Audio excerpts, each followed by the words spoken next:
3, 2, 1, go!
Hello. Don't I just have good timing like always? I'm starting a little earlier than I thought I would because I just remembered that my mom is visiting me later today. So, this is probably not gonna be a super long stream. Not long compared to other streams that I've done, maybe just a couple of hours, so that is what is on the schedule today. Oh, well, yeah, that's part of it. Hey, Akumu! Hey, everybody. Uh, you got a flash flood warning? Yeah. Honestly, I think we're past the rainstorms here. It's just hot outside where I am. Alright, so, yeah. We gotta talk about that, don't we? Let me just turn off the game audio for, my game. Because I do have Final Fantasy XIV in the background. But I'm saving, playing that fully for later, so... I'm not gonna, be playing it right now, not while we're, like, actually going over the video itself, but after the fact when we're talking about it, maybe I'll bring it up then. But yeah, so I'm sure everybody has seen the Mr. Enter video at this point.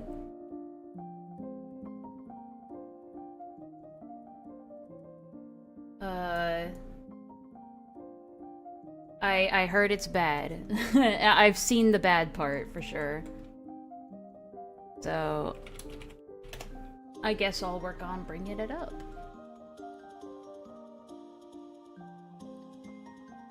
It is definitely an interesting take from this guy, that's for sure.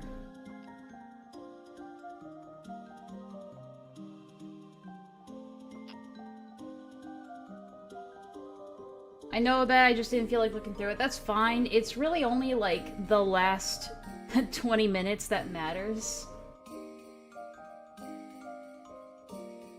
Because he kind of just does what everybody else has already done and criticize the Rosa call. He admits to being intimidated by Lio too. Oh, do you have a timestamp for that? I honestly didn't go through the entire video, because again, most of it is just criticizing the Rosa call and talking about the Necco Pon situation, which, yeah, he knows a lot more about it than we do. And I'm gonna do what he was supposed to do and stay in my lane when it comes to the Necco Pon stuff. I don't know much else about the Necco Pon situation aside from Rosa, Star Giant, and Endo. What I know about it is that, yeah, there's evidence that Necco Pon did groom and groom minors and was inappropriate with minors. There's also evidence that Rebecca was aware of it and just enabled it. There's also evidence that Rosa was aware of it, but didn't really have the mental capacities in order to handle it. And nobody fucking knows what mod status that she actually had. And all evidence I've seen to prove that she's a mod cites it as only being, like, temporary mod status in some cases, so... Exactly, and that's the part I want to focus on today. I haven't had my coffee yet, so my brain is working a little bit slow, so bear with me.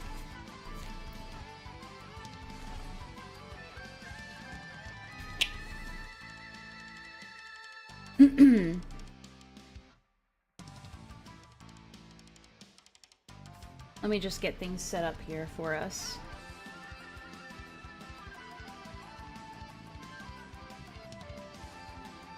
There we go. How are you guys doing?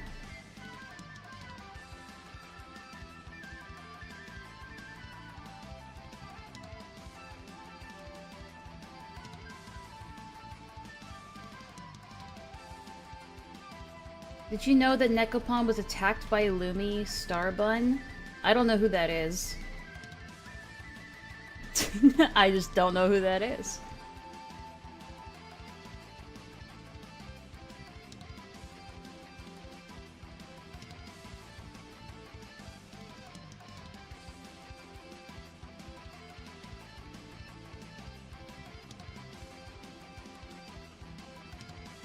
I skimmed through a lot of the Necco Pon stuff, and also skimmed over his criticisms of the Lio call, just because, like, we already know that the Rosa call was bad, and we know why it was bad.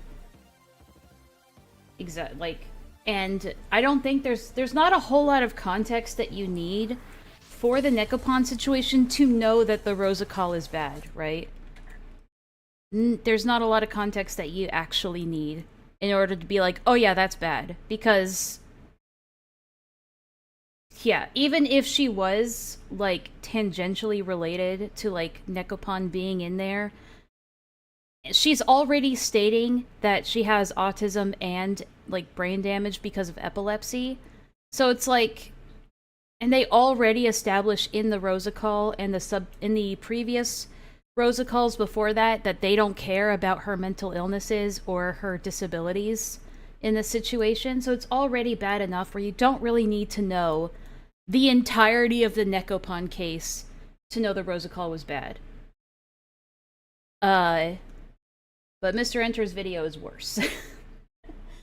Alright, I'll just start here, because this is generally where the end point of it begins. But if you guys have any other interesting timestamps you would like me to see, just let me know. Alright. People who were just in between. It's a very divisive film. Well, it kind of feels like it's going over and over, like a record. Well, if that's really bothering you that much, you can press the mute button or the block button. Those are both options you can explore as far as Twitter goes. And even that didn't break through to Rosa and get her to make very simple steps. Oh, maybe it's because she has brain damage. You ever think of that? Anyone with the mental health knowledge needed to help the victims of trauma would have known right then and there that you were not going to get anything useful out of Rosa. And when you have someone who is unaware of exactly what they've done... Are you sad he didn't mention you? I don't fucking care. The more this guy keeps my name out of his mouth, the better.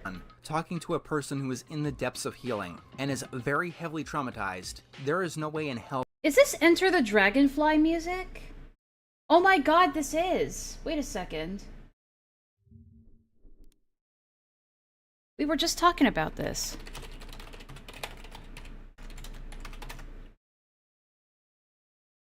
I think I know what track this is.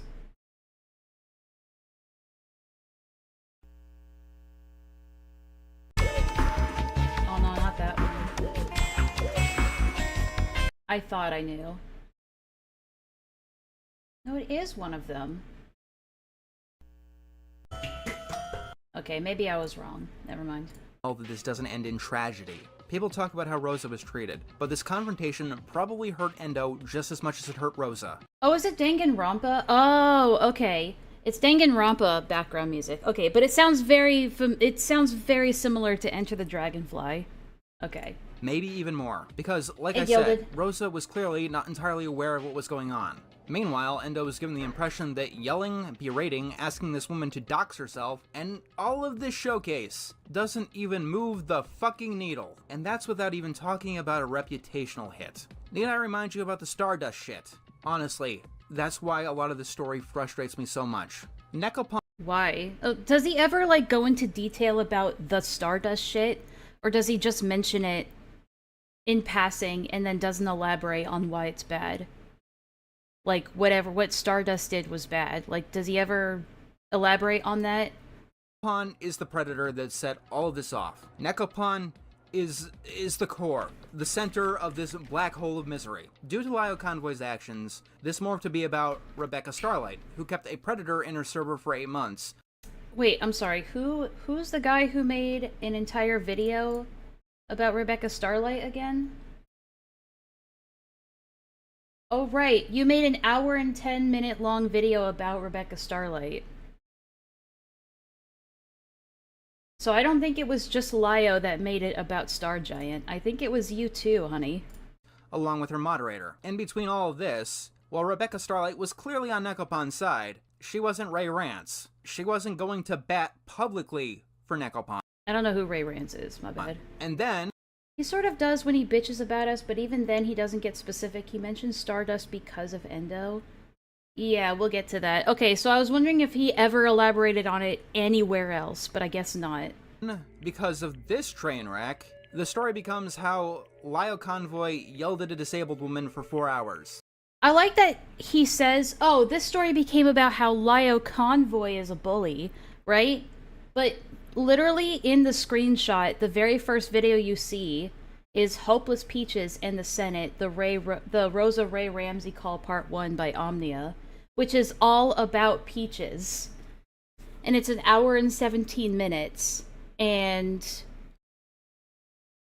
I do know that one of his complaints about the Rosa situation, he was like, everyone made it about Lio, but Lio was barely even, like, a part of it. Like, Peaches was more a part of it and was apparently drunk. Why aren't more people criticizing Peaches?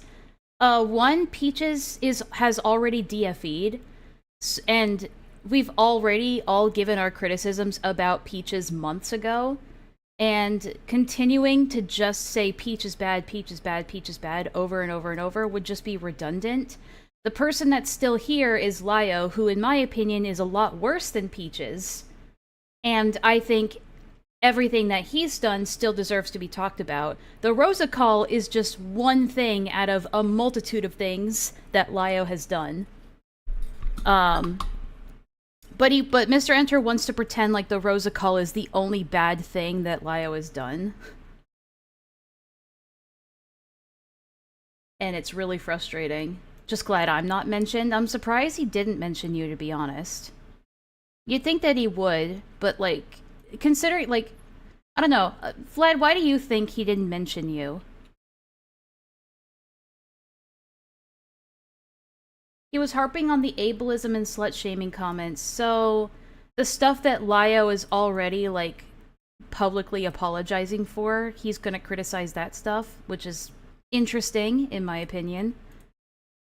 It's weird that he's only going... So did he ever mention... I mean, he mentioned the trying to convince Rosa to dox herself stuff, right? Did he ever mention the fact that Lio said that he would murder his own hypothetical kid if his kid ever did something like Rosa did? Was that ever mentioned? Because I feel like that's pretty, that's a pretty, big one. It's a doozy. You mentioned that? Listen, I don't care about Mr. Enter enough to, like, go through his entire video. He likely didn't mention me because he has no idea who I am. I guess so.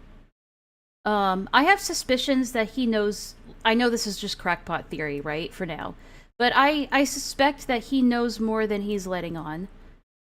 Because... I gather, like, the main reason he made this video was to try and clean his hands of the Lio Convoy stuff. Because I'm sure that he was getting criticism from every direction when he included Lio Convoy in his Star Giant video, you know, a couple months back. And that was at, like, the height of when Lio was getting the most hate at the time. Did you see Nil's streams with me? No. I heard Lumi Starbun and had war flashbacks. Yeah, again, I still don't know who that is. They wanted to call this they wanted to keep this call private, which is why they threw a pathetic shit fit at North. Then it's public, and because the public aren't reacting the way Endo wants, it's a problem. It's funny how they bitch at North for archiving it when I was the one to blow the gates open on this Rosa call. I don't know, it's the one thing I'll take credit for, is the fact that Omnia would not have found out about this if it wasn't for me. If it wasn't for me covering it initially. North archived it because I was reacting to it through Google Drive, and so therefore it wasn't, like, available on a public scale, as far as I know. And so North uploaded it to his channel, I think. And then through my streams, Omnia found out about it, and then she's the one who went nuclear with it, and that's how everybody else found out about it. I don't think this call should have been kept private. Why does Mr. Enter want the Rosa call to... Does he say that this should have been kept private, the Rosa call? Why does he think it should have been kept private?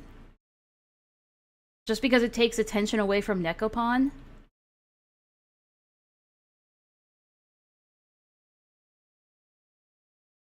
Hey, Tabby.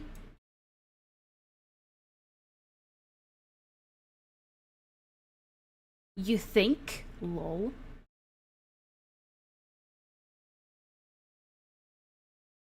Well, yeah, that goes without saying, Asher. I hate it when that happens too. Oh, almost knocked some shit over. I'm trying to stall to give time for the coffee to kick in. Wait, why is he bitching about North uploading? Did he ever mention North? In the transcript?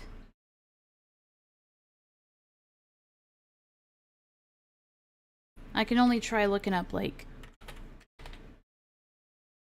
Or,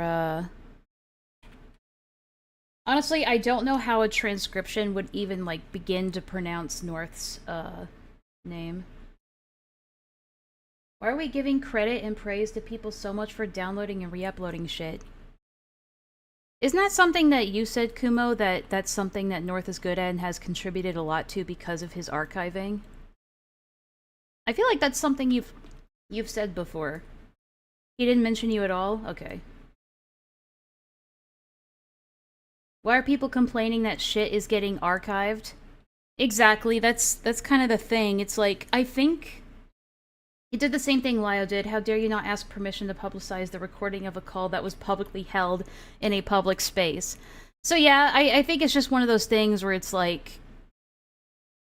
Give my brain time to think. Again, the coffee hasn't kicked in yet, but, I know what I'm trying to say, it's just that my autism keeps me from articulating my words. He says it was publicized against the victim's wishes. Yeah, but one of the victims in this situation is Rosa now, because they made Rosa a victim through these calls. And just like the Necco Pon stuff, that should be public, this should also be public, because Rosa was made a victim by these people.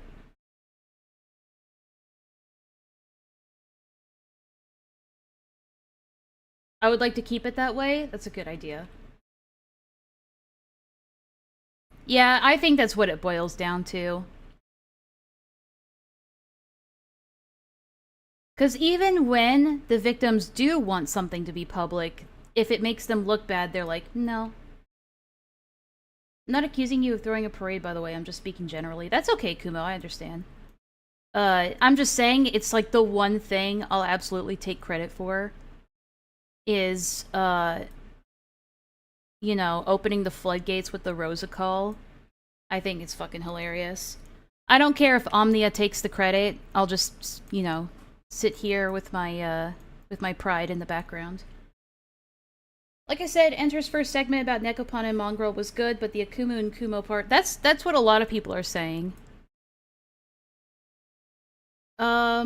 I mean, I suppose we could go back and listen to his criticisms about the Lio segments specifically, but do I, like, that's the thing.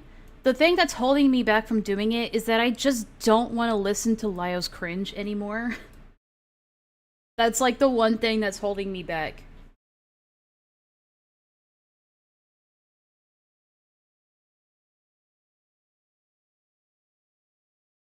Omnia's gets themselves canceled in due time anyway. It seems like Omnia is just a... She's a bit of a drama queen. I have nothing against her personally, but it does seem like drama tends to follow her. And she and Zay are just constantly fighting, which in itself is kind of entertaining, I suppose. Alright, anyway, sorry, we'll continue. But yeah, one thing that bothers me is that he kept saying, like, why is everyone focusing on Lio Convoy when Peaches also did bad things? But it's like, yeah, well, Peaches isn't here anymore. If Peaches were to come back, the criticisms of Peaches would start up again. Lio is the one who's still here, and deserves a lot of the criticism he's getting.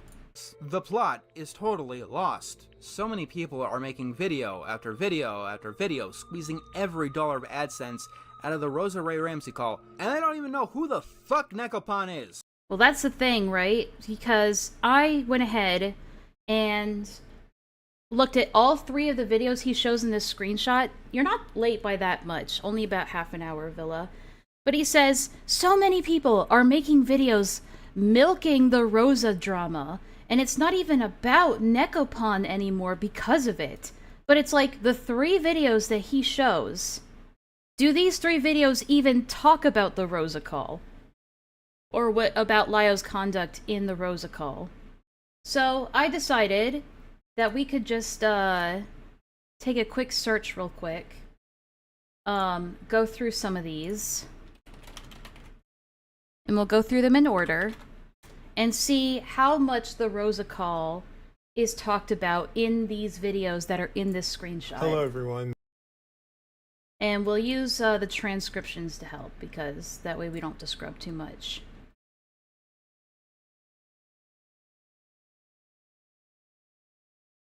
Why is it at the very beginning? Rosa Ray Ramsey Lio calls her retarded. Hello What? everyone, my name is Zay, and welcome back to my YouTube channel. I don't know what it is about me that gets all of these YouTubers so upset when I cover them. I'm just kidding, I totally do. But today I get to do something very exciting. Is that like in the captions or something? Hello everyone, Why is it in the captions? It's weird. But aside from that, is this video about the Rosa call? Let's find out.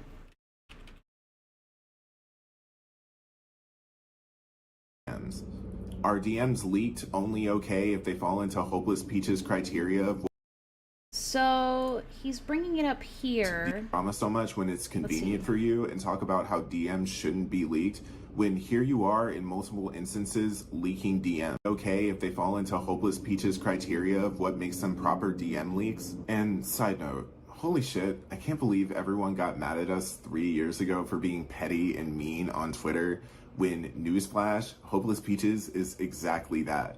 I've had so many people come at me for being condescending, and this fan being my biggest fan, and a lot apparently play dismissive. Did I go back too much? Thank you. God damn it.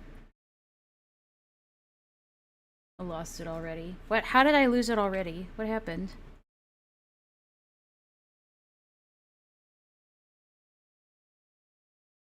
Here we go. Are DMs leaked only okay if they fall into Hopeless Peach's criteria of what makes Oh, why is it in the fucking... Refresh the page, the captions are glitching? That's probably it. what the fuck? Okay. That's why I was like totally confused. Show the transcript. Okay, now let's look up Rosa.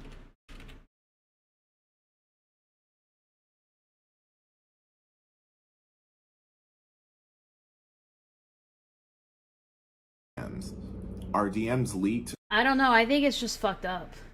I think it's just entirely fucked up. I guess we could do it through scrubbing like this way. Or we could just read it, I guess.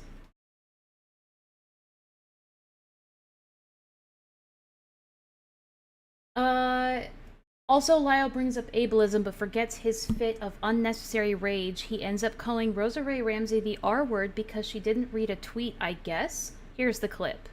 And then 2036 to 2806, maybe it's there.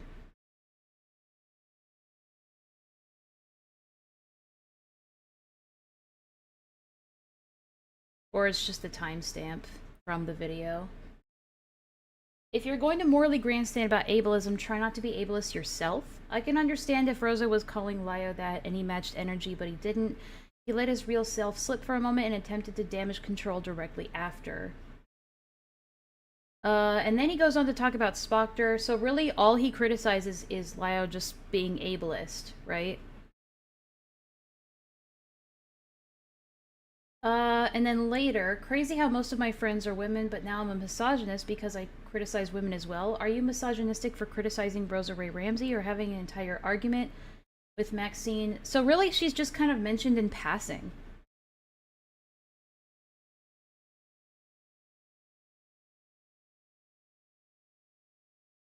Does he ever mention Rebecca? No, Rebecca's not mentioned. Necco Pon's not mentioned. Necco Coda is mentioned, but not Necco Pon.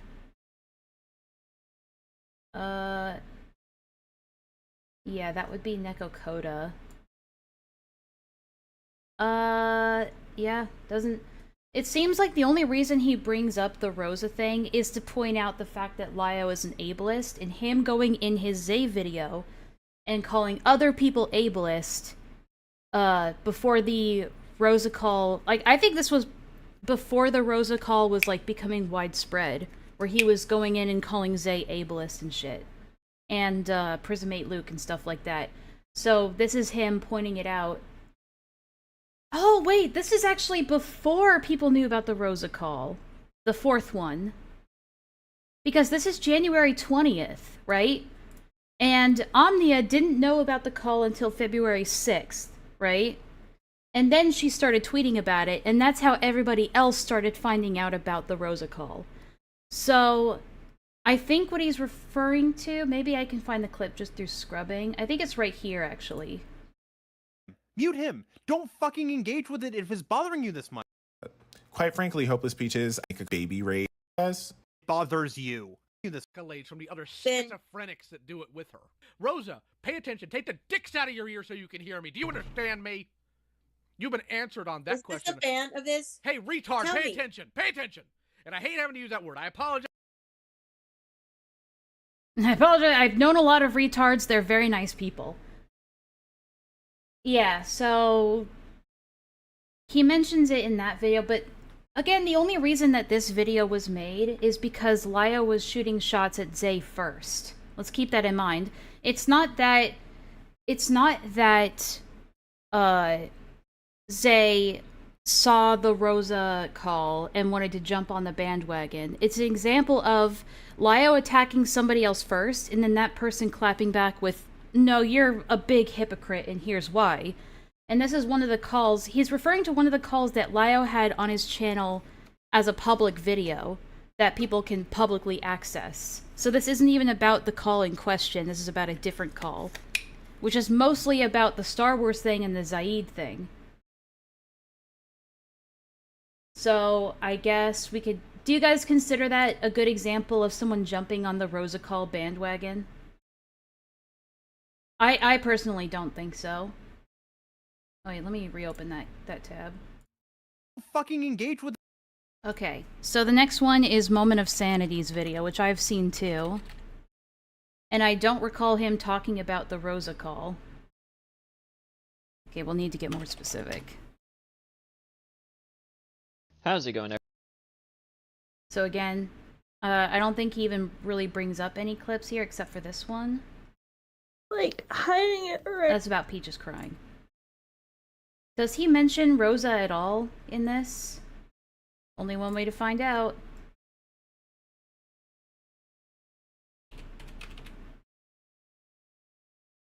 Okay, there's Rosa mentioned nowhere. Okay, so Rosa isn't mentioned anywhere in this video.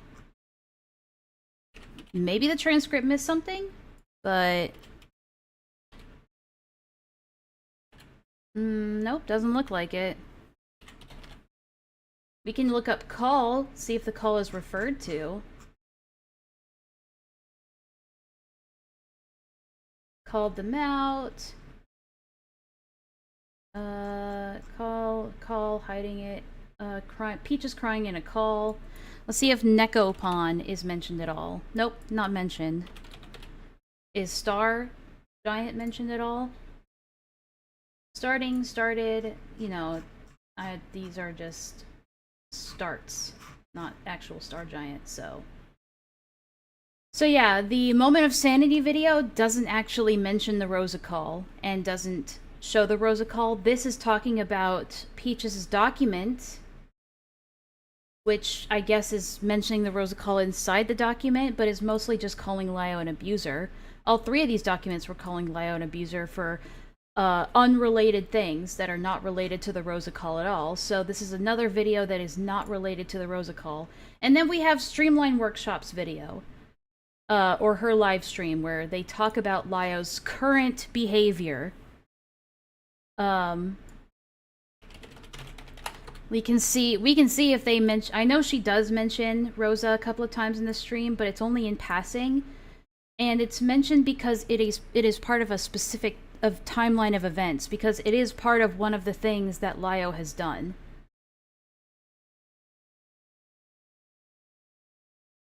So again, we'll jump into the transcript and see how many times Rosa's brought up, and why Rosa is brought up. Completely the same from his apology.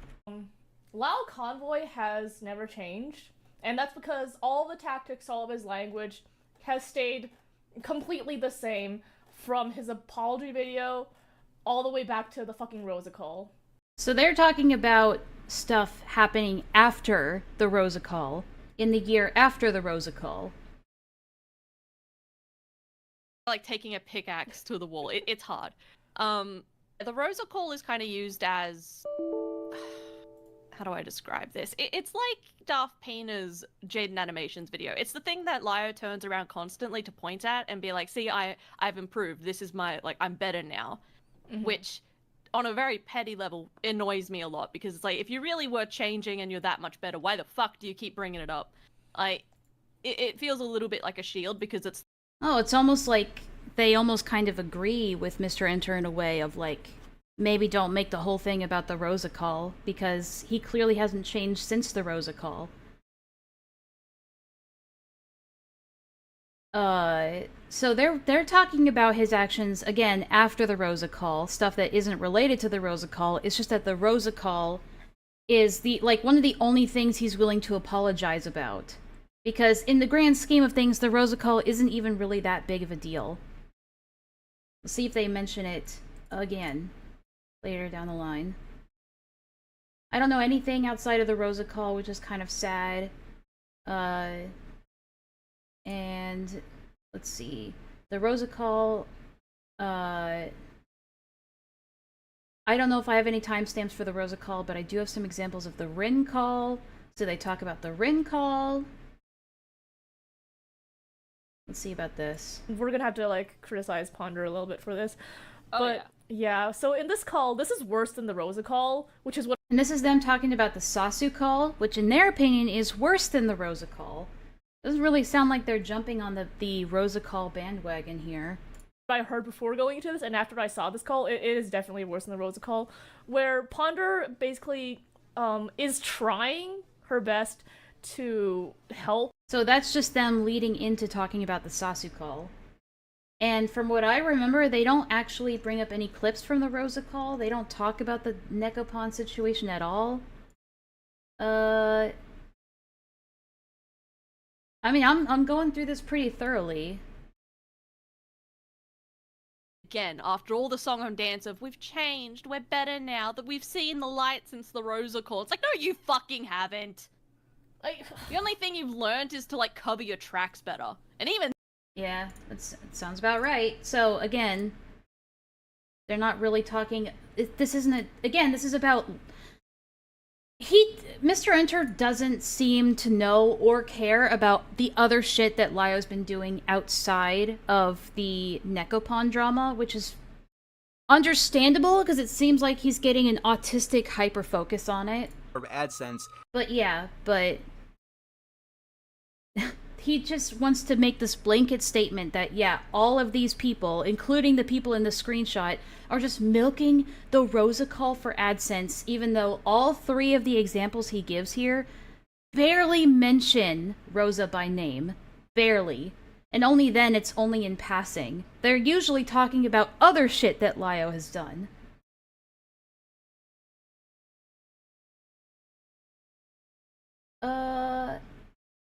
Yeah, the Jibs call I think is worse than the Rosa call. The Sasu call is worse than the Rosa call. The Rin call is worse than the Rosa call. There are way worse things that Lio's done.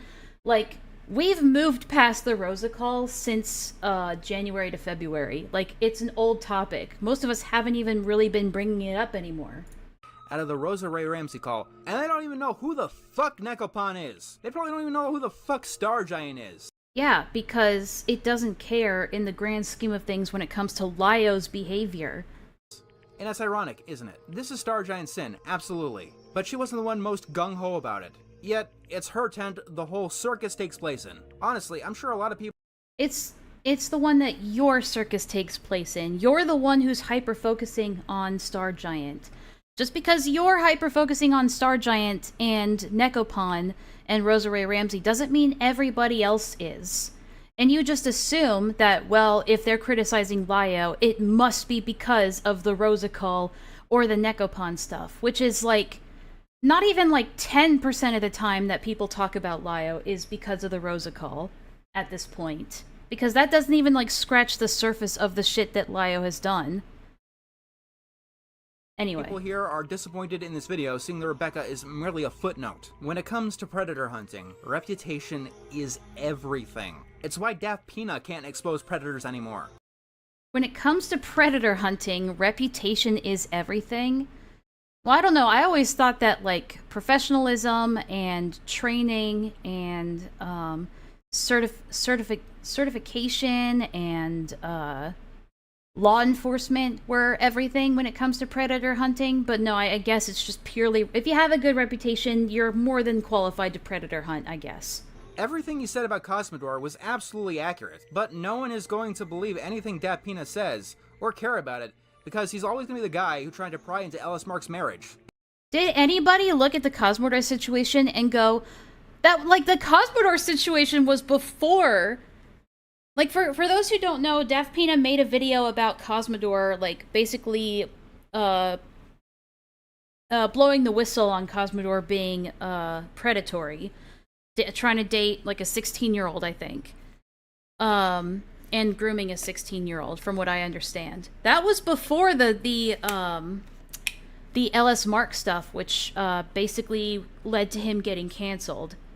So I don't know why he's saying that because of the Ellis Mark drama, people are going to retroactively not believe Daft Pina about the Cosmodor stuff, but, like, nobody was doubting the Cosmodor stuff. Nobody. Everybody was like, yeah, this guy's a creep. I don't know what he's trying to say here.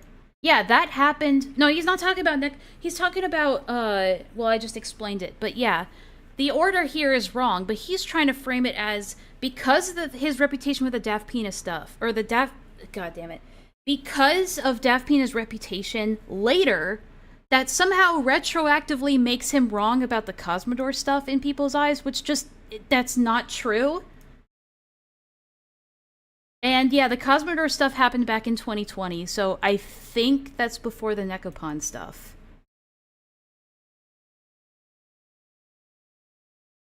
So, yeah, I don't know what point he's trying to make here, but it's a really dumb one.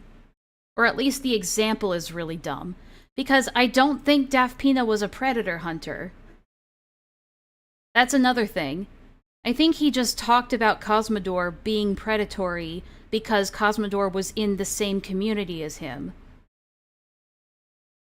Mr. Enter, try not to talk out of your ass challenge. Agreed. And that's all he'll ever be I mean, that's kind of my streams in a nutshell, too. for the rest of his internet career. Lio Convoy is always going to be the one who shouted at an epileptic for 4 hours. That's not the way Lio is seen by anybody. Maybe it's how you see him, but you're projecting that onto other people now.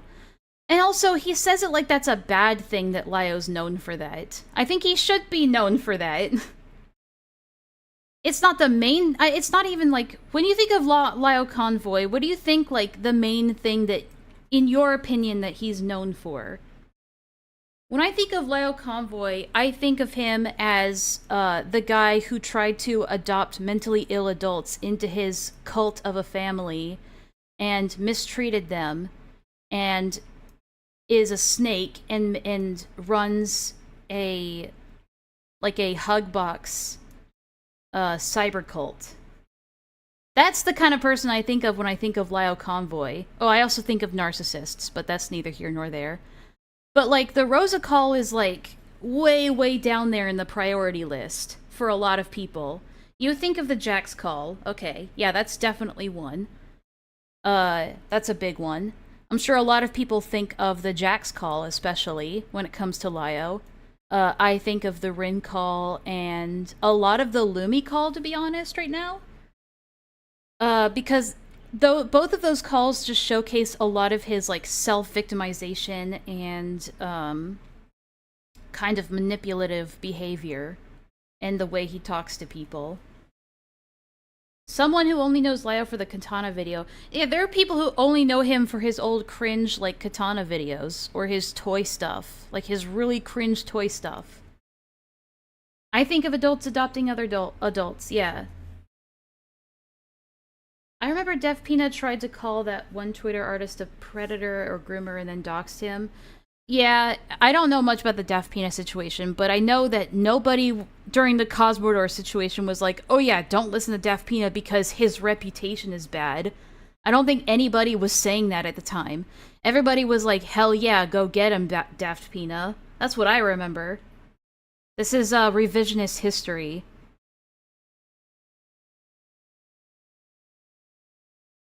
I think most people aren't thinking of Lio and going, wait a minute, isn't that the guy who yelled at a disabled person? It's definitely one of the things he did, but it's not really the main thing he did. And also, I don't know. And terrible people know this. And Oh, yeah, terrible this people is- are fully willing to take advantage of This is where career. Akumu and Kumo come into this. Lio Convoy is always going to be the one who shouted at an epileptic for 4 hours. And I mean, who the fuck does that? Who the fuck shouts at an epileptic for 4+ hours? It was more than 4 hours, by the way. But also, he's also misrepresenting the Rosa call himself here. Reducing it down to, oh, the Rosa call is just Lio shouting at an epileptic for 4 hours. But that's not even really what happens.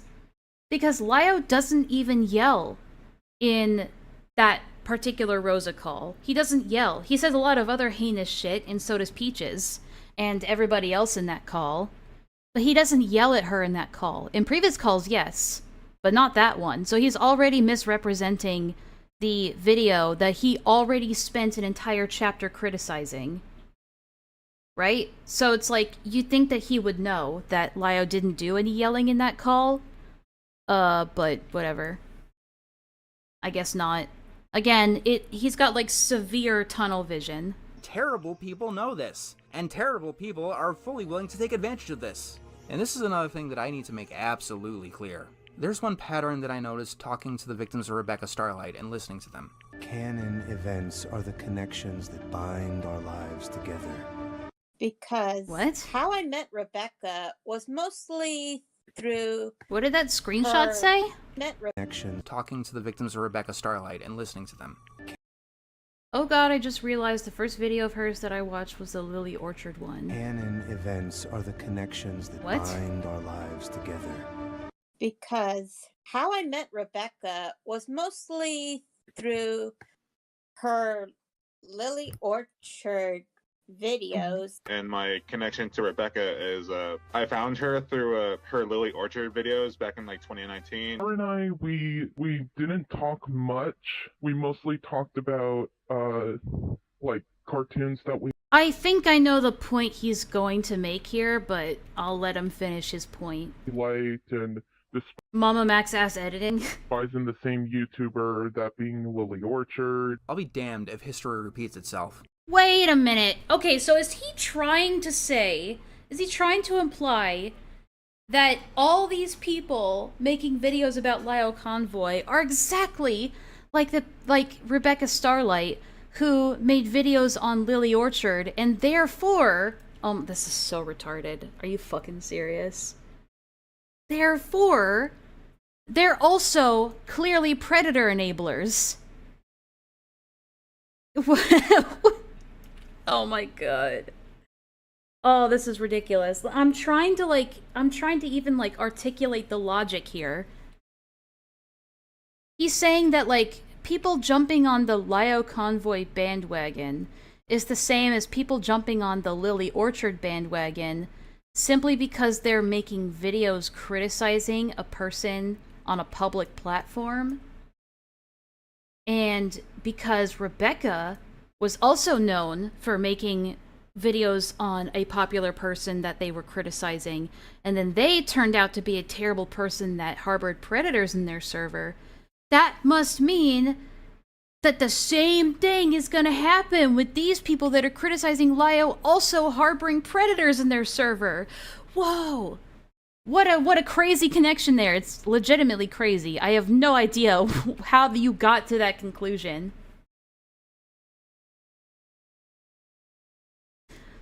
Oh my god. So I'm gonna nip this in the bud. I almost choked on my bagel when you pointed it out, because when I saw this video, that part made no sense till now. Yeah, no, that's exactly what he's trying to imply here. Right now, Lio Convoy has done a lot worthy of criticism. I cannot abide by his actions. Like what? Like, done a lot what? But through his actions, he has made many terrible enemies. Terrible people who hate him. And this fact alone is causing a lot of pain. These are people like Omnia or Akumu. Omnia or Akumu. So again, these are terrible people who hate Lio Convoy. And he's framing this like it's because of the Rosa call stuff. That's why people hate him now. He has made many terrible enemies. Terrible people who hate him. And this fact alone is causing a lot of pain. These are people like Omnia or Akumu, who are absolutely clout chasers. Who are absolutely clout chasers. Even though Omnia did... Clout chasing implies that you do a lot of, like, lazy digging into something in order to just make a short, quick video on it for $1, right? Omnia, say whatever you will about her and a lot of the stupid comments or opinions she had in her Rosa videos, she at least took the time and the effort to make videos completely deconstructing and also transcribing, like 90% of the Rosa call and make it, and put it, bring it down into a digestible format for people to understand, whether or not you agree with her opinions in it. She did a lot more research into it than you did, clearly. Like, so to call her just a clout chaser is just very odd. And then I love this part that he says about Kumo. Listen very carefully, because I think a lot of people missed this. A lot of pain. These are people like Omnia or Akumu, who are absolutely clout chasers. But also, I'll get back to the Akumu thing in a second, don't worry. They are people like Kumo, who got a teenage girl to cut his name into her leg. So, you have people like Kumo, who got a teenage girl to cut his name into her thigh. He says teenage girl. Even Lio Convoy wasn't stupid enough to try and claim, or to try to insinuate that that Asta was a minor. That part is just dumb to me. It's also just reductivism. It's like, oh, I heard this one bad thing about this person. I know it's already been debunked by multiple different people, and Lio has also been forced to, like, double back on a lot of his accusations about it. But no, like, he's bad because I heard this thing about him. And I'm gonna add on that it was a teenage girl. Freshly 19 and a half. Now, I was having this argument in the Gossip and it's not really an argument, but this discussion in the Gossip and Drama channel about that phrasing, because some people wanted to play devil's advocate and just kind of say, like, well, teenage could mean, like, you know, like, younger than 20, because the teen is in the name 19, right? But it's all about the implication there.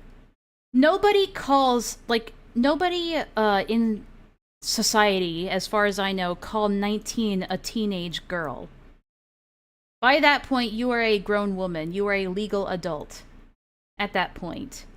You are an adult woman at 19. You are not a teenage girl. So by specifically calling it a teenage girl, he is making the implication that this person is a minor, and also younger and more vulnerable than Kumo is. Or was. Those are the implications he's trying to make here. And I honestly think that he's so dumb that he genuinely thinks that those accusations are true. Lio, they hit the Pentagon! Sir, Mr. Ender Video has hit the Pentagon! Hold on, Bagel went down the wrong pipe for a second. It was not only debunked, but Kumo is younger than Asta. Teenage indicates kids under 18 exactly. That's what I'm referring to. Yeah, it's very sneaky wording there from Mr. Enter, for sure. And it's obviously intentional on Enter's part. I agree. Although, like, again, it's that benefit of the doubt in my brain, because on one hand, I want to believe that he's just so retarded that he actually believes this, and on the other hand, I'm with Akumu on this, where he does have people whispering in his ear, and I'll get to why I believe that in a second. Because I know it does sound like a conspiracy crackpot theory of like, oh, he must be in on it, right? But we'll keep going for now. Does he bring Akumu back up? We'll back up to the Akumu thing. Lio Convoy has done a lot worthy of criticism, causing a lot of pain. These are people like Omnia or Akumu. Also, what pain are they causing? How is criticizing Lio's, like, even if they were about the Rosa call, how is criticizing the Rosa call causing pain, exactly? Like, the only way I can see it causing pain is, like, somehow delegitimizing the victims of Necco Pon, somehow, or taking attention away from Necco Pon. But that isn't exactly the fault of the people making these videos. It's just wild that that's not causing pain. Someone stop me before more innocent people are hurt. He's dumb but intelligent enough to be a deceitful piece of shit.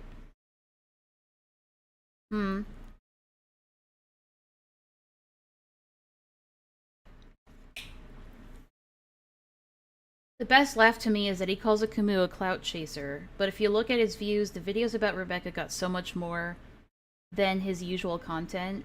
That's a good point. Don't you think that making a video about Rebecca Starlight would also take away from the main accusations towards Necco Pon? Same way as these Rosa Call videos would? I mean, that's just, you know, assuming that these videos are about the Rosa Call, but the two videos he has on screen, the two thumbnails are about Ponder Sprocket, which has nothing to do with the Rosa Call aside from the fact that Ponder was in it. But even then, these videos don't even mention the Rosa Call. I know they don't because I sat down and watched them, for the most part.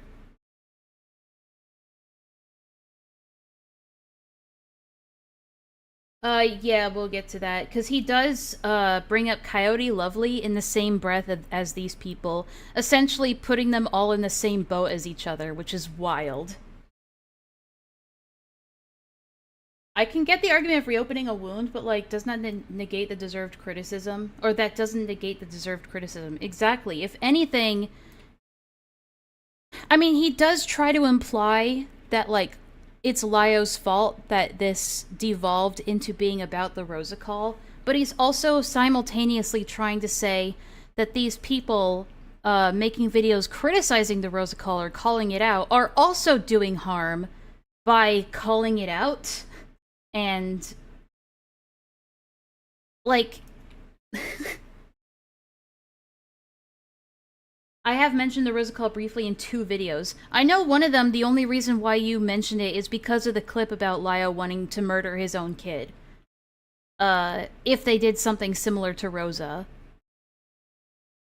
Exactly, but most, like, this goes to show that he doesn't understand the other reasons why people don't like Lio. I don't think I think he knows about the other shit, but doesn't care enough to know or to consider them because he has tunnel vision. So in his mind, and in the narrative that he's trying to craft for this video, the only reason people are hating on Lio is because of the shit that he did in the Rosa Call, when this spans far beyond both before and after the Rosa Call. It goes way, way, way beyond that. Anyway. Who are absolutely clout chasers. They are people like Kumo. Also just doesn't elaborate on that at all, or show evidence of that. He just says these things and expects you to believe them.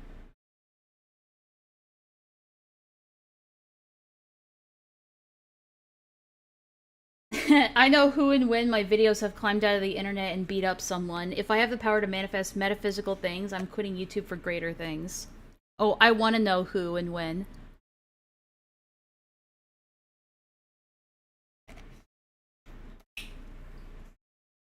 Who got a teenage girl to cut his name into her leg. They are people like Coyote Lovely, who flirted with a zoophile for over 2 months. Yeah, Coyote Lovely, as far as I know, didn't make a video or a statement about the Rosa call at all. I think, again, most of these people have issues with Lio for different things other than the Rosa call. Screenshot lobotomy, yeah, these screenshots don't show. He shows a screenshot of Lio's video on Coyote Lovely. This isn't one of Coyote Lovely's videos.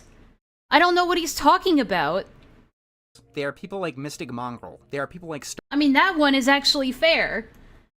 That one is like the closest thing to what he's referring to, but Mongrel's like the only legitimate example here. But again, Mongrel is such like a minuscule player in the grand scheme of things that most people don't even fucking know who Mongrel is. We need that Hassan clip there. What a liar, dude. What a Weasley little liar, dude. Lovely, who flirted with a zoophile for over 2 months. They made a community post dancing on Lio's grave, nothing of note. Yeah, and that was because of the Peaches shit, wasn't it? Again, not much to do with Rosa.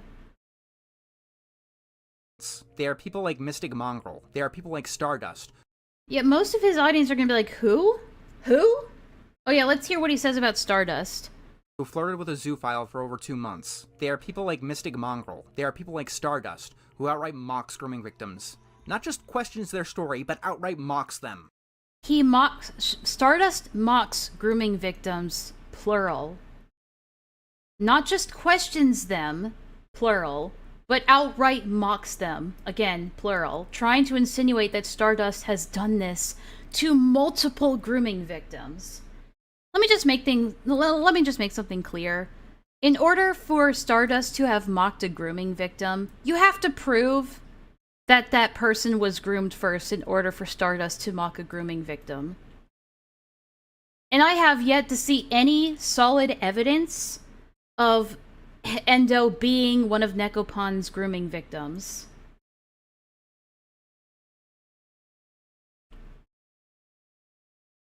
So, if Endo's gonna sit there and say that they were a victim of Necco Pon, of grooming, a grooming victim of Necco Pon, they need to show evidence for it before anyone is expected to believe them. Mr. Enter is another listen and believe kind of guy.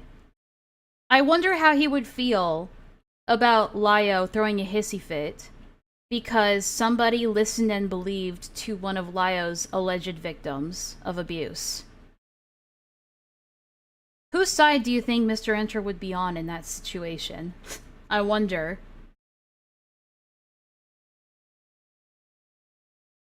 I don't know much about Endo either. That's more Stardust's thing, I suppose. All I know is that I have not seen any evidence. I've only seen Endo claiming here and there that they were a grooming victim, but I've not seen any evidence of such. And they refuse to show any evidence of them being a grooming victim. So, in order for a grooming victim to be mocked, you have to prove that they are a victim of grooming first. So, sorry. Sorry, not sorry. Omnia is a listen. Omnia approached Endo, if I recall correctly. Like, she did, yeah. And... oh wait, this guy is friends with Lazy Bed, right? Lazy Bedhead or whatever her name is? Isn't that... aren't they friends? And Lazy is the one who made the video about Omnia. And trying to push this narrative that Omnia was hurting Endo, who is a victim of grooming, through her videos on criticizing Lio's Rosa call. Endo was in the original segment, then Lazy did an update and removed her. Really? She removed that segment? I wonder why. Yeah, hey Alex.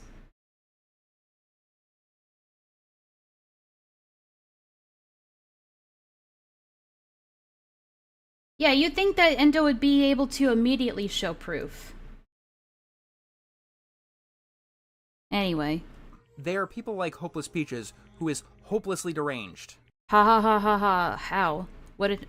I mean, I guess he shows examples in this video of Peaches being deranged. I mean, that one is at least true. But it's like he's trying to lump all these people in the same category as if they're all in cahoots with one another to make a quick buck off of the Rosa call. Probably because she realized it wasn't true. They cut it when people were questioning it. So much for listening and believing, I suppose. And I'm sure that a lot of people... I reached out to Lazy because we talked before, told her that I had someone who wanted to talk to her about Endo not being a victim. She flat out ignored it. That makes sense. Want to hear people bitch about Lio Convoy. What I'm terrified... But you have to understand why people are bitching about Lio Convoy. It is way more than what you're presenting here. You are purposefully leaving out all of the other shit that Lio has done, and then making it out like none of these people have any reason to criticize him or be mad at him. When some of these people, like Akumu and Omnia and Zay and Kumo and who else? God. Are all people that Lio, not all of them, but most of them are people that Lio has fired at first. But no, I guess they're not allowed to fire back with criticisms or videos. Terrified of is... Because if they do that, they're clout chasing. Vulnerable people falling into the clutches of Lio, hopelessly deranged. And I'm sure that a lot of people want to hear people bitch about Lio Convoy. What I'm terrified of is vulnerable people falling into the clutches of any of these deranged psychopaths.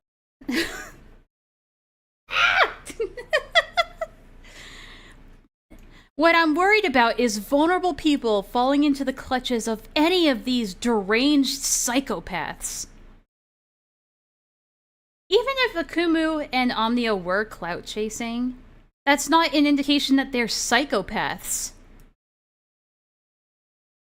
Even if Kumo was into a self-harm or into a knife play fetish, that does not mean that he's a psychopath. Even Moment of Sanity isn't a psychopath, although that's still debatable, based on his videos. I'm kidding. But, none of these people are, like, deranged psychopaths. This really just okay, this really leads me to believe that he has Lio whispering in his ear, still. Because Lio is one of the only other people who calls all of us deranged psychopaths. So, it's like, I wonder where he got this information about all these detractors, quote-unquote, from. Right? Very strange to me. That's something I learned about, Kawaii Beans. That's something I learned about after the fact, actually. I was like, wait a minute, because I looked him up, right? I looked him up on YouTube, and I started getting those 9/11, those Turning Red 9/11 clips, and I was like, wait a minute, this is the guy? This is the guy that made the Turning Red 9/11 video? And then it all just kind of made sense. And then I learned, oh shit, he's been a lolcow for a while now. So yeah, it all started to click into place for me. Oh, Kurt, thanks for the 5. I don't know why it didn't show up on screen. It's weird that Endo only really shows proof what happened to her and Necco Pon to Lazyhead since she's the larger YouTuber and have more attention to her. I mean, apparently that evidence isn't very sturdy because Lazy omitted that from her thing, so I don't know. I don't know. Seems kind of suspicious. I don't know why the alerts aren't working, guys. Sometimes they just decide that they don't want to work. If you want your shit to show up on screen properly and not, you know, be delayed by YouTube's shit, you should consider donating to my Ko-Fi instead. Ah, there it is. Oh, there it is. But, yeah. Consider... Thank you for the subscription, Raylee Gorath? Raylee Gorath. Wow. Or it's Raleigh and I'm just stupid. But yeah, consider donating to my Ko-Fi, too. Appreciate it. I would appreciate it. Okay. But yeah, it's really dumb. What even is the Turning Red 9/11 video? I keep hearing about it, but oh, you wanna see? You wanna see? Yeah, we can take a very quick detour. Hold on. Let me see.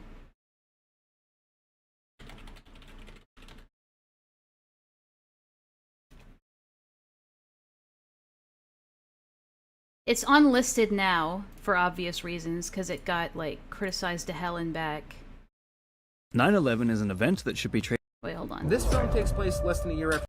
Hang on. So I watched Turning Red recently, the latest picture.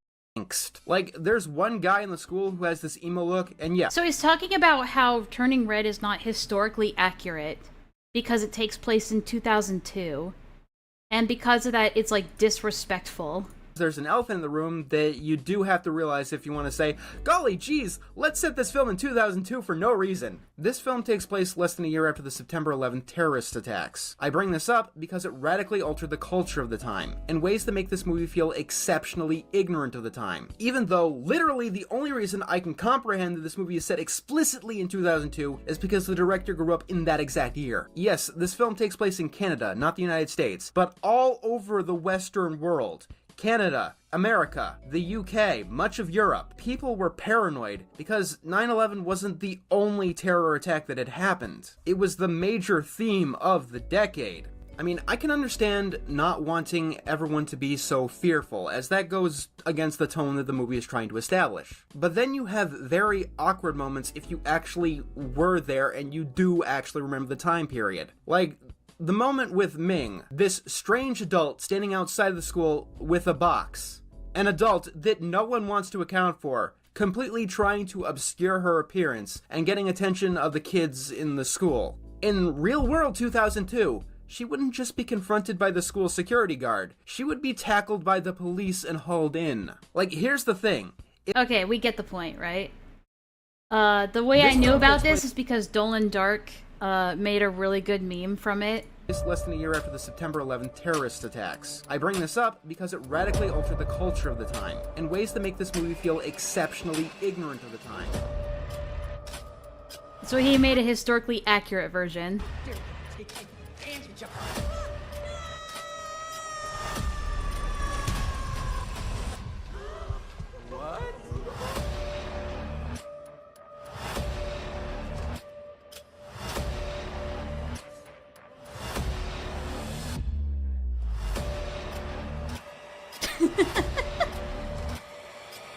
The editing is so good for no reason. Everything just lines up.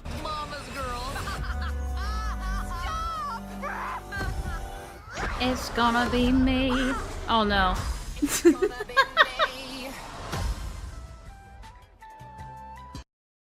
Yeah,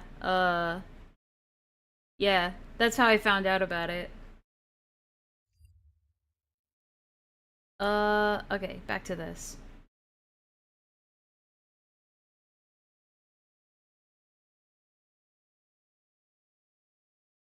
What are you guys talking about? Oh, the endo shit? Okay. I never watched this video. Yeah. Why would the Canadians care about 9/11? That's a good point. That's because of a mutual hatred of Lio Convoy. Because apparently hating the right guy tends to give people a lot of passes. Oh, okay, so the only reason that people hate Lio Convoy is because it makes them more popular, and it gives them a pass on their bad behavior. Oh, okay. So I guess everything that Mongrel did is forgiven. I guess everything that Coyote Lovely did is forgiven. Yeah, we all give those guys a pass. Because if somebody hates Lio Convoy, that's good enough for me. The enemy of my enemy is my friend. Obviously that makes us pals, right? Totally. Ray Rance was just the guy who made videos shit-talking Rebecca, and Rebecca was just the girl making videos shit-talking on Lily Orchard. And Lio himself can't be the one to make this known. The people who are still close to Lio have to make this known. Because... What? What are you talking about? What? shit-talking Rebecca, and Rebecca was just the girl making videos shit-talking on Lily Orchard. And Lio himself can't be the one to make this known. Why should it be known? That doesn't even sound like anything that fucking matters. Who the fuck cares if this Ray Rance person was making videos on Rebecca who was making videos on Lily Orchard? What? But Lio Convoy can't be the one to say this. Let's hear why. The people who are still close to Lio have to make this known, because no one is going to believe Lio at this point. Believe Lio for this very small, insignificant thing that nobody gives a shit about? Yeah, of course nobody would receive that well. Because what the fuck does that even mean? Like, he's trying to say that, like, Lio can't cover important shit anymore because his reputation is ruined. I mean, yeah, it is, because he really shouldn't be doing predator hunting. But he's trying to make this insinuation that the only reason that Lio can't do predator hunting anymore is because of his reputation, not because he is literally unqualified to do predator hunting.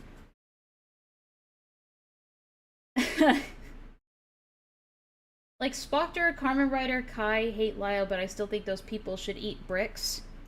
Spoctor is like a different situation. I don't know if Spoctor even hates Lio. I just think that he just criticized Peaches. I don't know if Spoctor hates Lio. Yeah, he's like just completely spurging here. It's 100% hyper-focusing, like, to an autistic degree. Like, what are you talking about at this point? He could say they're deranged all he wants, provide evidence all he wants, but reputation is everything.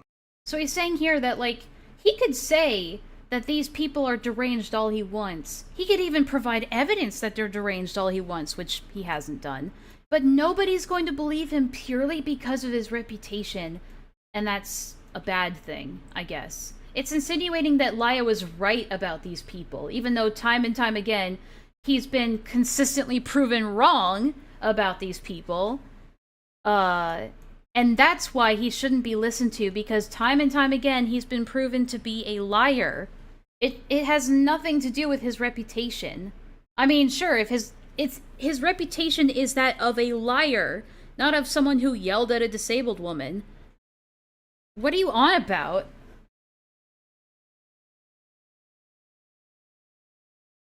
And plus, what about you? What about your reputation? If you feel like your reputation is good enough to make a video like this, then why don't you show the evidence that people like Akumu and Kumo are deranged psychopaths? Why don't you do that? Instead of just saying that it is and expecting people to just believe it blindly. Why don't you show the evidence? Oh, that's right, because there is no evidence of that. And you're just talking out of your ass and regurgitating lines that somebody else fed you. Most likely Lio. And that's another worry, because some people who orbit around Lio aren't very sane themselves. Back in March, after the Rosa Ray Ramsey call was originally leaked, Me Nil tried to stop all the drama by ending her life on a live stream. Nil doesn't orbit Lio. He hasn't orbited Lio for quite a while now. Why is Nil being brought up all of a sudden? Wait. Say they're deranged all he wants, provide evidence all he wants, but reputation... If reputation is everything, reputation is clearly inconsistent. I say mean things and I'm worse than people who lie and falsely accuse. But Enlaa, making up evidence is hard! I mean, even the evidence he shows on screen doesn't show what he's claiming they do. He'll say something, and then his evidence doesn't showcase that. So he's already bad at providing evidence, clearly. I don't think this guy knows what he's doing. I don't think he knows what he's doing.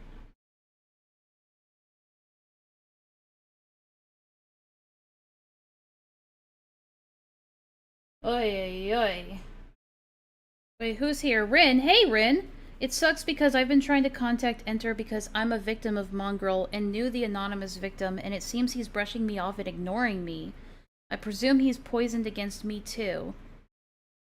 Ugh, God.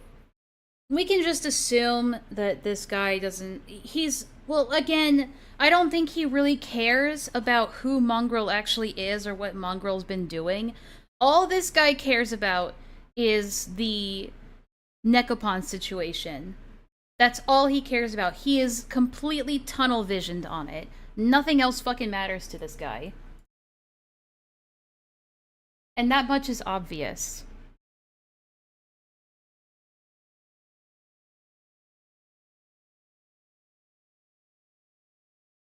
The 1987 Thundercats bong is proof enough? What are you talking about? Is everything. And that's another worry, because some people who orbit around Lio aren't very sane themselves. Oh yeah, some people who orbit around Lio just aren't very sane themselves.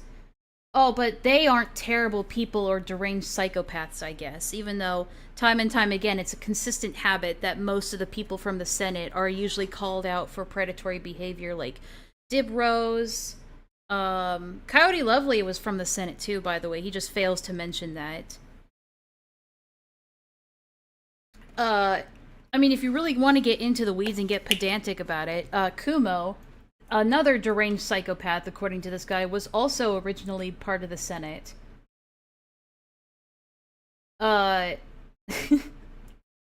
Peaches was from the Senate, who is hopelessly deranged. But no, the Senate can't be bad people. Lio can't have bad people around him. But everybody criticizing Lio, oh, those are bad people, because I was told as such. I was told that.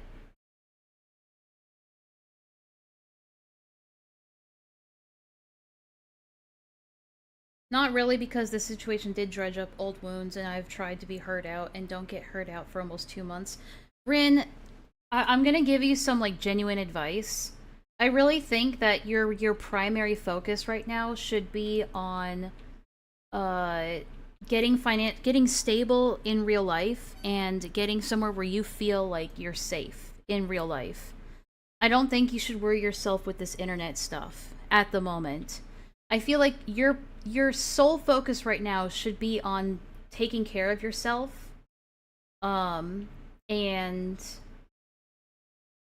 getting to a place in your life where you can be financially and mentally stable, and then you can, like, have at it with all the internet drama as much as you like, right?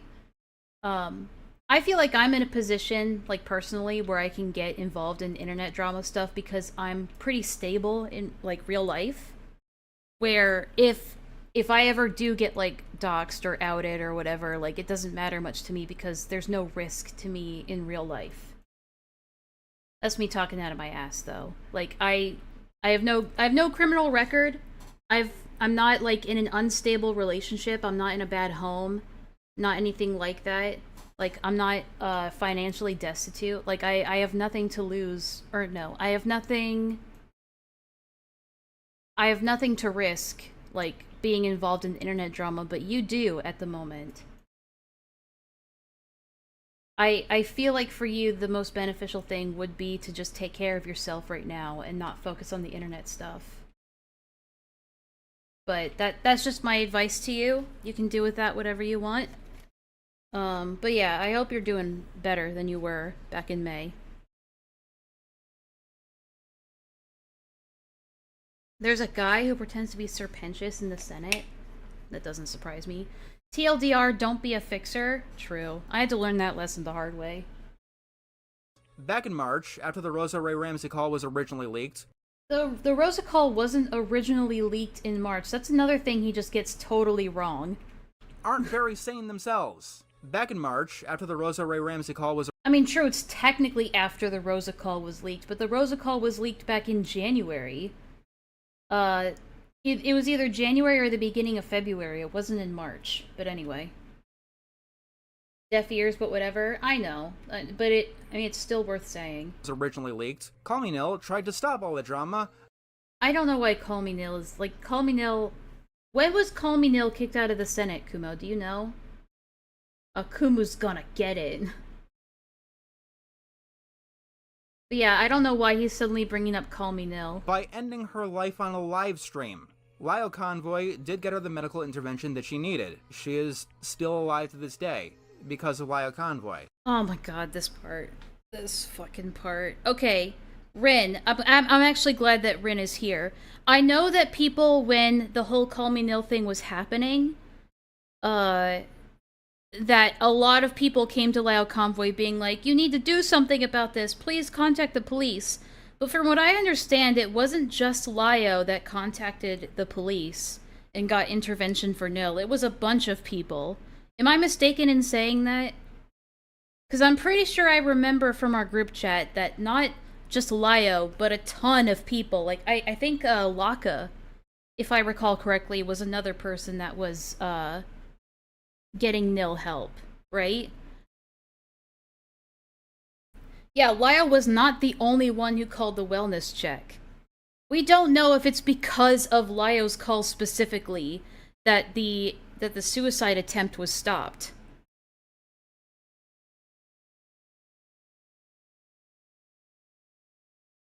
This is my Mr. Grifter stated that the call happened in 131 in the video. This is public knowledge. Okay. That's something that I just harpered on too much then. 5 people, like 5 other people were trying to help Nil, all simultaneously. Lio was just one of them. So, this is another thing that I think that Lio was whispering in his ear, because that sounds like something that Lio would say, right? Oh, I'm the reason why Call Me Nil, the brain-damaged guy, is alive today. I'm the reason why. The one who saved Nil's life was actually Pupswoof, not Lio. Interesting. What brings you to that conclusion, Rin? I'm not asking you to just, like to just bring up evidence and dox things to the public, but, like, how do you come to that conclusion that it's because of Pupswoof? I DM'd you? Okay, let me check. No, you didn't. No, you did not. Oh, yeah, you did. Never mind. Nil was kicked out in 2023. You can guesstimate when by looking at the video on Lio's channel. Yeah, so I don't know why he's using Nil as an example of someone that orbits around Lio.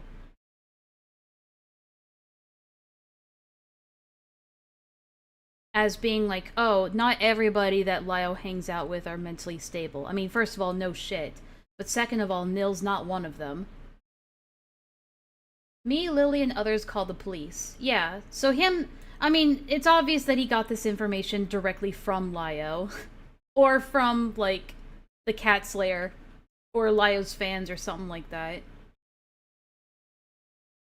Because Pups gave call deets and the timing was the closest to Pups. Yeah, I think it could have been a combination of everything, including that. What I'm trying to make clear here is that Lio is not the sole person that is the reason that Nil didn't kill themselves. What do you mean that feels selfish? That is selfish.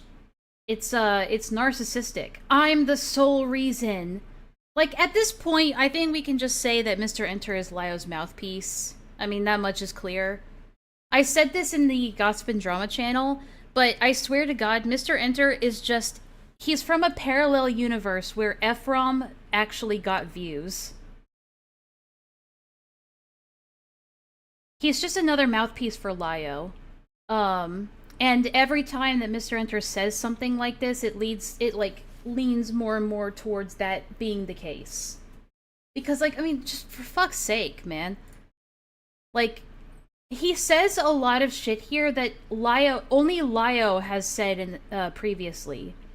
Like, Lio has tried to insinuate in the past, I'm the only reason why Nil is still alive today. Mr. Enter needs to Mr. Exit. Yeah. What does that name even mean, now that I think about it? I swear like 90% of all commentary is someone emerging from catastrophic...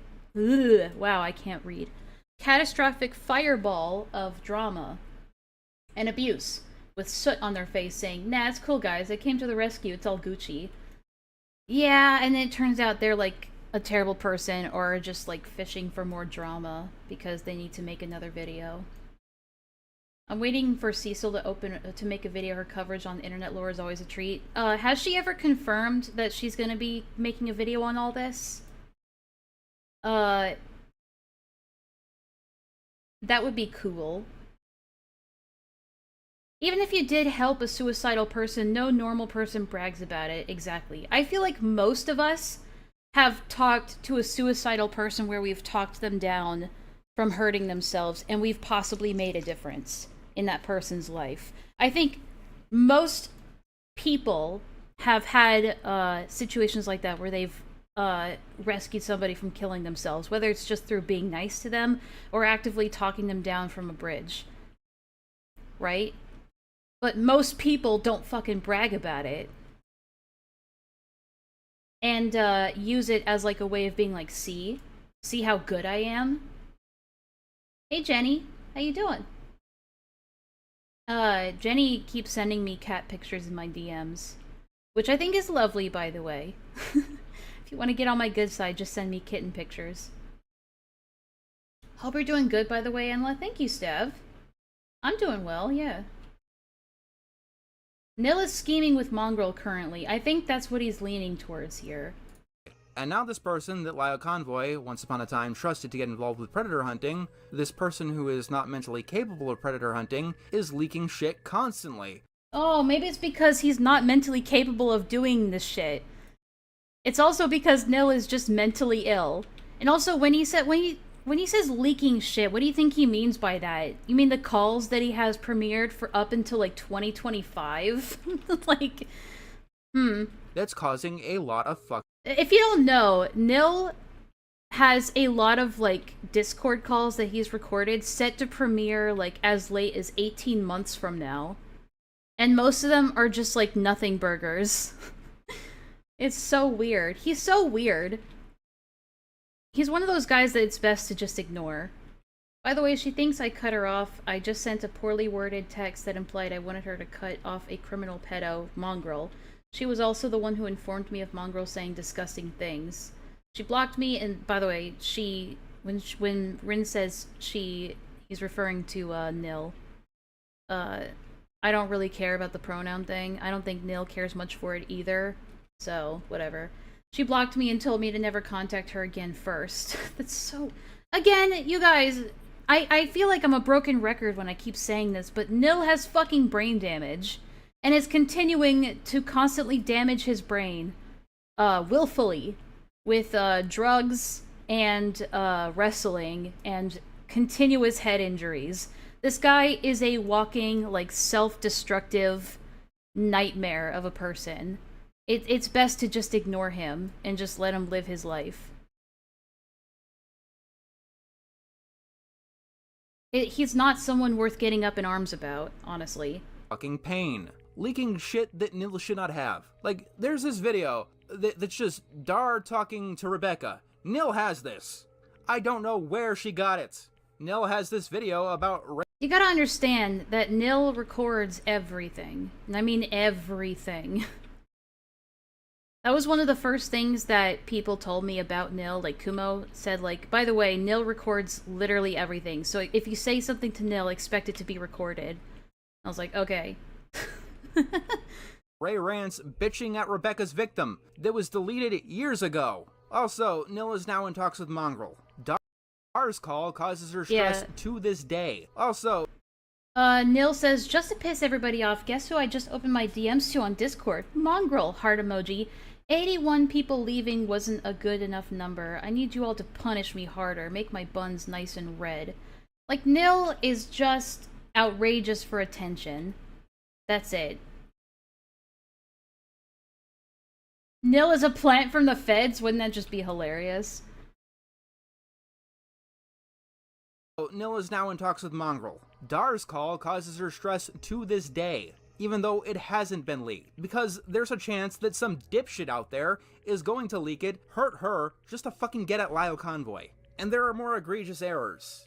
In my Rebecca video back in March, I did state the name of one of Necco Pon's victims. If all goes well, I should have edited that name out by the time you see this.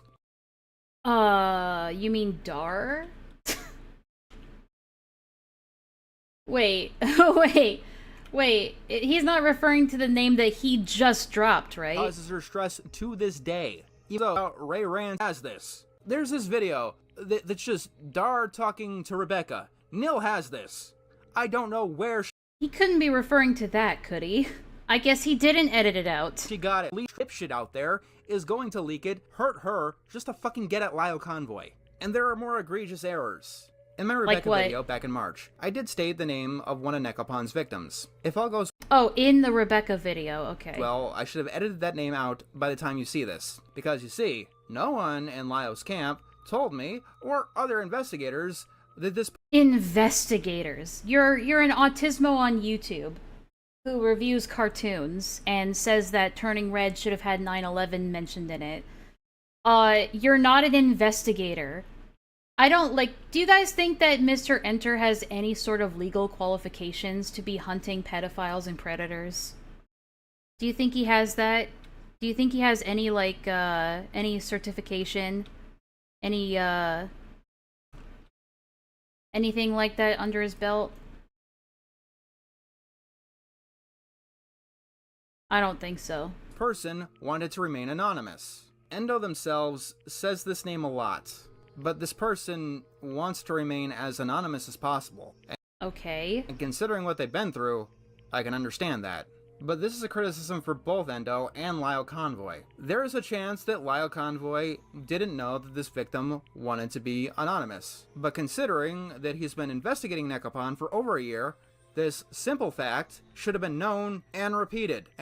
But if Endo's already made their name public, it doesn't fucking matter at that point. What the fuck is he talking about now? He just kind of jumped into this new topic with, like, hardly any segue. And told to any of the investigators. Someone Investigators. Woo! Investigators. Sounds serious when you call yourself an investigator. Should have let me or Lazy Bedhead know about this. But if there's anything that makes me write off Lio Convoy completely. Oh yeah, I love this part. If there's... So this is the thing. Out of everything that Lio has done to others and to this investigation, this is the thing. You guys want to hear the official reason why Mr. Enter, quote-unquote, wants to cut Lio off? This is the reason. You ready for this? It's this. I was pulled into a group chat with several other members in regards to the Necco Pon investigation. We had to make a difficult decision and do something incredibly important. They had to do something incredibly important. Ooh, what's this incredibly important thing? Let's hear about it. Lio was the only one who could actually do the action, for reasons that I can't go into here. Oh, I can't say, but just know that it's this vague situation where these vague people had to do this. We asked this person to do this vague thing. Okay, off to a great start so far. I'm loving the context that we're getting for this very important reason why you want to cut Lio Convoy off. Compared to all the other shit he's done. But everyone voted and asked Lio to do something. This thing... They asked Lio to do something? Was important. And the thing was important. Don't worry, this important thing that I can't go into because of just how important it is, it was definitely important. Trust me. Lio disagreed with our decision, but he did promise to abide by the group decision over the weekend. That important thing was never done. Oh, God. Oh, it wasn't done? The oh so important thing wasn't done? Oh, God. He instead took the weekend to get into a shouting match with Kumo. Oh, God. The horror. The horror. Oh, you mean the shouting match where Kumo and Lio came to an agreement that Kumo did not, in fact, get a teenage girl to cut his name into their leg? It seems like this guy didn't do any fucking research into anything he's talking about, aside from the Star Giant shit. An update was asked in the group chat on June 18th, and as of the 25th, no account in that group chat has spoken. And if you're wondering, this is something that I can easily infer has not been done. I can't say... Oh, it's good that he confirmed that the vague thing that we don't know what it is has not been done, guys. Shocking, I know. Everybody, I hope you guys were sitting down. I probably should have given a trigger warning, but, sorry, that's my bad. Exactly what Lio was asked to do, for reasons that Lio himself knows, but we both know exactly how important it was to do. This is, if you can't give any details to the public audience about what this incredibly important thing is that Lio didn't do, it's not worth mentioning here. I'm sorry. So he's mad that Lio talked to Kumo instead of doing this oh so important thing for them that they deem is important. And is so important, guys. Even though we can't tell you about it. It's just way too important. It's just so funny. It's so funny about how autistically vague that is. Leave it out of your damn video. Sorry. You're good, Asher. All of my investigators. I can't believe Lio Convoy didn't want to help in a predator hunting investigation. Also, wasn't if we're talking about like abiding by a victim's wishes, wasn't Lio told by Endo specifically that that Endo doesn't want Lio touching the Necco Pon shit anymore? Maybe that could be why he didn't do the oh so important thing you guys wanted him to do that we don't get to know about because reasons.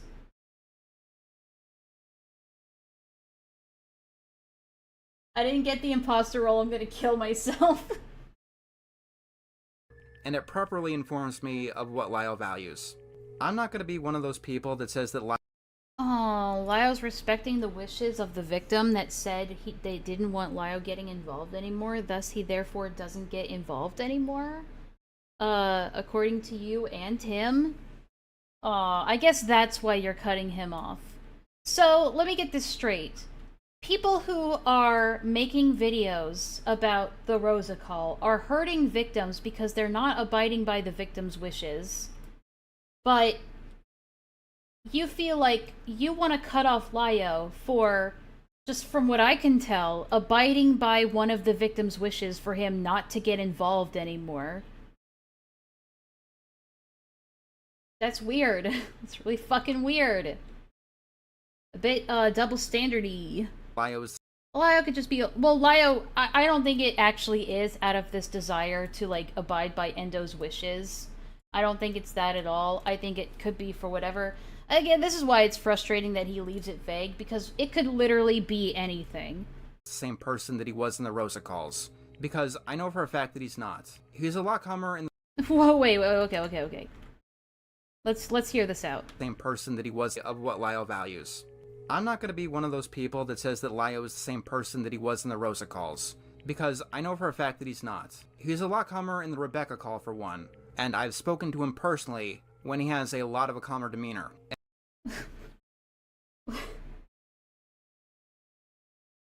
Guys, I know for a fact that Lio has changed. Because he doesn't yell anymore. He acts calmer. And when I talk to him, he's nice to me. So clearly he's changed. He's one of those dumb idiots who thinks that Lio's changed because he doesn't yell anymore.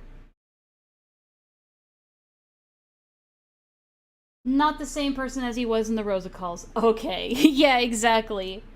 Streamline, what do you think about Mr. Enter calling you a deranged psychopath, a terrible person, and a clout chaser for daring to make a live stream talking about the other bad shit that Lio Convoy has done that had absolutely nothing to do with the Rosa call? And it's clear that the events of this year in particular have affected him greatly. But aw, poor Lio. He's a bit sad because of the events of the past year have been affecting him. Aw, poor guy. Let's all feel bad for Lio Convoy, guys. this experience has told me that he still has a lot of growth left to do. Oh, he still has a lot of growth. Oh, no, it's Ponder. He's the next Ponder. He's pondering right now. That's what I'm going to call this from now on. Sorry, Streamline. But he is indeed pondering. In the first Rosa Ray Ramsey call, Coyote Lovely says this. Because what you could do is look for YouTubers on Twitter since you seem Wait, he knows that Coyote Lovely was in that call, but he's still gonna make it out like Coyote is one of the people bandwagoning on the Rosa call Lio hate train? But he was in the call! Are you fucking stupid? I haven't seen this video or this person because I'm pretty sure whatever he says is perfectly reasonable and accurate to me. Oh, you want to see? He doesn't mention you by name, by the way, but he lumps you in with every other deranged psychopath that he brings up here. Hang on. Let me try and find it. Here it is. I think. Come on. Along with her moderator. In between all of this, while Rebecca Starlight was clearly on Necco Pon's side, she wasn't Ray Rance. She wasn't going to— So this guy's trying to insinuate that everybody who makes a video about Lio Convoy is only doing it because of the Rosa call. to bat publicly for Necco Pon. And then, because of this train wreck, the story becomes how Lio Convoy yelled at a disabled woman for 4 hours. The plot is totally lost. So many people are making video after video after video, squeezing every dollar of AdSense out of the Rosa Ray Ramsey call. Yep, you're squeezing every bit of AdSense money you can out of the Rosa call. It was nothing else. Your stream that you did wasn't about anything else. It was purely about... You went on for 2.5 hours about how bad the Rosa call was. Clearly. And they don't even know who the fuck Necco Pon is. They probably don't even know who the fuck Star Giant is. And that's ironic, isn't it? This is Star Giant's sin, absolutely. But she was... Anyway. But what I'm trying to say is that he ropes all of us in together with deranged psychopaths like Mongrel. Okay, I'm gonna say this exact same thing again, but he's like if he's from an alternate universe where Ephraim got views. When I first criticized Ephraim in the comments of his, I think it was the Zay video that Ephraim made, where he was like, I can't remember what he said now, but I wanted to, like, basically in my comments, I just assumed that Ephraim was some random guy who just didn't know any better about the Lio stuff. And I was giving him the benefit of the doubt that he just simply didn't know about the accusations that Jordan and other people were making against Lio. Oh yeah, right, it was because Ephraim was saying in his video, why does it matter? Why does Lio's personal life even matter? And I was giving him the benefit of the doubt, assuming that he didn't know why it mattered. And it turns out that no, he was just a mouthpiece for Lio and has been one of his head mods this entire time. I would not be surprised if Mr. Enter was just another mouthpiece for Lio. Quite honestly. Oh, I give people chat moderator role just cuz. I see other people do it, so I was like, I'll do it too. Fuck it. Streamline never asked for it. I just give it. It also helps to highlight their name in chat.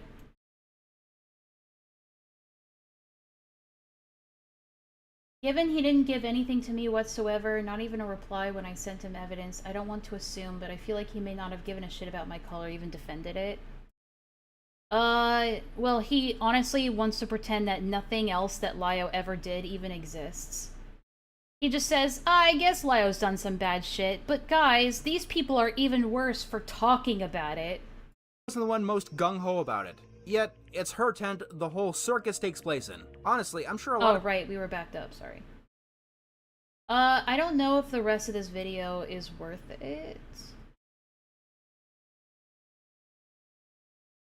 Okay, so we're gonna go from this to Akumu's response to Mr. Enter's video. Which is this one. We're gonna skip over the segments where it's Mr. Enter talking, because we've already heard that stuff, so... let it roll, Akumu. Furious. Mr. Enter. And by the way, he got this out, maybe, not even a day after Mr. Enter's video came out. Akumu works really fucking fast. Uploaded a video on Lio Convoy on July 1st, titled The Most Shameful Predator Hunter of All Time, and in it... that is a bit of a misquote, because it is the most shameful predator hunt of all time. But whatever, just a nitpick. He name drops yours... He did make this in less than a day, so...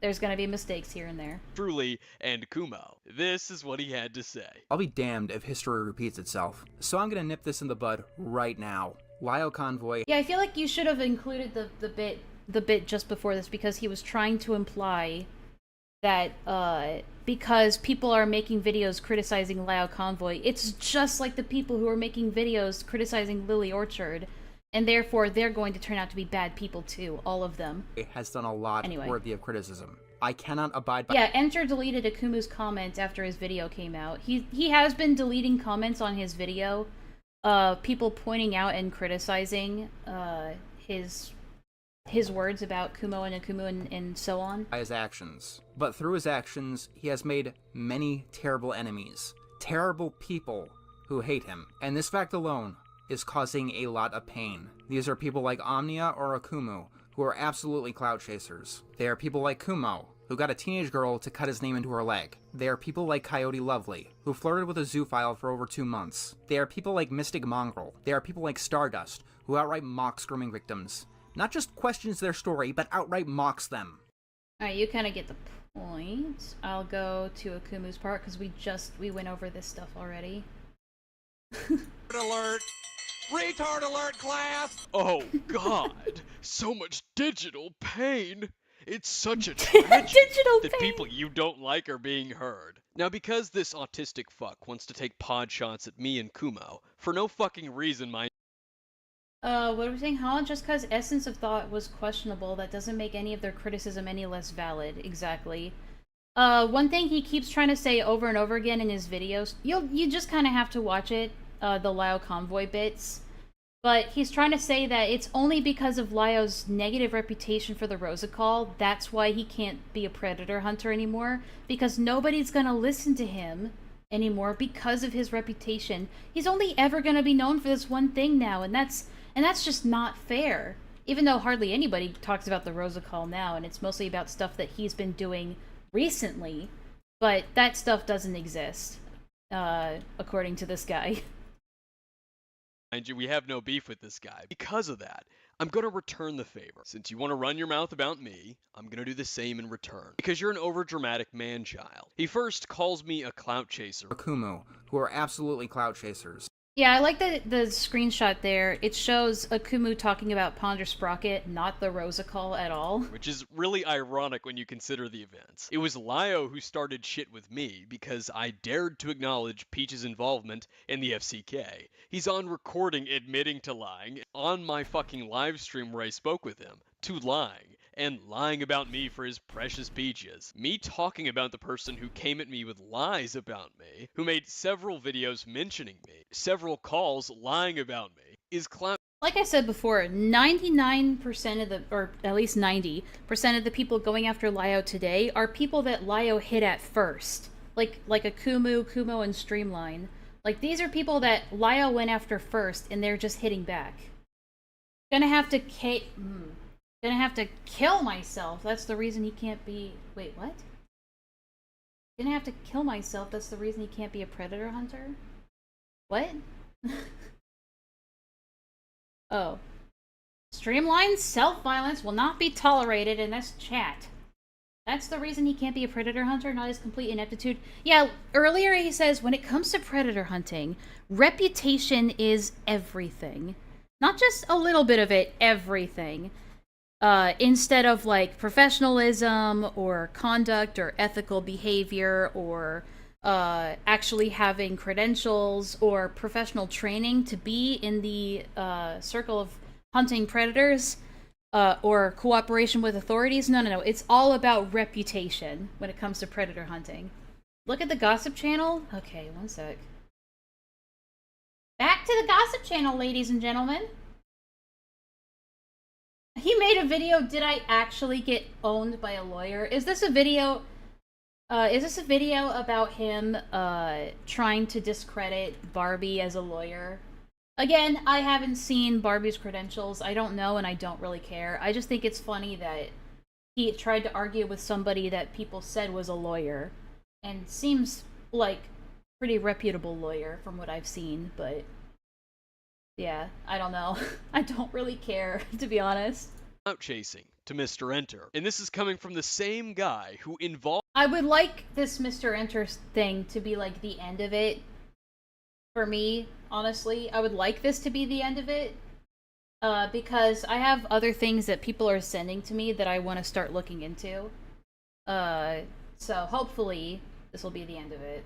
Involved himself, who put himself in the situation to make a video. The guy who chose to... Oh, keep my smile. I thought... That is awful. Involve himself with an my investigation. smile. Last time on Mr. Enter Investigates, I looked into my ex-editor Rebecca's Oh, that's right. Yeah, he thinks he's like a real investigator. Starlight. I'd assembled a team and discovered that she was worse than I had ever thought possible. Also, this guy talks really fucking fast. He's just like that other guy that we were talking about the other stream. Rebecca Starlight. I'd assembled a team and discovered that she was worse than I had ever thought possible. The video, that's not Oh, god damn it. I fucked up. Hold on, sorry. To engaging in predatory actions against minors herself. In the intervening months, The Danganronpa edit. The Danganronpa edit. While also calling himself a serious predator investigator. I grew unsatisfied calling the case closed, as there were still questions that needed to be addressed. What Also, has the Rebecca music been is up to really since March? loud. Why did the Necco Pon investigation last so long? What's the deal with Ray Rance? What was anyone thinking during the infamous Rosa Ray Ramsey Senate call? And most prominently, who is Mystic Mongrel? And that's not clout chasing. There's also the fact that I'm not monetized and he is. So again, Mr. Enter. Oh yeah! He tried to say that Akumu was trying to get, like, squeeze ad revenue from this. Even though he isn't monetized and doesn't make money from his YouTube videos. Who's really the clout chaser? Or is bitching throughout the video about how hard it was to make. I didn't like making this video. Not just because it was psychological. God, I hate it when people do that. Guys, I didn't want to make this video. I know I'm making a lot of money from it and I'm getting a lot of views from it, but I didn't want to make this video. Psychologically taxing. It was. It was so taxing making money from this situation, guys. It was just so taxing. I don't like needing to air out other people's dirty laundry. Even though you chose to make it, suddenly mean that you're not clout chasing at all. There's nothing to do with it, because you care so much. Maybe him using big words like saying it's his investigation means it's suddenly not clout chasing when he wasn't involved, Yeah. but I was. From what I understand, the only way Mr. Enter is actually involved in the Necco Pon situation is because Star Giant used to be one of his editors. That's it. Unless I'm wrong and there's another reason why he involved himself, but, like, that's the only reason that I know. Then there's that cock holster flapping about Kumo. How he got a girl to cut his name into her leg. Whoa, Akumu, that's sexist. That's slut-shaming. You can't say that. When in truth, she was going to cut someone's name in her leg, regardless, and he offered his. Okay, I don't know why people are harping on, like, oh, well, she was gonna do it anyway. That's besides the point. I mean, yes, that's part of the point, but it's not the main point. The main point is that it was a fetish. It was a fetish for Asta. Nothing more. And, I know Kumo doesn't like to say this, but it's my personal opinion that Asta was clearly trying to groom Kumo into the kink of knife play by doing all that shit. But yeah, we've gone over it ad nauseum. I don't have to defend Kumo. He can do that himself, but yeah. This was after she had been pushing it onto him for the longest, too. Oh, there you go. Even celebrating when she got him to cut. Yeah, for those who haven't seen this screenshot, this is Asta, the alleged teenage girl that Kumo forced to cut themselves, saying, Kumo cutting himself in VC with me now, corrupting his cute little mind. So, yeah. But Mr. Enter isn't going to honestly talk about that because he wants to make Kumo out to be as bad as possible. Context is inconvenient when it comes to that. Now joining me on today's report is Alex the Critic, who is a fan of Mr. Enter, and this is his expert breakdown of that clip. Hey everybody, Alex the Critic here, and I was having a pretty good week. This guy has a lot of I made hair. some decent progress on my Nezzy Monster video. I was editing the final draft of a cartoon review. Kumo is being groomoed. And I finally got a copy of Ultima 4, an RPG that I've been wanting Congratulations. to play for a while now. All of those plans went right out the window when I saw that Mr. Enter, one of my favorite YouTubers, Don't know uploaded why. a video that followed up on a previous video he had made a month or so ago. Did you see his Turning Red 9/11 video and just like foam at the mouth being like, yes, at long last somebody finally said it. That was about the allegations surrounding Star Giant Productions and Necco Pon. I liked the first video well enough, so I eagerly popped open the second one to see what new information Enter could provide for us about the situation. Things were going pretty good, and I agreed with most of the things that Enter said about the individuals he covered in the video, until I got to the hour and 30-minute mark. Around that I should probably like watch more of Alex's videos. part of the video, Enter goes on a tirade I kind of dismissed him because his icon art looked like shit. Sorry. made where he chastises the people But who I made shouldn't do videos that about no Lio more. Convoy and his many fuck. Honestly, I can't judge because the only time my avatar looks good is when Villanilla draws her or other people. He says, yeah, it's either in fan art or when Villanilla draws her.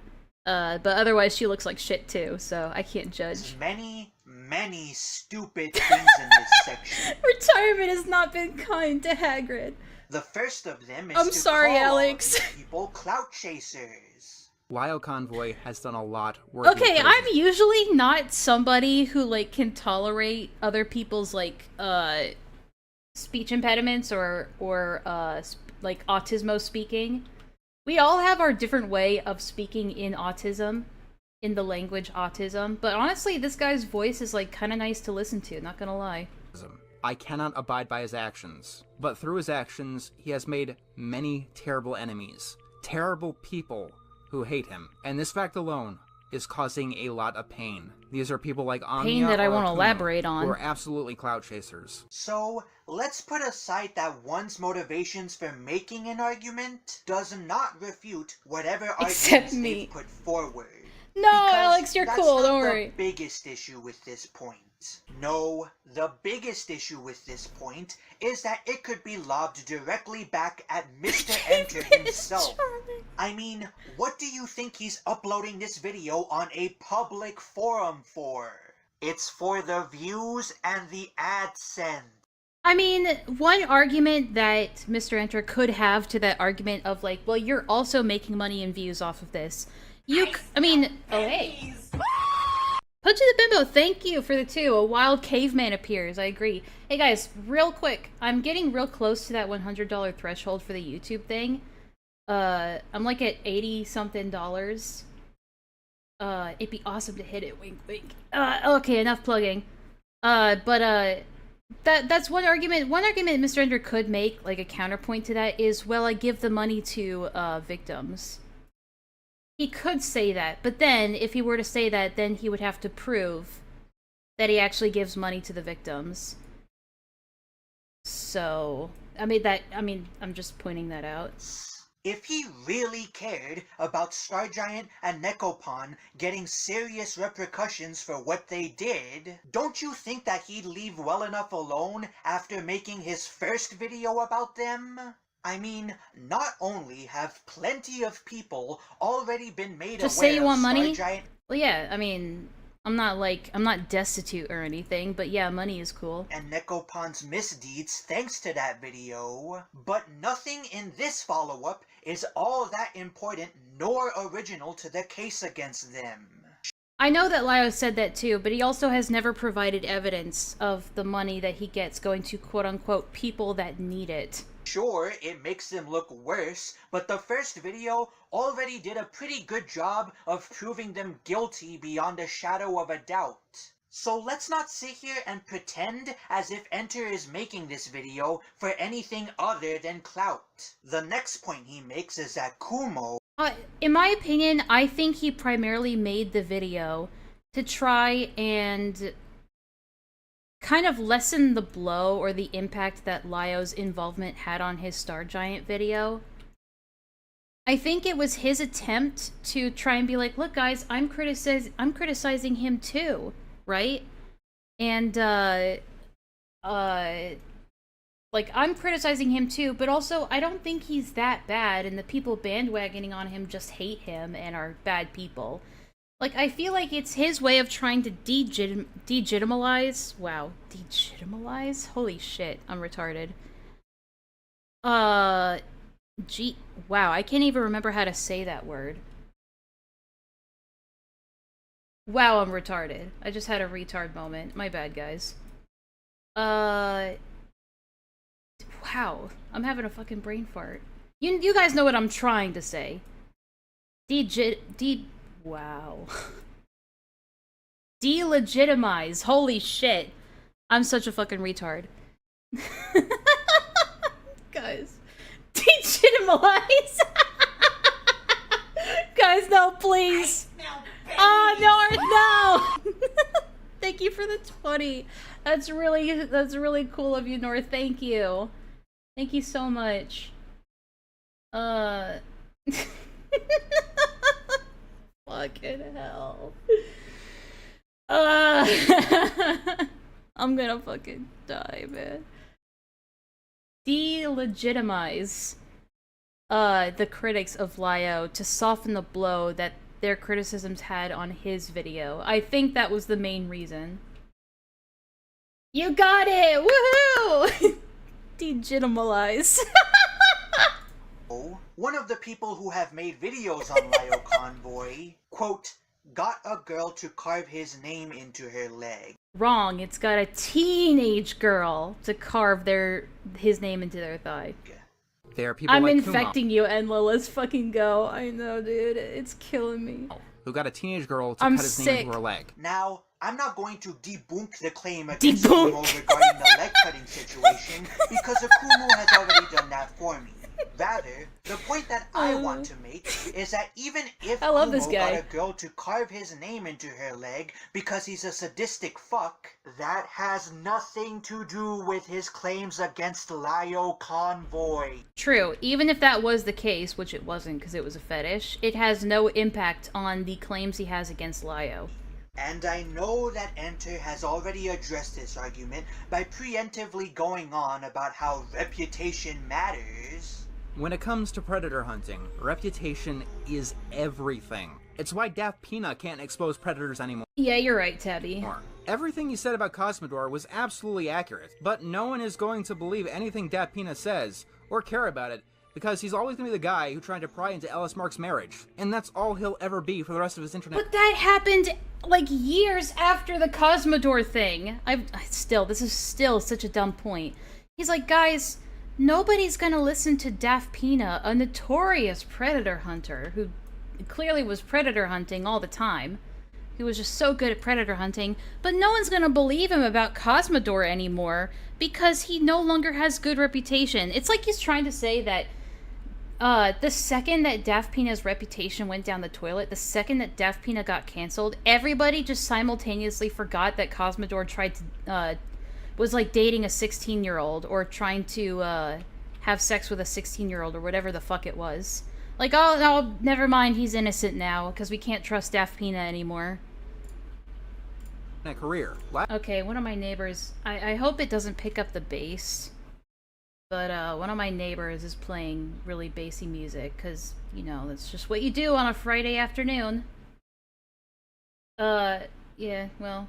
Also, I need to... Oh, shit, where's my phone? I need to keep an eye on my phone, because my mom is visiting later, so I want to make sure I don't miss any texts from her. She's doing good, by the way, guys. She's, recovering well. Thank you for all the well wishes.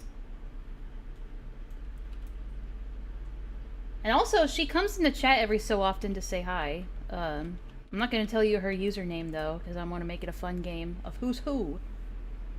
But she'll probably stop by later. But, yeah, that's when she stops by, that's when the stream stops, so. But she can probably say hi. W neighbor? Fuck yourself. Go fuck yourself. Actually, go fuck yourself. Lio Convoy I'll tell her, don't worry. is always going to be the one who shouted at an epileptic for 4 hours. Holy shit, it's fucking the bass is loud. I need to get my... I'm actually relieved that the... sounds... Oh, you guys can hear it? Shit. Well, I apologize. There's nothing I can do about that. All I can do is put earplugs on. I can protect myself, but I can't protect you guys. RIP. And terrible people know this. And terrible people are fully willing to take advantage of this. However, what he forgets is that this argument only holds weight if you're the kind of person who actually cares about what other people think of you. Which Kumo, for all of his faults, definitely doesn't. That's debatable. Honestly, that's a little debatable. Neither do I, John. If you're gonna sit there Oh, I and believe that, dismiss Mr. Caveman. Kumo's I believe complaints that. against Lio, then actually address his points. But Alex, I hear you intrepid viewers say, this video isn't about Akumu or Kumo. It's about Star Giant and Necco Pon. Okay, then why the fuck did Mr. Enter bring either of them up? Keep in mind, right before he went on this tangent, Mr. Enter complained about how Lio had jeopardized the investigation against Necco Pon by turning the situation into a circus whose attendees are focusing all of their ire on lesser offenders. Honestly, that's why a lot of this story frustrates me so much. Necco Pon is the predator that set all of this off. Necco Pon is the core, the center of this black hole of misery. Due to Lio Black Convoy's hole actions, of misery. This morphed to be about Rebecca Starlight, who kept a predator in her server for 8 months, along with her moderator. In between all of this, while Rebecca Starlight was clearly on Necco Pon's side, she wasn't Ray Rance. She wasn't going to bat publicly for Necco Pon. And then, because of this train wreck, the story becomes how Lio Convoy is a fair criticism. Hang on. This takes place in. Honestly, I'm sure a lot of people here are disappointed in this video seeing that Rebecca is merely a footnote. Which, in all honesty, is a fair criticism. Unfortunately, it's undermined by the fact that John is doing the exact same thing by dragging all of these other people's names through the mud, even though a good chunk of them have nothing to do with this situation. See, this guy gets it, right? He knows that if you have a speech impediment, that you need to speak slow and enunciate your words so people can understand what you're saying. He gets it. Respect. Enter, buddy. You're starting to build your house with glass. You might want to stop throwing stones. If you thought the stupidity ended there, oh no, it keeps going. They are people like Coyote Lovely, who flirted with a zoophile for over 2 months. Why is Mr. Enter even bringing up Coyote Lovely? This segment of the video is supposed to be directed at people who have made videos about Lio Convoy.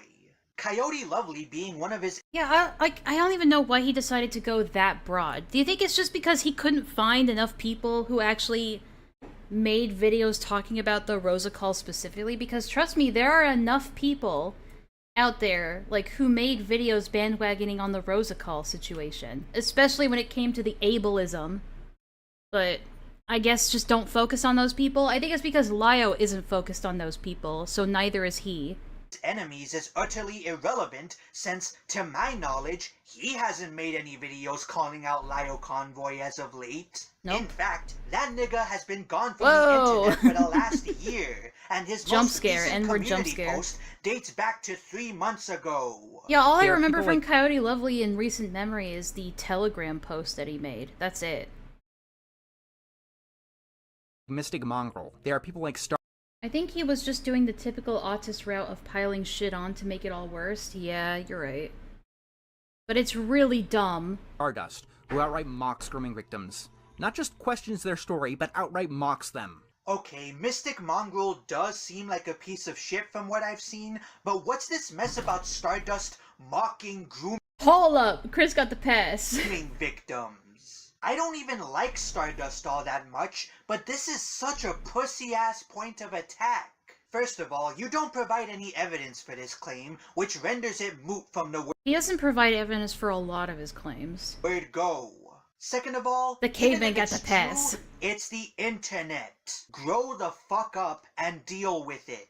Oh no! Somebody made a Listen, joke I'm about white. The N-word scares me. something that I went through, and it hurt my fifis. Okay, then either throw jokes back at that nigga, or just stop listening to them. Buh. Do you know how much shit I've had flung at me because I have conservative beliefs? If you Oh yeah, it's because you're a conservative, not because you're a caveman or a retired wizard. do, then here's a follow-up question. Have you ever seen me cry about it like a little bitch? No, I just tell those people to fuck off. They are people like Hopeless Peaches, who is hopelessly deranged. Well, if nothing else, she's a better artist than Enlaa. you, so she's got that going for her.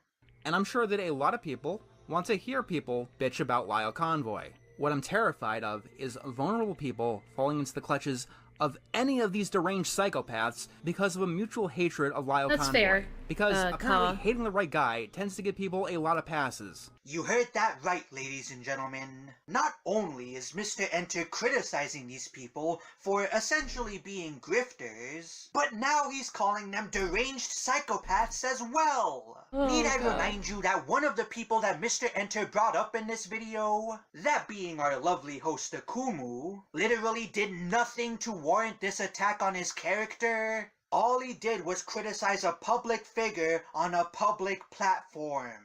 Which I guess yeah, for stuff that had absolutely nothing to do with the Necco Pon situation. That's the thing, cause like, Mr. Enter decided to include Lio in his video, despite all of the bad shit that Lio's been doing, and his way to justify it is just, oh, well, the only reason I included him is because he had information that I needed. But it's like, you didn't have to have him, like, have an entire cameo segment in your video.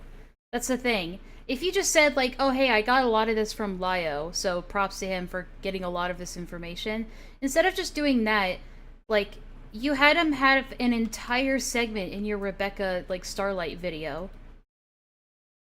During the midst of him, like, having done a bunch of other shit to other people, like, that is not part of the Necco Pon stuff at all. But he decided to not look into any of that, and I think this is him trying to make up for the fact that he didn't look into any of that other shit by not looking into any of that other shit, essentially doubling down, honestly. This is all it takes to be considered a dangerous psychopath these days. Sorry, Akumu, I know you and I have been friends for years at this point, and we've helped each other make some pretty banger videos over the years, but I have to disavow you. Yeah, literally none of us did anything to Mr. Enter. I think at most of us just mentioned that Lio was in the Rebecca Starlight video, and that we just assumed that, oh, he must be ignorant to the shit that he's done. And that's it. None of us really jumped on that as like, oh, I guess Mr. Enter must also be a bad person. So I don't know what his beef with us is. I mean, I can't have my brand associated with a fucking lunatic making response videos on the internet? Oh, the horror! I would respond to the rest of Enter's segment, but I would just be repeating myself, and I've rambled on long enough. That's so fair. instead, I'll present y'all with my final thoughts. I am not— The thing is, Lazy Bed had Lio in her video as well, and still condemned that their behavior in the Rosa call. It's not that hard to take the information and condemn the source. Exactly! But it's like it's because they believe, like Lio, they too believe that reputation or your opinions of somebody or the other things that somebody has done affects the evidence or information that you get from them. They all must think that because he's like bending over backwards to try and like delegitimize the sources of people that are also criticizing Lio.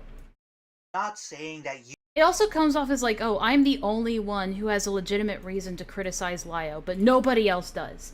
Everyone else is just jumping on the bandwagon, but I have legitimate issues with Lio, and I'm the only one who gets to say them. you have to like Yeah, autism. You could really just boil it down to autistic tunnel vision. any of these people. I myself am not overly fond of many of the individuals that Enter went after. But the one thing I would never do is completely derail a video that's supposed to be about some serious allegations to bitch about people being mean on the internet.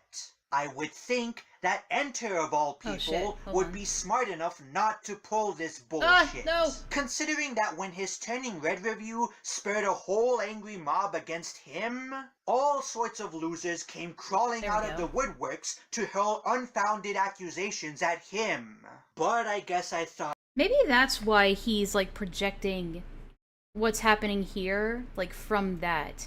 If a bunch of people were dogpiling on him and jumping on the bandwagon for something he fucked up on, maybe he just assumes that every time people jump on to something to criticize it, it must just be a bandwagon and nothing else. It could just be like pure projection. Welcome back, Distression. What I miss? Not much. Serious video. Get the Danganronpa music. True though. Because how else are we supposed to know that it's a serious video if you don't have the dark, ominous Danganronpa music to back it up?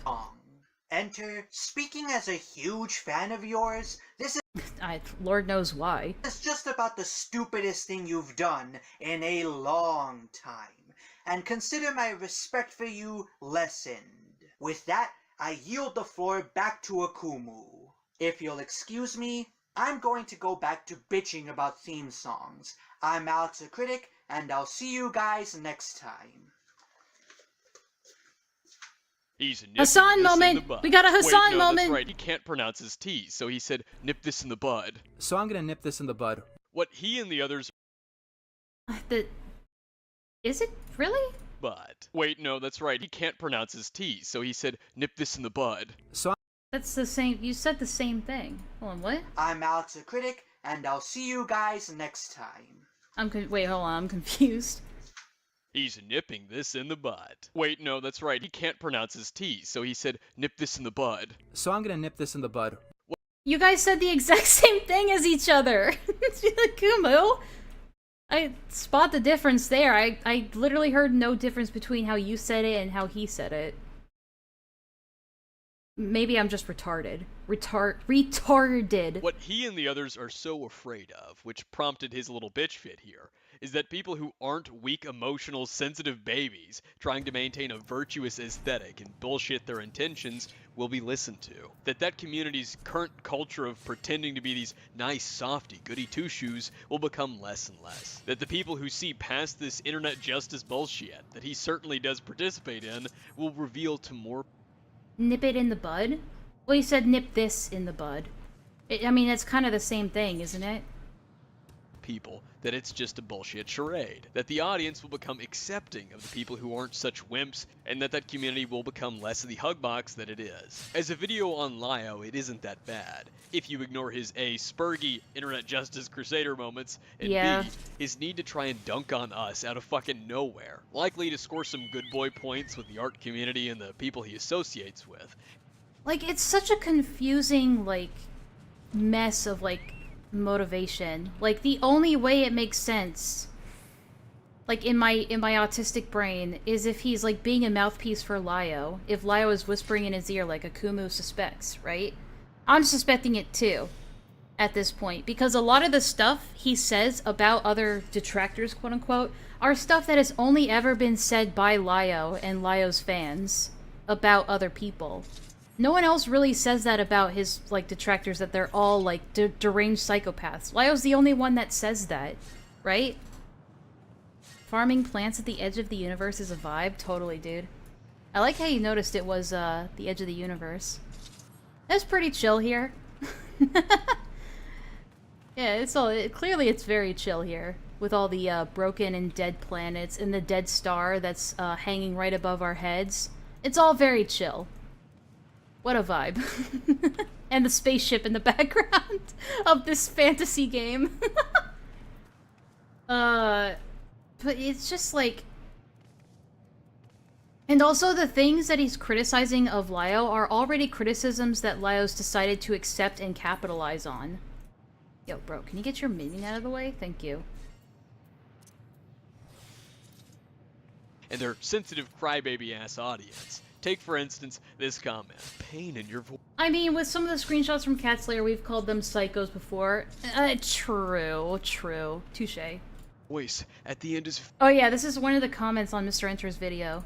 Good boy points with the art community and the people he associates with, and their sensitive crybaby-ass audience. Take, for instance, this comment. Pain in your voice at the end is very gut-punching, and while it hurt you to go through this investigation, it shows you have values, morals, and understanding. Something that can be highly respected. In your voice. Keep your chin up, okay? The kind of audience more concerned with mean words hurting fifis than lies or deceit. At the end of the day, he said what he said. He lumped me and Kumo in with Coyote Lovely and others, just to throw some quick shade at us, to prop up his own image, to make himself this fucking a megaphone more picture, virtuous individual that's criticizing Lio. Look at me, I'm nice. I'm a good person that's criticizing Lio. Unlike... It is sort of a not like those other guys kind of vibe. Like, I might be criticizing Lio, but I'm not like those people, guys. I swear I'm not with them. Very tribalistic behavior. It's a good point. Let's be real, Cat Slayer is an autism daycare, and I mean, people argue that my server is also an autism daycare. I consider my server to be an autism endurance test. That's what I consider it to be. Like these assholes who say slurs and hurt my feet. Yeah, they're unhinged with their statements because they take them so seriously. That's true. Fees, fucking deranged psychopaths. This isn't like the ACC where I'm talking about his intentions or calling him malicious to dismiss what he's saying. No. He called me a clout chaser, which is fucking hilarious coming from him, and a deranged psychopath. He's a sniveling titty baby, taking pod shots because he doesn't like that people who don't put on the facade of sentimental bullshit are being listened to. Yeah, he never even really elaborates on why these people are bad. Just like Lio, it's just take my word for it, guys. These people are crazy and deranged. That's why you should listen to me and not them. But never elaborates on it. Again, it's just very Lio mouthpiece behavior. And that's all that this is. Before we go, I just want to show you a few more clips from his video. Towards the end. Again, I wouldn't be surprised if Mr. Enter's not in the Cat Slayer, he's at least on an alt in the Cat Slayer. That is very possible. Do it. What does that even mean? At current, I don't even fucking know. I'll figure it out. I'm tired. I want to go to bed, and I never want to wake up. Yeah, I mean, a lot of people do this. I mean, Streamline, I think, even does it in her Glitch Tail video. But again, that's about Glitch Tail. It's not about predators and predator hunting.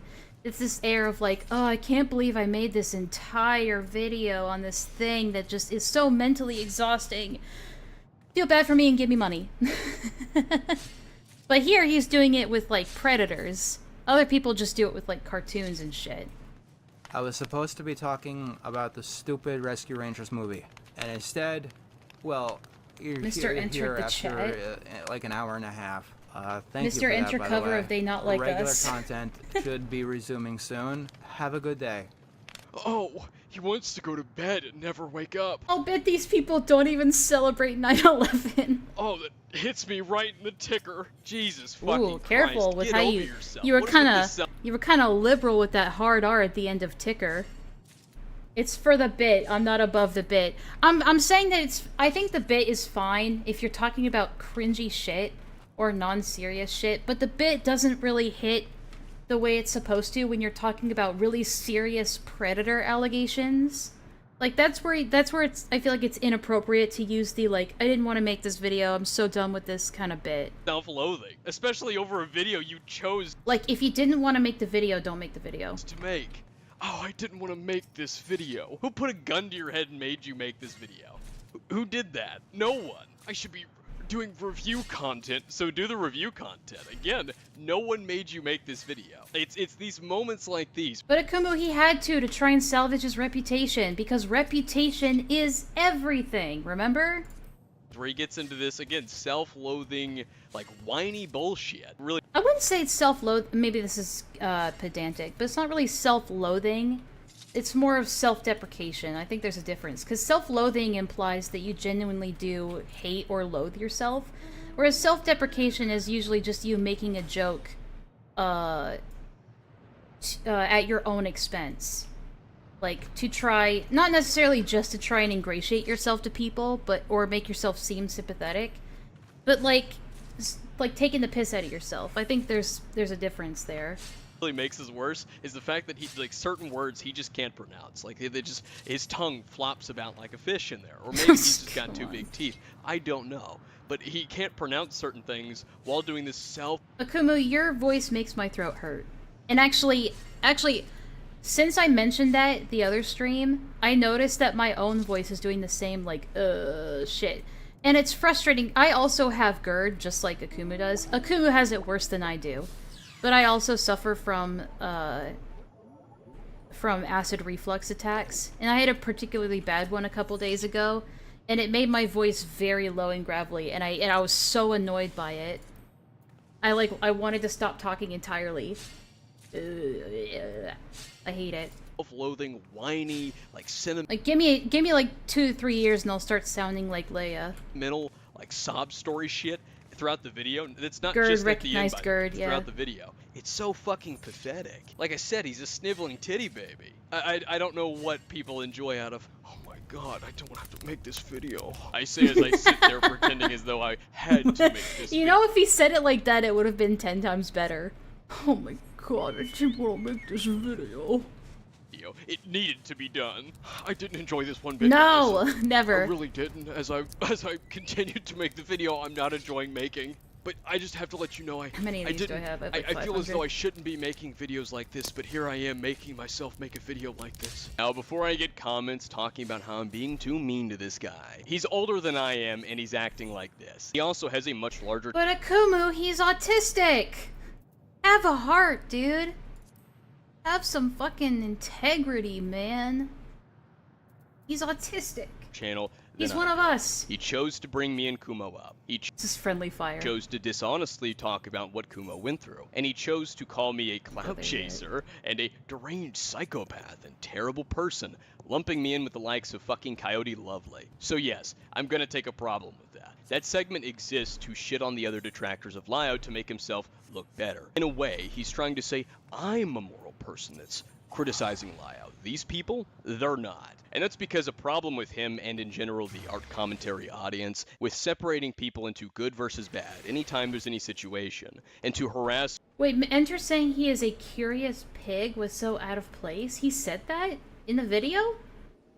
If it was in the segment I watched, I must have missed it entirely, because wow. and victim. What? And oftentimes, they rush in doing so and get it completely wrong. Because I'm a meanie pants. I'm the Joker, deemed baby. the harasser. I'm deemed the bad individual. Because I say mean things. Not the individuals who are deceitful, dishonest, lying, dishonestly present themselves, and twist stories to make themselves look grander, such as Lio. He very clearly has this fucking hero complex as he goes through the video. He talks about how it's his investigation into it, and that he didn't want to have to make this video. He didn't enjoy making this video. It's that martyr complex that a lot of these people seem to have. It's like, it's sort of like, I'm getting tired of, like, people doing this. But he had— I'm sure Akumu's tired of it, too. make it. He had to do it. It's this call to We're on action repeat. bullshit. And the only audience that's really gonna eat it up is the art commentary audience. Because they fucking love that shit. They gobble it up. They fall right for it every fucking time. In fact, that's one of the reasons Lio became as big as he was. That call to action, moral figure bullshit. Oh, wow, okay, so it just ends. Cool. Well, I like how he doesn't have an ending to his videos at all. They just sort of end. Yeah. Oh, Cecil! Remember, bully early and often. True. Well, it seems like the video was, received well. But yeah, good video as always, Akumu. But yeah, apparently Lio put out a new video. I assume, without watching it at all, just based on the title of the video, I assume it's like him trying to debunk the fact that Barbie's an actual lawyer. Which, again, I never really cared about, and I still don't care about. You guys like my Viper outfit? Streamline! Do you play Final Fantasy XIV? Wait, what's the copy... Wait, what's the copy pasta for Final Fantasy XIV? Hang on.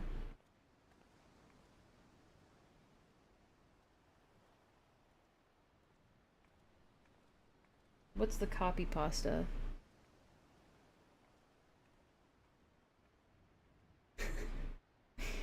Did you know that the critically acclaimed MMORPG Final Fantasy XIV has a free trial and includes the entirety of A Realm Reborn and the award-winning Heavensward expansion up to level 60 with no restrictions on playtime?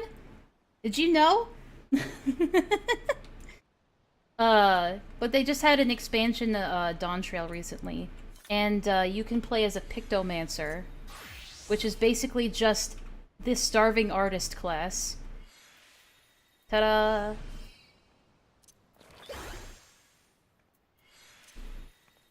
Villanella thinks it's goofy. I disagree. I think it's awesome.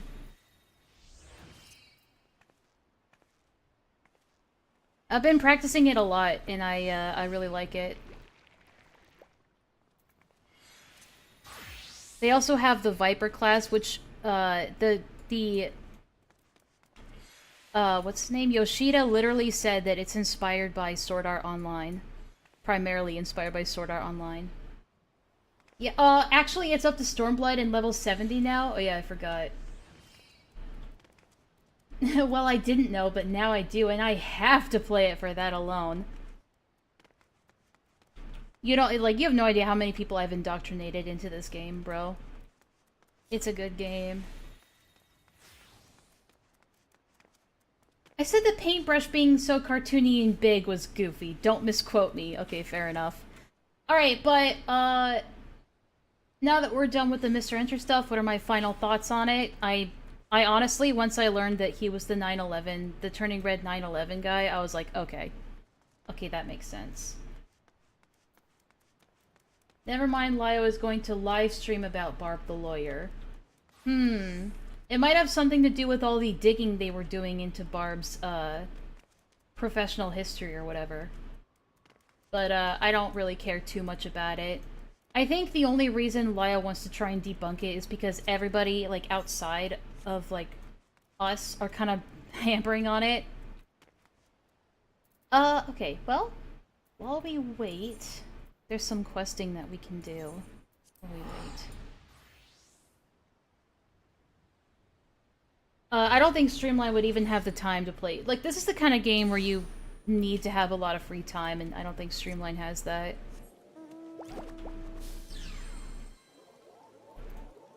One of the biggest reasons I got into this game to begin with was because I knew I could stream it. And then I ended up not streaming a majority of it, and then just experiencing it by myself. And crying a lot. Ugh. Hello. I am tiny compared to you, wow.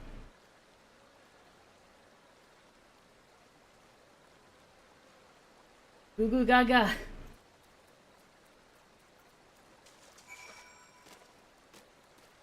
What the fuck? Why are we making 9/11 analogies?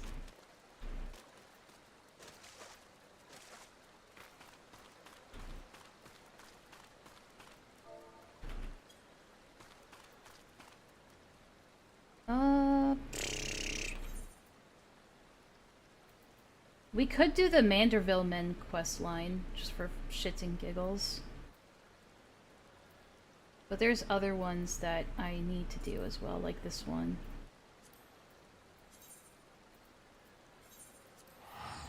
There are some, like, side quests that I've been neglecting for a while. You're a Risk of Rain 2 enjoyer? I actually don't know anything about that game. Wow, it's raining here too? What are the odds?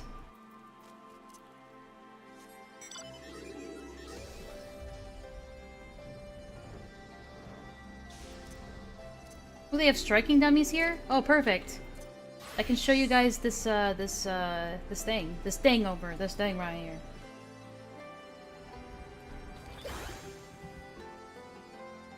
What, can I not do it? Well, it's... there you go.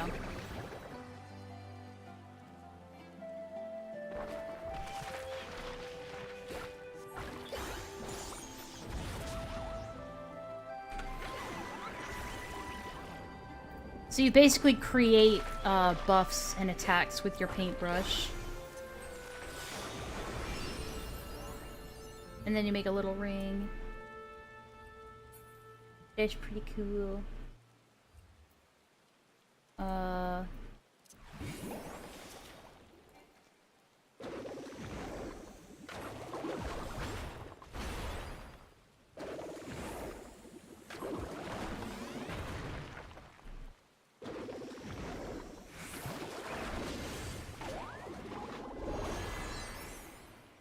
Anyway, I think it's cool. I can't wait till I get better weapons. Fellow Rain Suffers. What do you do in Risk of Rain? What kind of game is it? Viper is the other new class, which I'm working on leveling.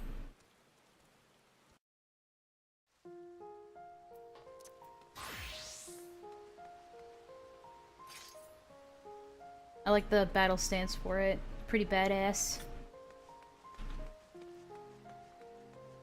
Alright, Gaius! Gaius! I fought you in Praetorium like 15 times this week. It's exhausting.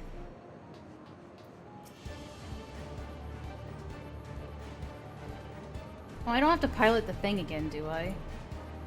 I hate this is like a Gundam side quest. Ah, fuck! It's gonna make me pilot it again. Fuck! A roguelike basically don't get hit and kill everything else. I'm bad at not getting hit, though. That's like my weakness.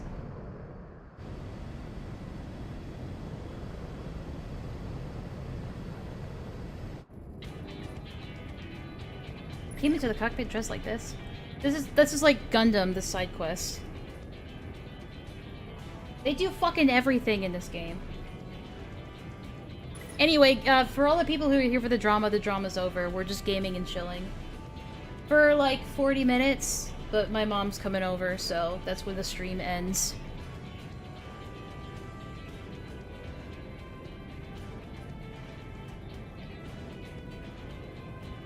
I might have to look into it. I like Warframe, which sounds pretty similar. Okay, I'm not a fan of piloting mechs in video games. That's never been my thing. A mech in my medieval fantasy? It's not medieval fantasy for the last time. Oh, they're talking! Ooh, ooh, ooh.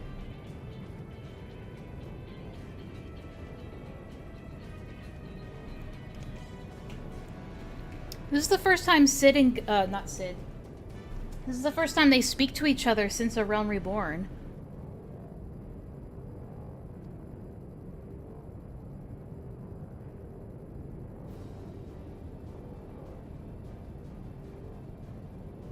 Anti-G? That sounds kind of homophobic. Not gonna lie, Nero, that's kind of homophobic of you to say. You're anti-G? Okay, I actually might have to pay attention.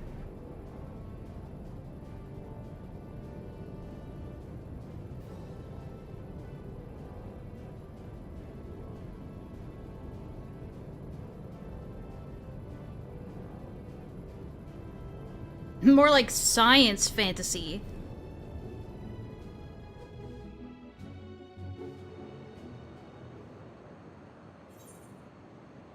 Okay, in the following sequence you will pilot the G Warrior. The Gay Warrior. Oh shit, I should listen. When a blue prompt appears, time your input as the diamonds overlap. When a yellow prompt appears, make several rapid inputs until the prompt disappears. What? Okay.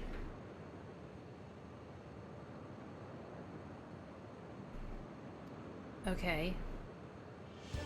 I have no idea what I'm doing, so fuck it.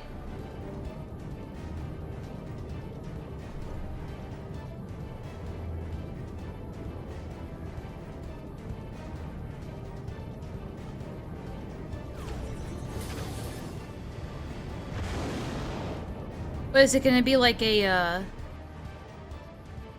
rhythm game?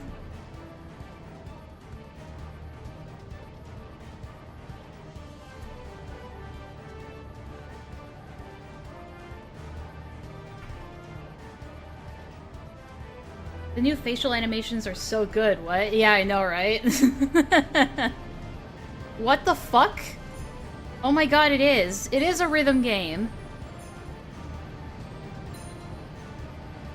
Oh, I see. Okay. Blue is just time it right, and then yellow is just spam it as hard as you can. Yeah, I'm not a fan of quick time events. I thought it was gonna be cooler than this.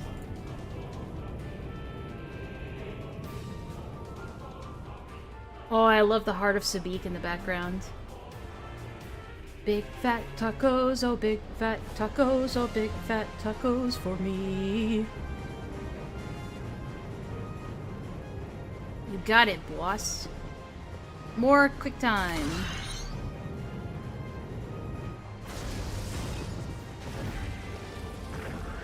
Yeah. To be fair, this is like a side quest, so I don't expect them to put a lot of effort into it. He's not going anywhere. I like the facial animations on my character more. I feel like those are a big improvement. Yeah, it could have been cooler. At least the cutscenes are cool. Okay, never. My mom's gonna be late for another hour, so we still got another hour, guys.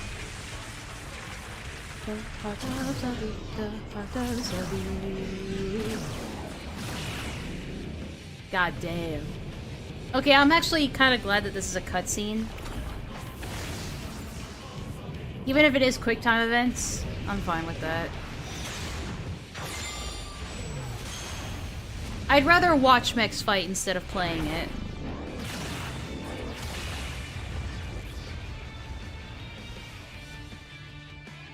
Still better than Arcwing missions.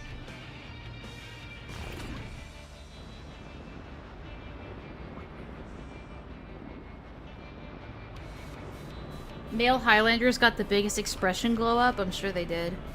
Lalafels you can't even really notice. But I can notice on my character just because I know her so well. I'm sure everyone notices the differences on their own characters.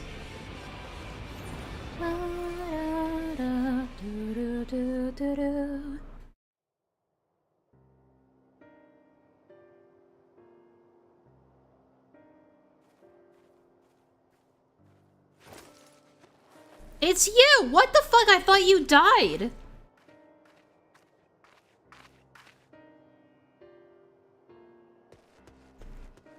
The fuck, dude? We watched him die. His head got popped. The fuck?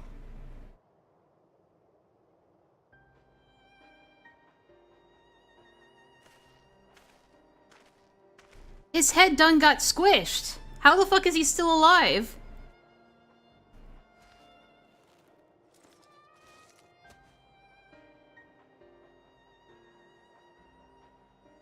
Yeah, Valence with a question mark.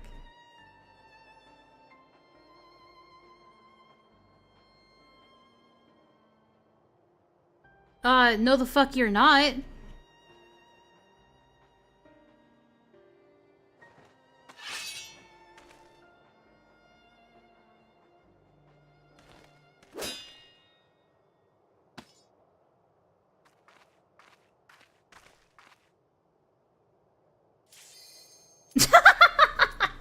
Fucking hell. God damn it. Fuck. I gotta redo this entirely. Of course the dungeon pops at the wrong moment. Of course. That always fucking happens. What a plot. What a cliffhanger. Enjoy your collective $100 for whatever. Oh, there wasn't really a goal. Most of that is going towards bills. But see you later, Northen. Thank you again for the 20.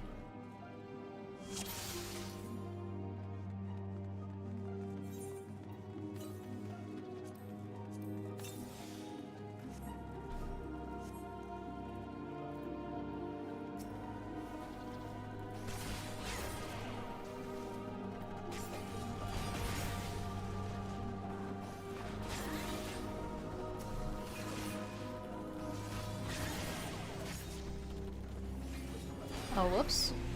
I didn't know we were staying here, my bad.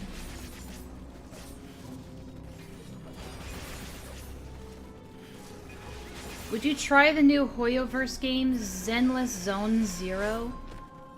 I guess. Is it just another, like, kinda... I mean, I've only really played, Genshin Impact, like, once or twice. But I could never really get into it. I can try it. Is it free? You get those. You get those. You get those. You get those videos off the darn Ethernet. I'm working on it. Go work on it. Do you realize if the health department of Greene County sees those videos that you put on the internet, they could condemn our house, they could condemn our planet and blow it up? Oh yeah, they gave White Mage a dasher ability. That's nice. They didn't give Viper, like, a good dasher. I mean, I guess technically they did. But it's not as efficient. I want to say that Stardust is really good at de-escalating her chat. Yeah, fair enough. Is she live right now? What's she doing? What's she up to? Oh yeah, my plans for future live streams, guys, is I'm gonna hopefully be covering other shit. It seems like this, the Lio drama is finally dying down, like, for real this time. So I'm hoping I can get into other stuff.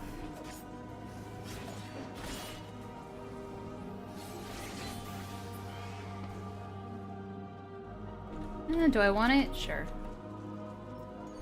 I don't want it no more. Never mind. Oh, it's this dungeon! Okay. This one has an interesting final boss.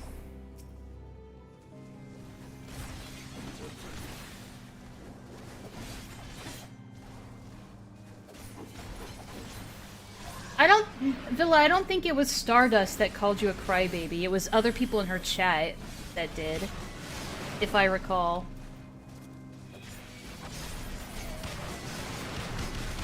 Holy shit! What the fuck was that?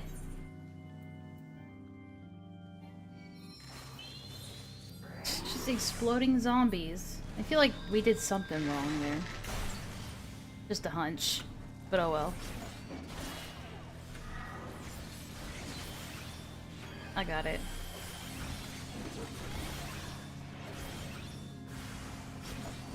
Uh-oh, here we go again. Okay, alright. Just kinda... Jesus Christ, what do you do about that? Okay, I guess you don't have to do anything about that, 'cause she beat it. Phew! Now I remember why I didn't like this dungeon. She was thinking it was me, though I could be misremembering. Yeah. I just remember you spurging about it, which was funny. I haven't seen you spurg like that in a while.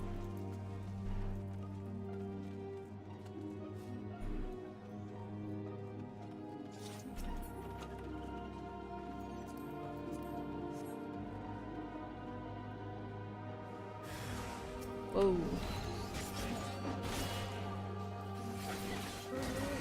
Oh yeah, one of your attacks you just throw your swords and then they come back like boomerangs.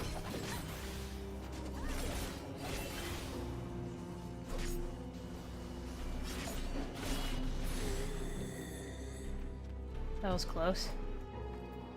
Almost done got paralyzed.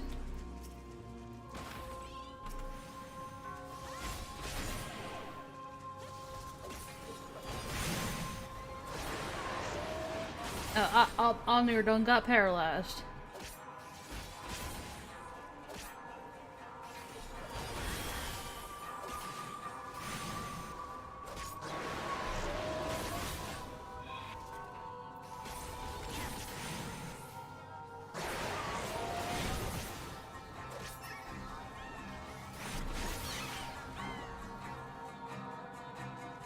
Yeah, I think so too. I think she was pretty middle of the road at the end of it.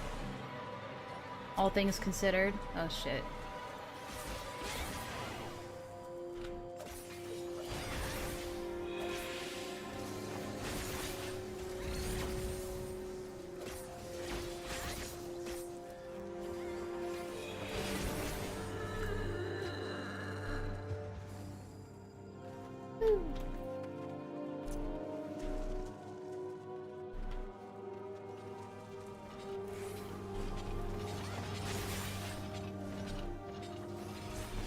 Uh oh, healer's dying. Healer's dying!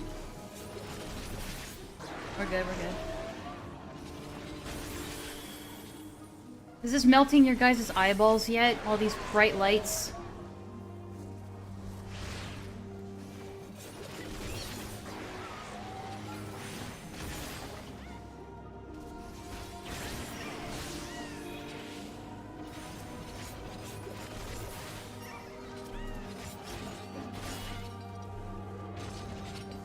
I keep thinking that's saying Tom Folio.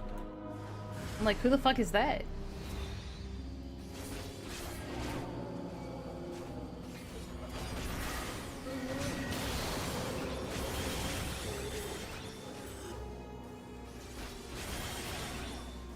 You like it when the white mage casts Holy and blinds everybody? You gotta show me how to minimize the particle effects. I can show you right now, actually. You go to character configuration and UI settings, I think? No, control settings. Go to character. Where'd they go? Where'd they go? Wait, which way? Oh, this way. Duh. Alright, I'll show you in a second. While we get this going.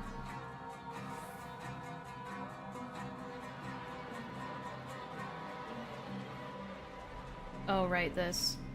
Alright, so you have your own effects, party effects, other effects, and PvP opponents' effects. So let's say we wanted to get rid of everybody else's effects, like the white mage. We can turn that off. So now it doesn't show their effects at all. Or at least it shouldn't. Yeah, there we go. Oh yeah, we're supposed to block these. Right.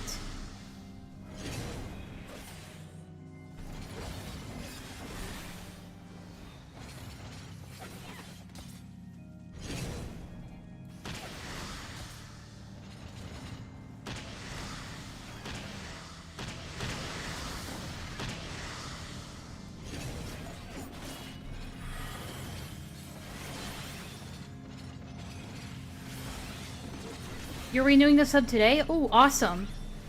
Maybe after my mom leaves, we can play together if you want. Big one. I'm sacrificing myself. Ouch!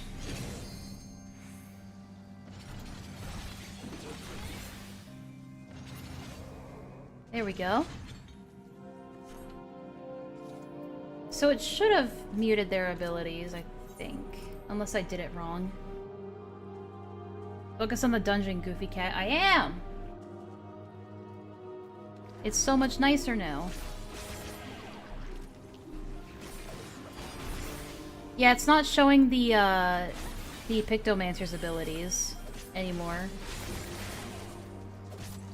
I like having them all on, though, because I like it when my eyes bleed.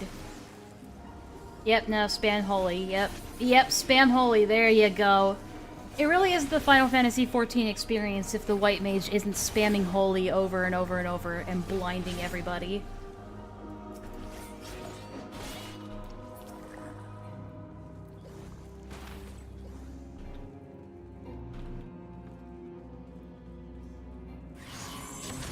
Thank you, white mage. Very cool.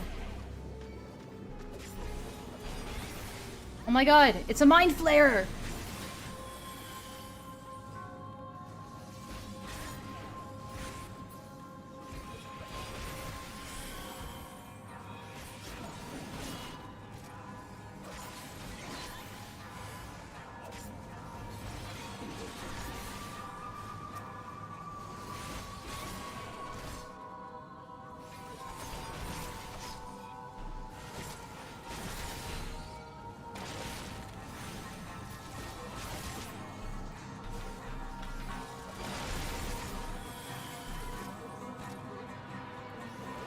Yeah, if you want to see some of them, you can just say limited as well.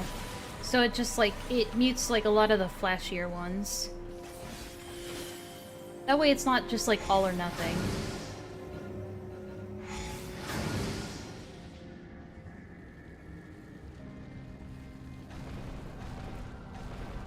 Yeah, I remember this, like, storyline. They don't really, like, do anything with this storyline as far as I know. I think it just sort of ends.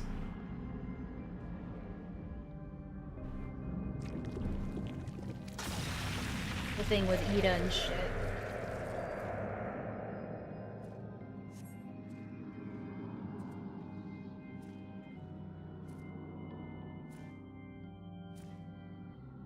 The gist of her storyline is that she is a white mage who,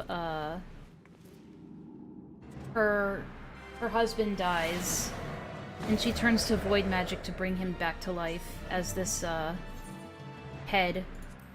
So, which is cool. And she's got really bad eczema, I guess.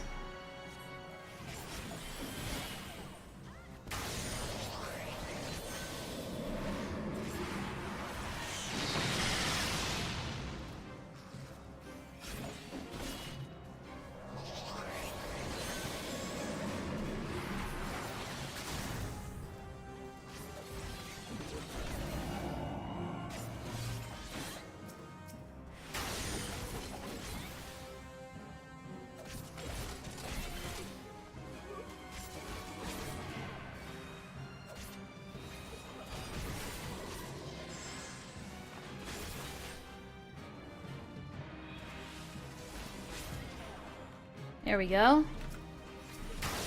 Get good, guys.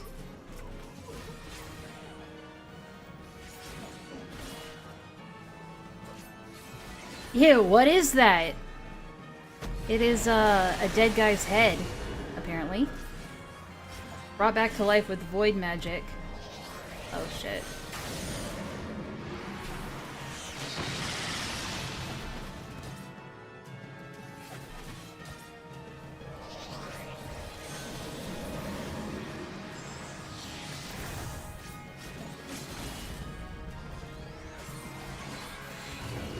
Nice.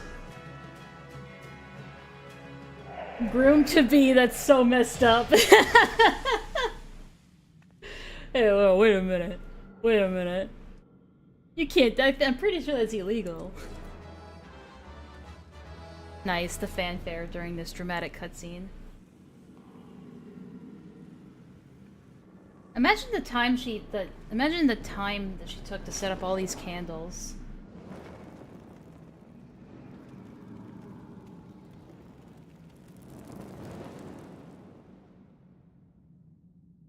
That's a lot of fucking candles. Have you done the Palace of the Dead? It actually continues the Eda story plot. Actually, I don't particularly like Palace of the Dead, so I never really did it. So, if it does continue there, then that makes sense. But yeah, she doesn't die. Alright, I guess we're doing this shit again. Sorry, guys. We're doing the quick time event again. Oh wait, hold on. Before we do that, I'm gonna queue up for another one and just pray it doesn't interfere again. I need the EXP.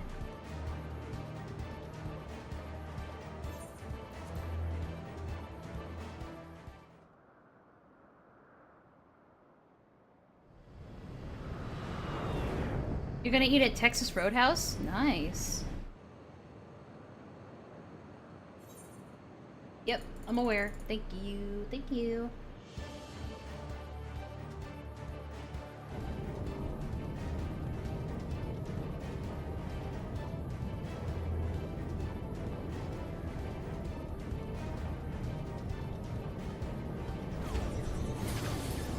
Yeah, isn't she like wearing a whole different dress and she's got like a black staff and all that shit?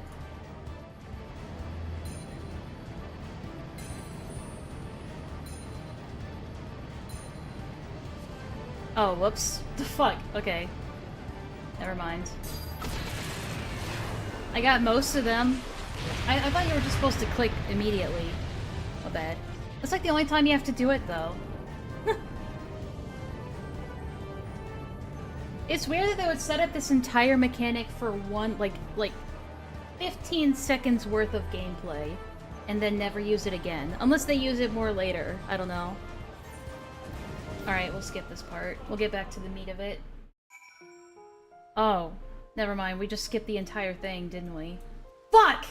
God damn it! We'll go watch it after this. Shit. My bad. We gotta be a different character for this, though.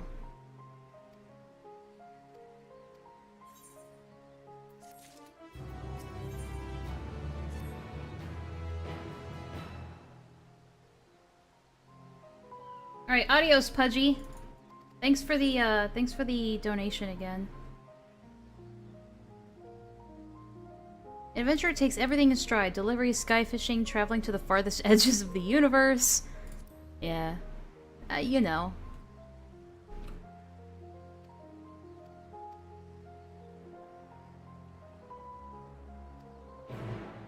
Alright, before we do that, I'm gonna go back to Kugane and watch the cutscene that we missed.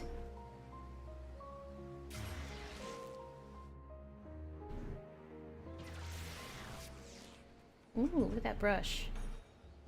That looks like a cool fucking... It's a chocobo brush! Come on, you can't not like that. Come on. Come on.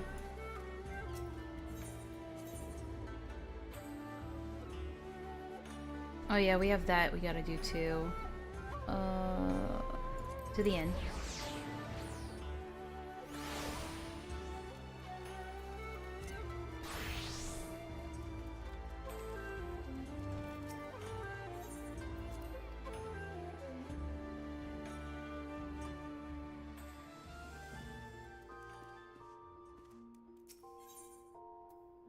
Alright, where the fuck are we even gonna find it? Oh shit, I didn't even think of that. Shit. Oh, good. It didn't take us too long. Thank God. Yeah, I know, right? I mean, yeah, the brush I have is just the basic bitch brush that you start out with.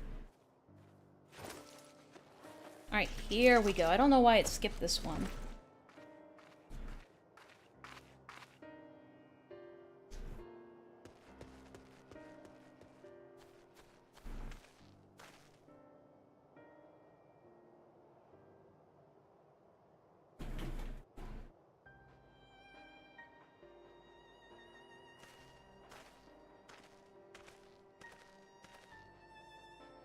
Yeah, the Gaius side plot is actually really fucking, like, I'm surprised it's not part of the MSQ with how good it is. It's one of those ones that you're almost required to play. If you give a shit about the story, I guess.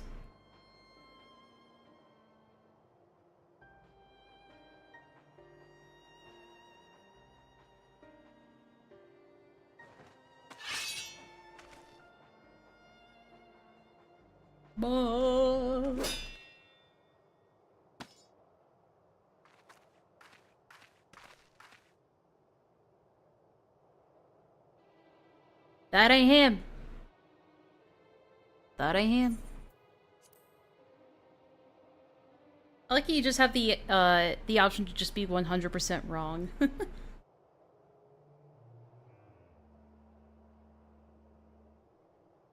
It's a long form for man's dead.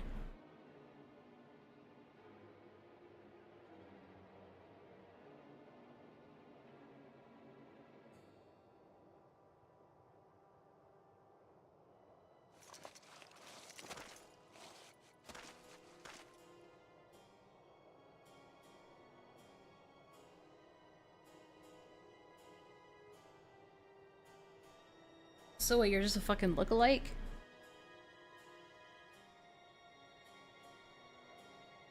Unless it's a glamour.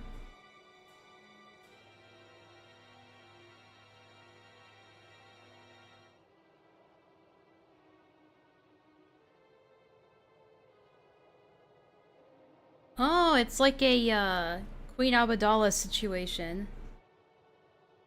Amidala? Abadala? Whatever her fucking name is.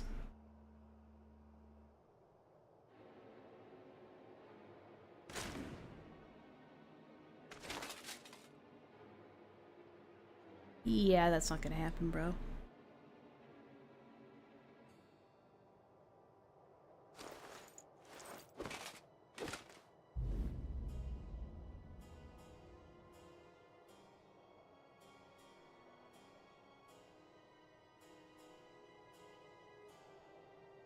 I always love the open mouth talking animations. Like, they never close their mouths.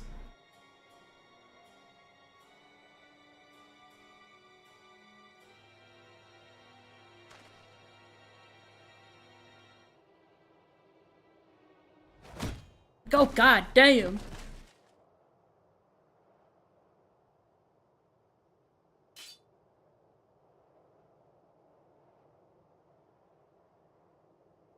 Yeah, I could tell. I could tell. It wasn't dramatic enough for it to be a kill. If it was a kill, it would have been, like, super dramatic. Don't worry, guys. I know how these things work.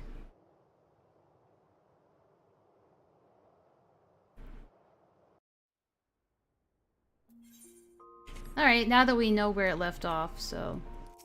Not like we missed a whole bunch, but... Oh well.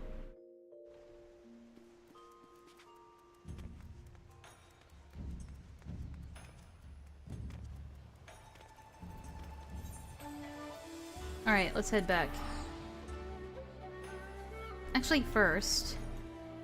I, should check in on my retainers.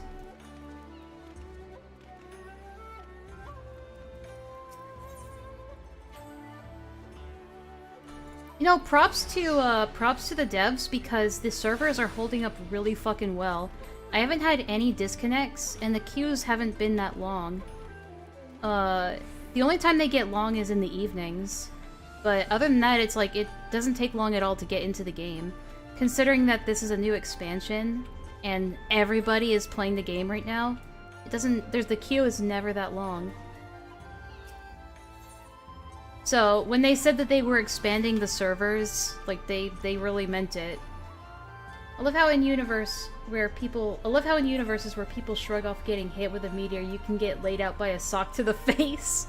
Well, they ain't like us. They're not like us. They're not warriors of light like we are. I'm kind of just waiting for this retainer to complete its venture. You can talk to this guy. I'm not really interested in getting like the extreme or savage versions of each raid. Because I don't really play the game for like the intense raids. I kind of just play casual. Unless I see like a skin or a weapon or outfit that I really want that I can only get through doing an extreme. Like with the Endsinger, I did that extreme just to get this scythe. And it's worth it. Because look how fucking cool it is. Like, come on. It was worth it to grind the entire night for this.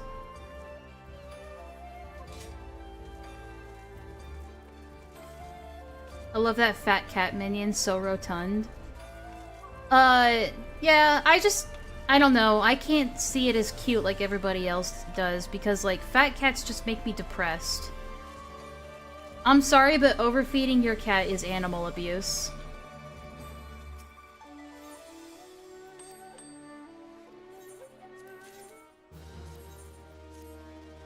There you go. On your way, then. I'm gonna switch back to Viper. And head back here. Yeah, so as far as I know, there's the weapons that you can get from it. And, oh wow, it just popped off. There's the weapons you can get from it, and then there's a mount that you can get from it too, which I also have. I think one of the DPS fell asleep, so I might have time to show you. This is the amount that you can get from it. I don't know why his head is so tiny. It just is. Oh yeah, one other change they made is that they made tilting more exaggerated when you're flying or riding your mounts. I like it. I like it. It adds a lot more weightiness to your flying. Anyway. What are we getting today? Is this, what is this?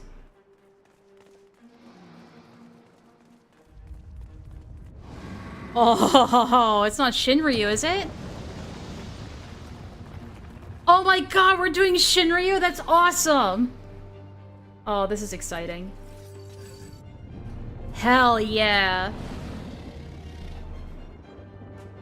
I love the music for this boss.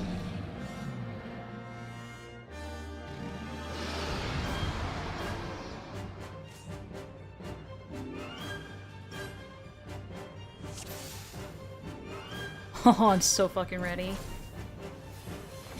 I'm used to the extreme version, so this one should be a piece of cake. Watch me die anyway.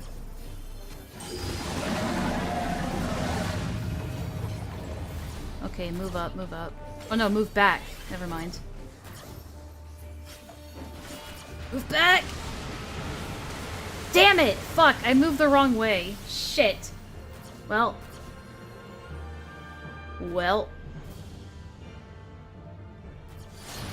Yeah, okay, that's a wipe. My bad. Fuck. Well, I thought it was gonna be towards him. I didn't realize it was, like, behind us. Okay, try number 2. I better read real fast. Okay. We're paying attention this time.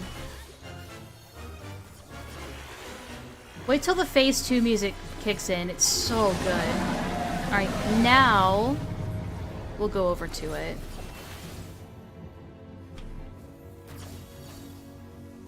I thought it was gonna push from him. Okay, good.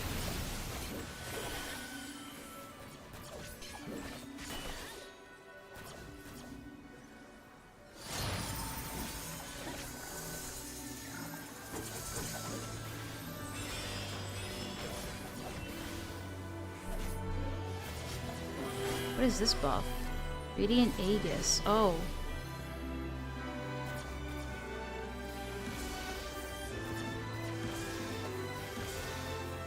Okay, that's just for the tank.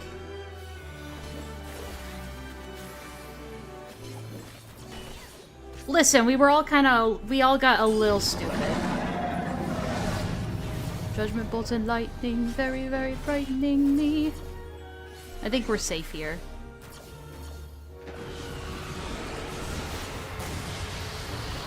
We were not safe here. We were not safe there. We'll be safe over here, though. Ah, shit. Okay, that's fine.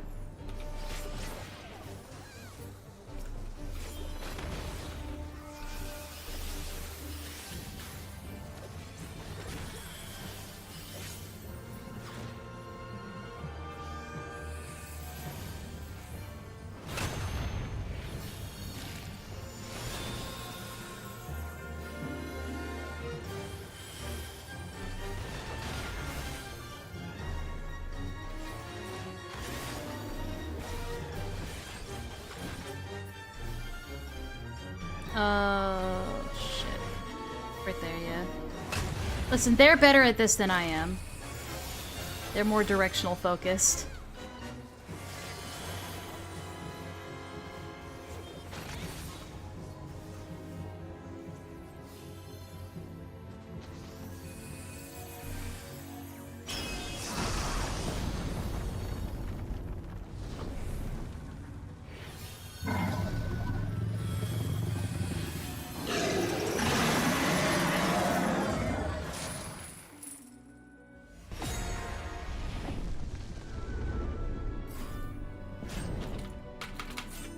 Easy. You just spam everything. Alright, here we go. This is so cool.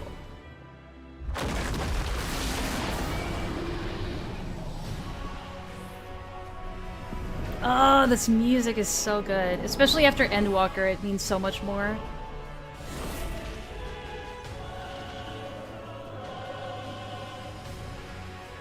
Oh, shit. Okay. My bad. God damn it. I thought it was another pushing thing.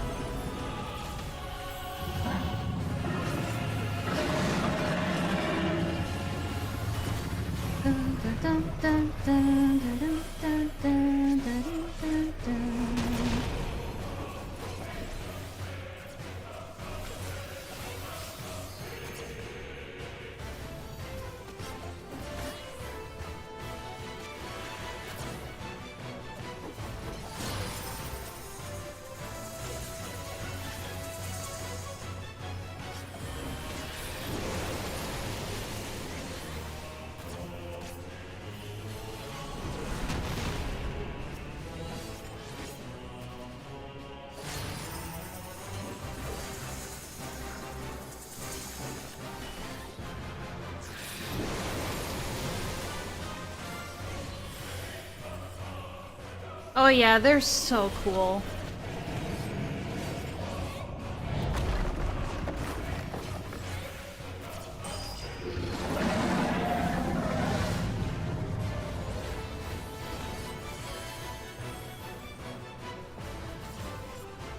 I guess muting the other people's abilities would help you see the boss better. And I died. I think I just moved the wrong way at the wrong time. Maybe.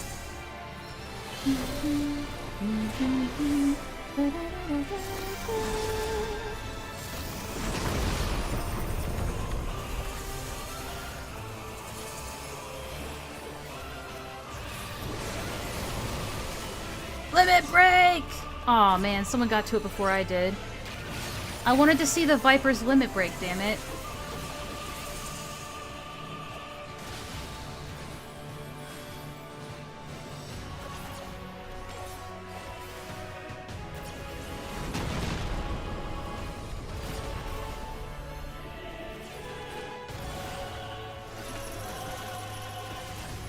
Oh shit.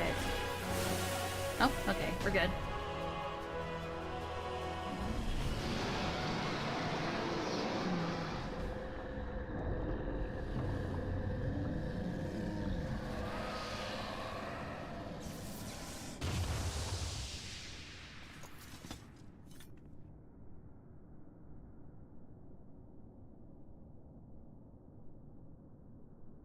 Yeah, okay, that was fucking cool. It's been a long time since I've done that one. The arena is really cool, too.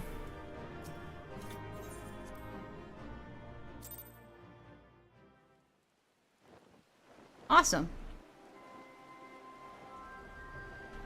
I don't know if I have the time for one more dungeon, so... I only got 30 minutes, about 30 minutes, before Mom gets here, so...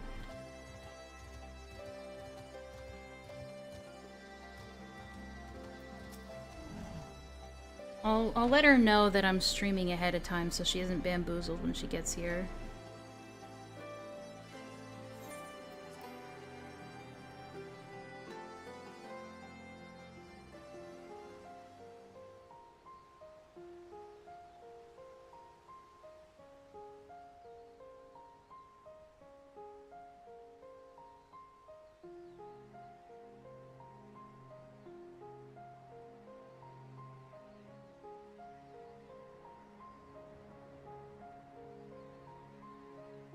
There we go.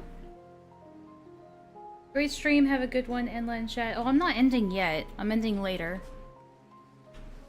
But, we're just gonna hang. Unless you're just saying that you're leaving.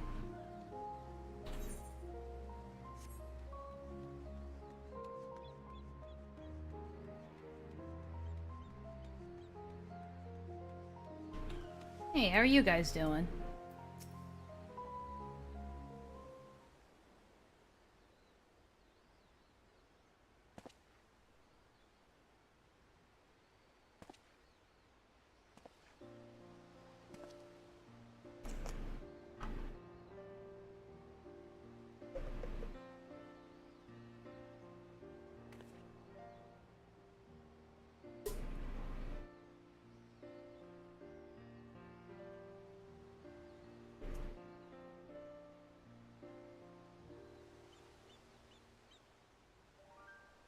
Aw, poor thing.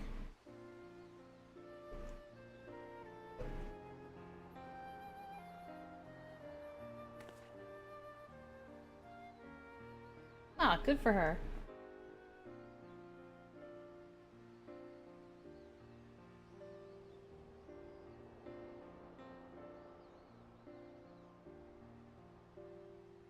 Oh, no. Shit. I hope it's not what I'm thinking of.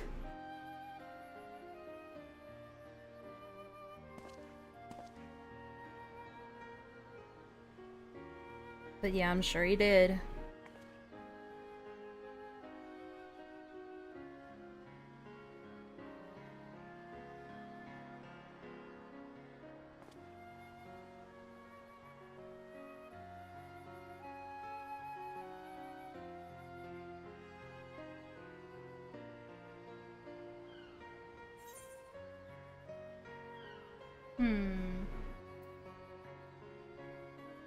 Yeah, I bet we could do that, honestly. We've done so many other crazy things.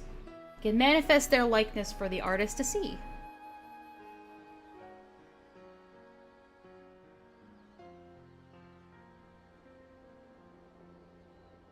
I mean, we've summoned crazier things into the world.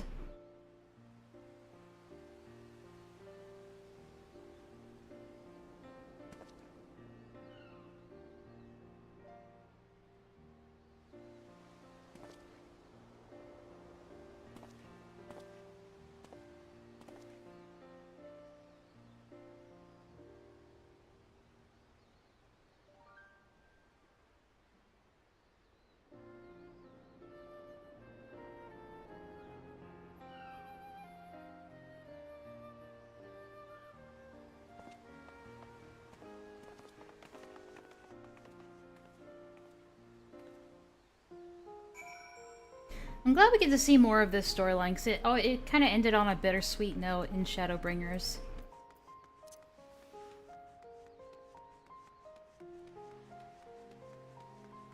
Hey Gaius, how you doing? Yep.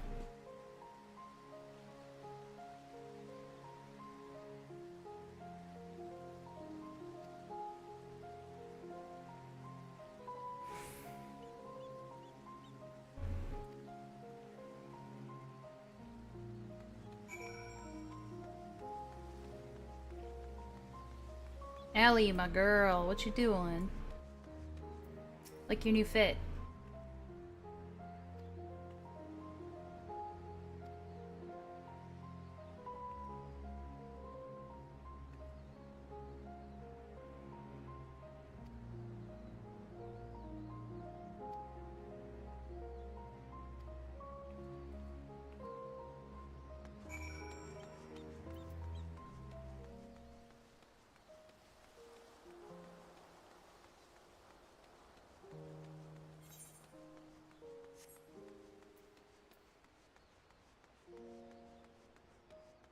I swear to God, if this makes me cry, I'm gonna be upset.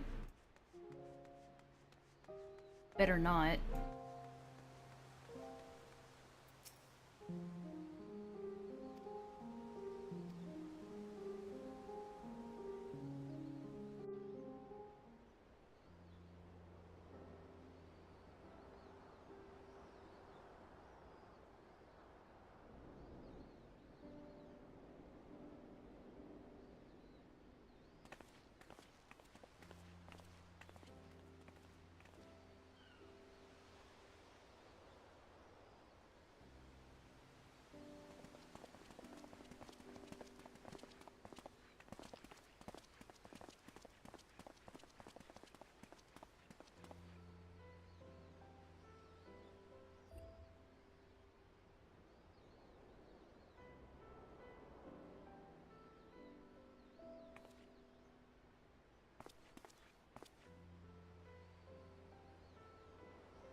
Funny how they have, like, giant Gundams and machines, but they don't have photographs.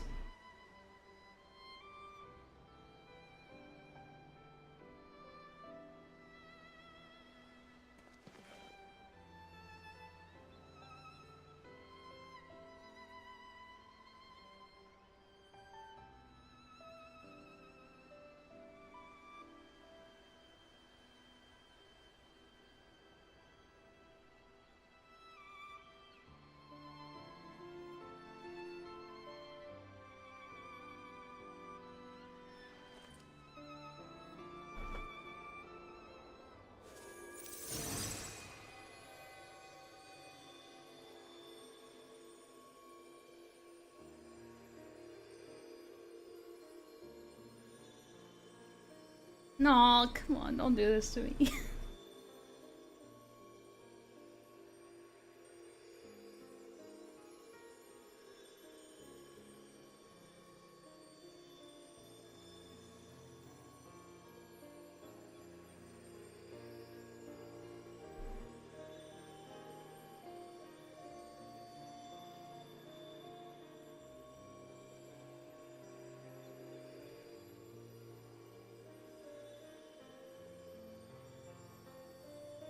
Aww.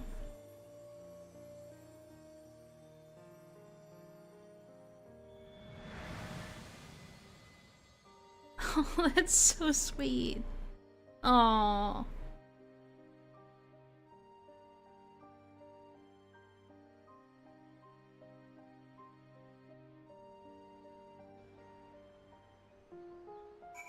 Oh, and it's like sunset too. What beautiful timing. Oh, it's so pretty.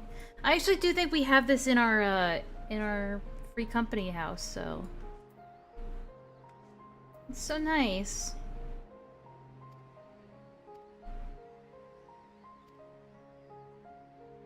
What do I get?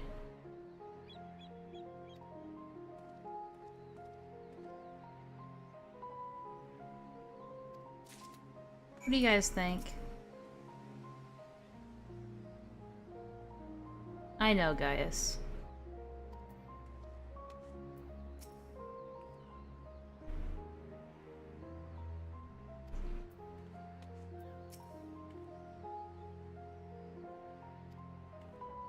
Very nice. I can't wait to go and fight Gaius again in Praetorium for the 20th time this week.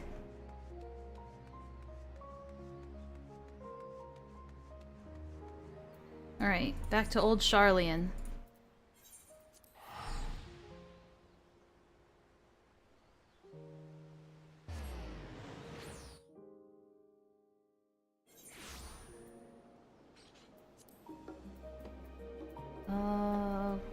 Which one? Fuck it, we'll just do Gunbreaker. We don't get XP for these, so it's fine. Doesn't really matter what class you accept it with.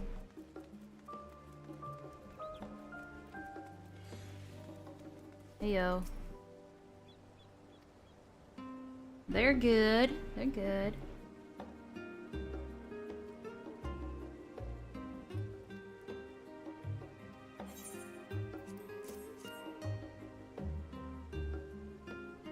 I like how everything is, like, dime-sized.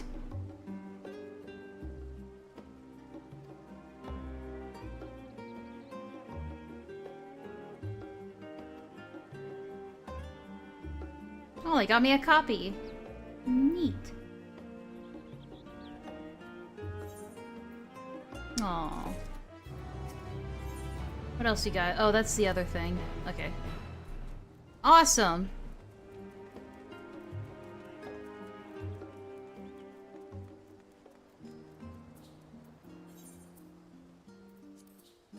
Okay. While I'm here...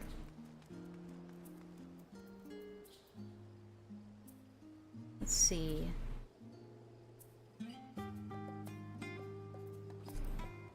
I guess we could check and see how bad the queue times possibly are. Since it's getting later into the evening, queue times might be longer.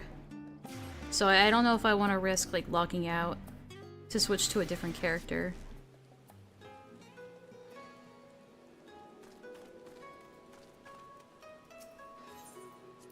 So I will do that later.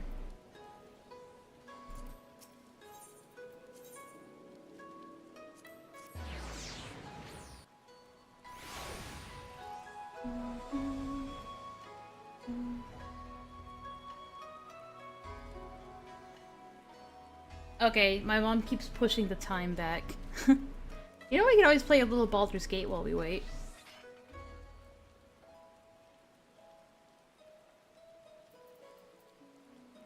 Or just do another, we could just do another dungeon. Fuck it. Actually, the only one left is the MSQ, and I don't really want to do that one on stream, because I know it's just going to be Praetorium again. So I'll do that later.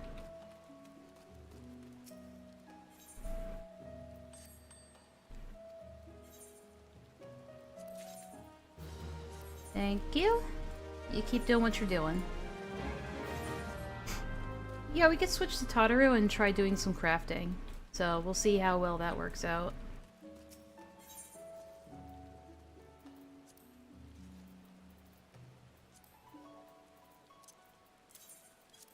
We got plenty of that, so we won't have to worry about that for a while. This is how I trade items between my characters.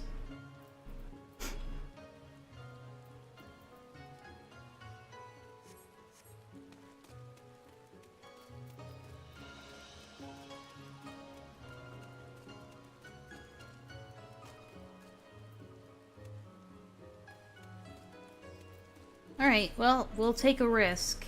But if the queue is too long, I can switch to another game for a while. Oh my god. We can do Baldur's Gate for a bit.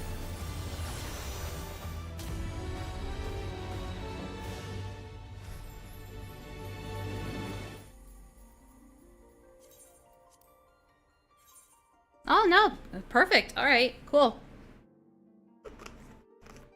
Usually the queues are getting longer around this time, but not tonight. Tonight they're pretty good.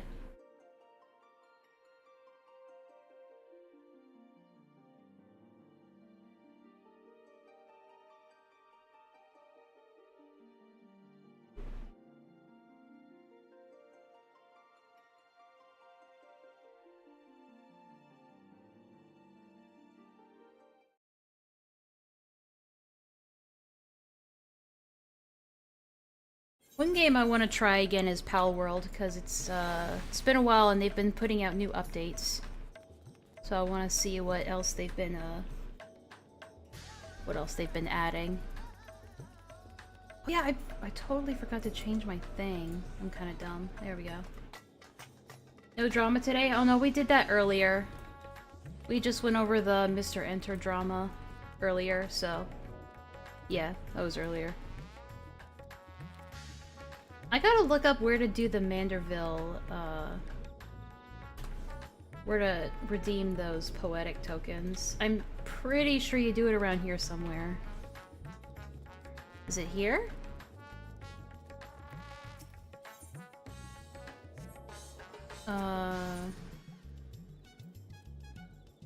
I don't think so.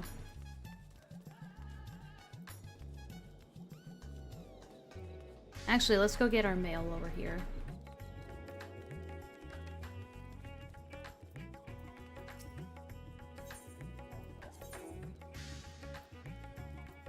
Oh, that's an old one. Thank you? Oh, inventory's full. Fuck! My inventory's always full. Damn. Alright, we'll take a look around. Is that Mitzi I just heard, or am I stupid? Okay, I'm just stupid. I thought I heard Mitzi for a second.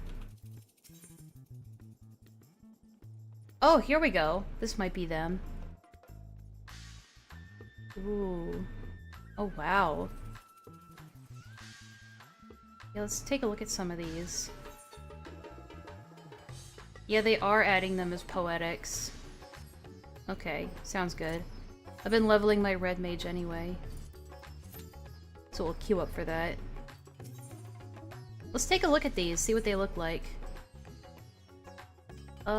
For...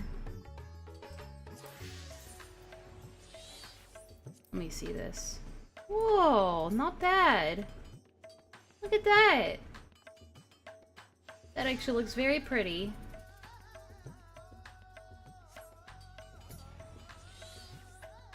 I'm gonna see what the scythe looks like. The scythe is kinda whatever. Wait, what? They made Viper stuff? Oh, that's cool. And I assume they have Pictomancer too. Let's see. Well, I mean, if they have if they have Viper, then they obviously have Pictomancer. Yep, here it is. Whoa!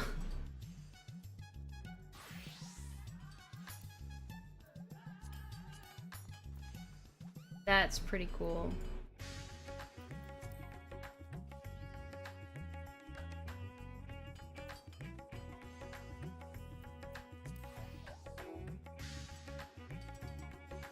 Wow.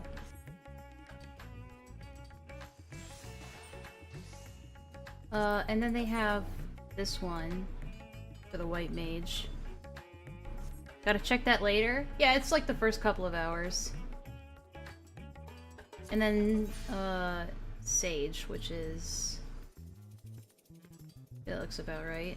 Ooh! Okay.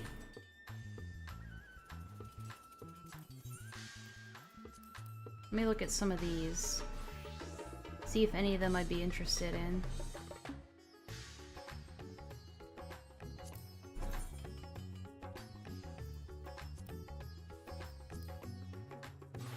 That looks pretty sick.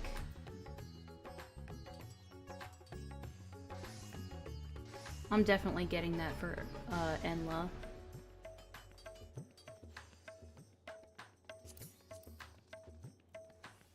And the trousers, those look cool. Oops. Now what would look good for me? I like that. I really like that hairpin. I'm gonna have to get more Tombstones of Poetics now. Just to be able to use all these. That looks weird. It's kind of cool though. It's only one die system though, which is kind of disappointing.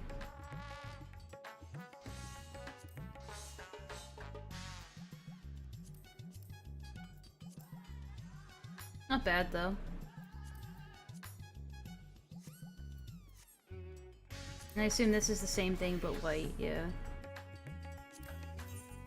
I like these gloves. Oops. Skirts? I don't know. I've never really liked the skirts in this game.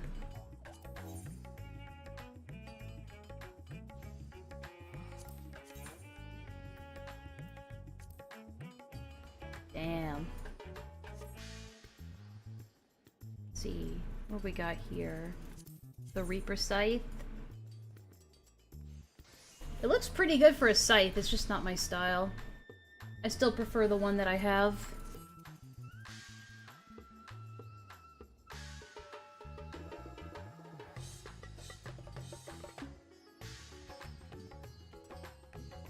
This is Viper. They're just kind of red. Not a fan of that. Oh, that's cool. That's really lovely. That's lovely. Hi, Betsy. Betsy's here. What else they got? Dancer, Black Mage, Red Mage. Here we go. It's alright. I could do better though. Pictomancer. Let's see. Oh, now the brush is tiny, though. Oh, Villa might like this one, though. I don't like how tiny the brush is.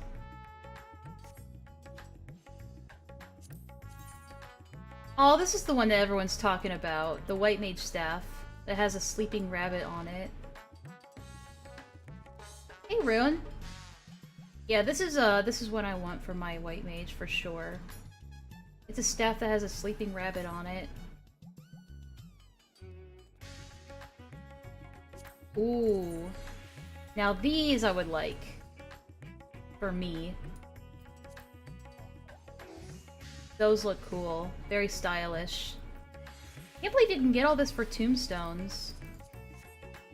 Crazy. You used to have to really grind for those.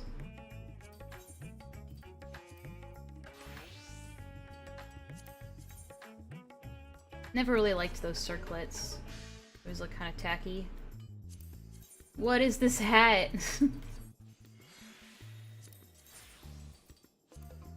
Oh, and that's how you get that typical paladin outfit.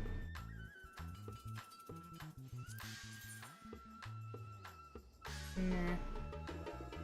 Let's take a look at these gauntlets. They're not big, I don't care. I want, like, big gauntlets. Like, massive fists.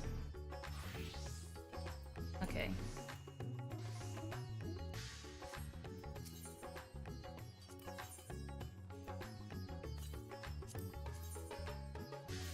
Yeah, these are very, like, eh.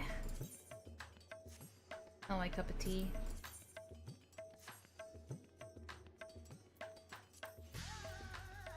Okay, well, some of these are nice, others not so much.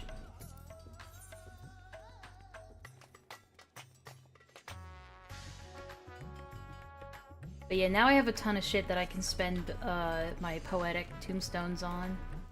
That'll be nice.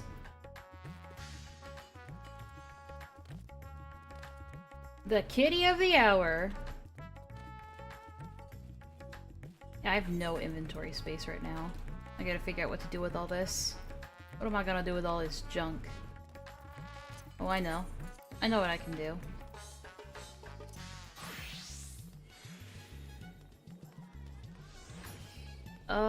Where is the bell? There it is.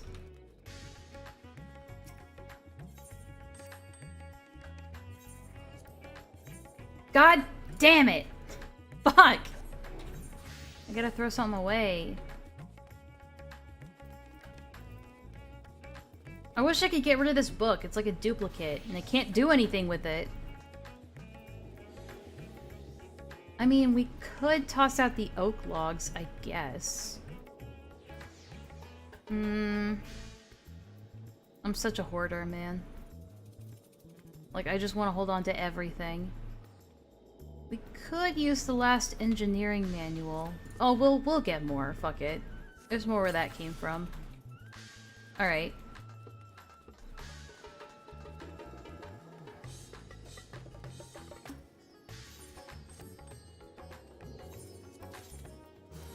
Thank you.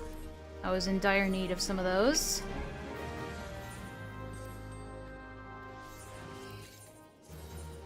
And you keep doing what you're doing. Thank you. We're gonna need more tokens, too. All the better, though. It's fine. Alright, how long ago were the sea swallow stuff? Here we go. And we'll just craft them en masse. Or as many as we can make, anyway. We're pretty low on crystals, so it'll only give us so much.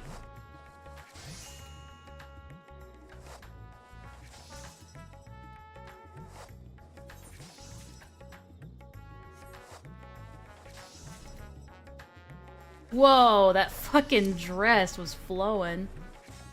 Jesus Christ, the physics on that. Well then. And we're gonna need more crystals already? Actually, you know what? There were crystals that Enlaa had. Let me go back. I'm sure the queue isn't... Watch the queue be in the thousands now that I did this. The kitty of the hour. I got her a new drinking fountain, by the way. I don't know if she likes it or not, but time will tell. Where's I going? Right. Alright, while I'm waiting for the queue, I'm gonna go check in on her.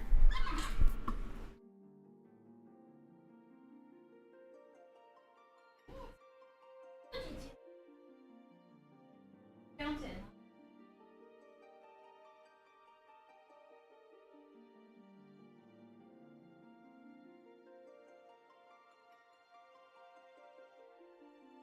It's gonna be hard to know if she's actually drinking. We'll find out.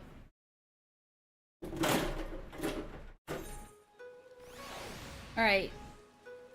Those are the things I forgot to put back in the thing. For the crystals. Okay. Yeah, we need to give those crystals.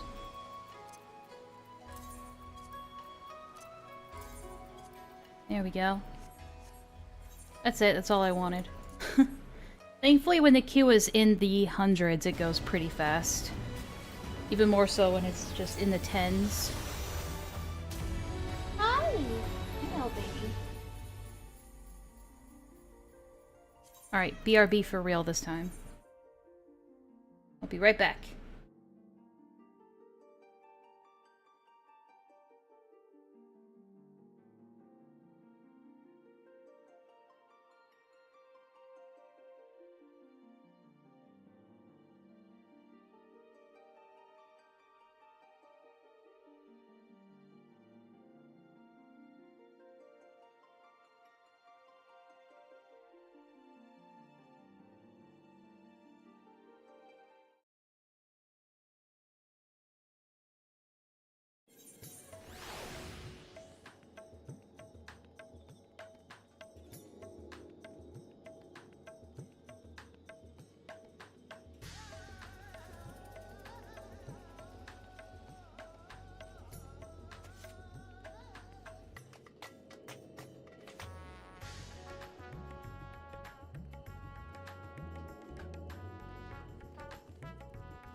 Okay, I'm back.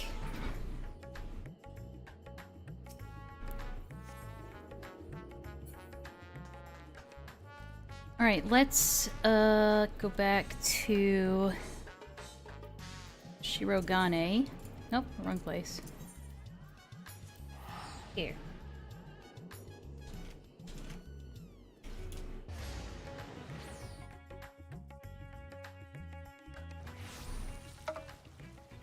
Here we go.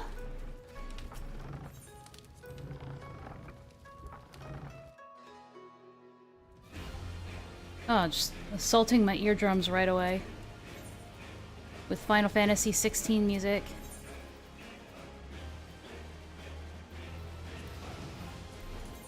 Alright, grab those crystals. We'll be able to make a lot more with those. Dramatic music while you craft. Much better.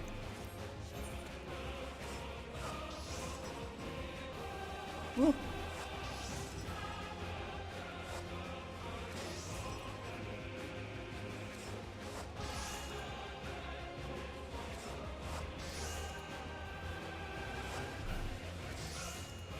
Man, I'm getting lucky. Nice. Just one more level to go before we hit 90. Then we'll be able to do a lot more shit.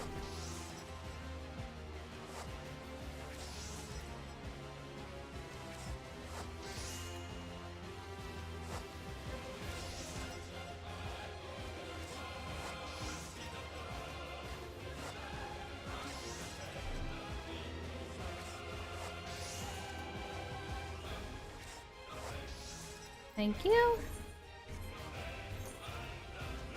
And we'll take one of these too. Perfect. We gotta clean those out of our inventory.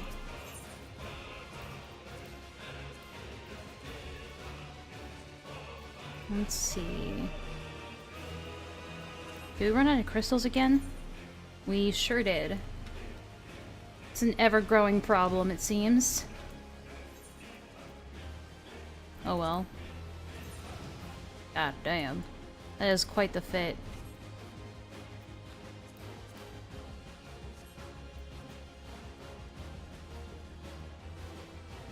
Okay. All good. I did want to swap to goldsmithing and see what kind of stuff I can make with this.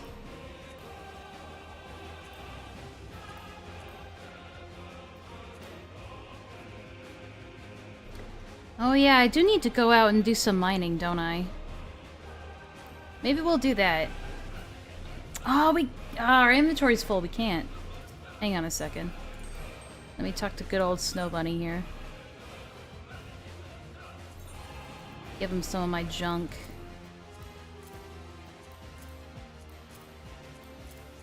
This will clear up a lot of space.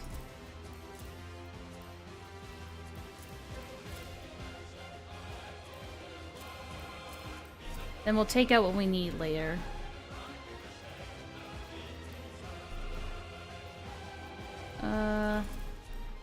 There we go. That'll free up some space. Thank you. I'm looking for a specific kind of jewel. Jewel. Yeah, we'll just look it up through our inventory. Rhodonite. We need Stiper Stone. Do we have that? Kinda. Okay.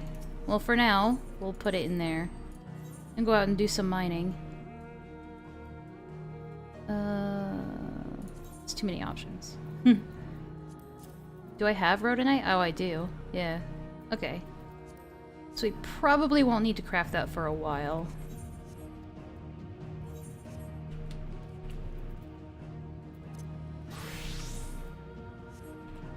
Oops, my bad.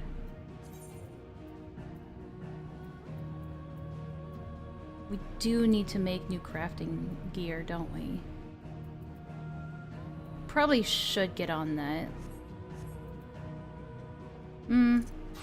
Let's see what we can make with that then. We need dynamis crystals, and we're gonna need some of this that we gathered earlier. Perfect. Alright, let's see what we can make in terms of, like, new gathering gear. I forgot what we were wearing already. Where's the gathering stuff? Here it is. So we already have the hat. Do we have the pants? I think we do.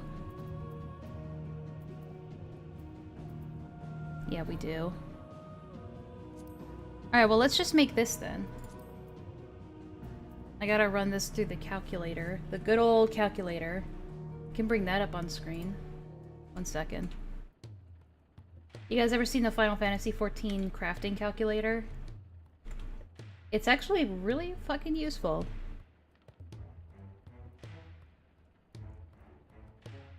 Let's see. So, we gotta put in all of our stats.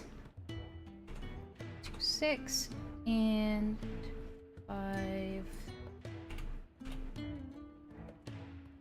And the control is the same. Then we go here and type in the item we want to make, which in this case would be AR, whoops, AR dash, oh, not for carpenter, for weaver though, yes. AR, god damn it, dash, velvet, whatever that means. Cayenne velvet, is that what that means? Well, regardless. Oh shit, we forgot to put we forgot to take the food into account, because that's probably boosting our stats. Whoops. Oh well.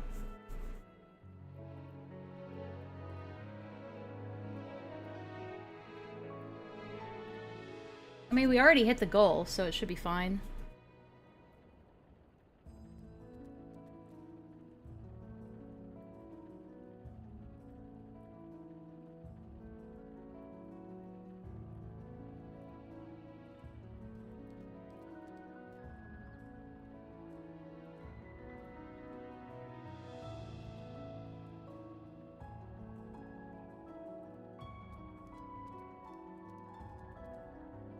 It does take a bit. I mean, the calculations are already pretty good, so... And it's all in one macro, even better. Let's see. What's the durability on this? 40. So then I have a macro for durability 40 type stuff. And we just replace the macro with this one that we copied and pasted. And we should be good to go. Cross your fingers that it works out.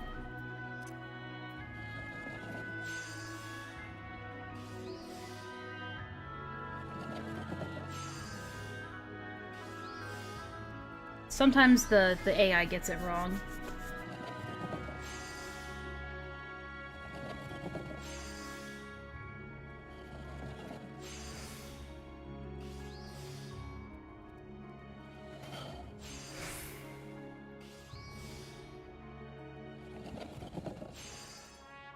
Yeah, alright. Cool. Perfect. Damn, I got 1 million for that? Hell yeah. And then we just keep doing that. Some people prefer to do it themselves, which is fine, but for me, I need all the help I can get.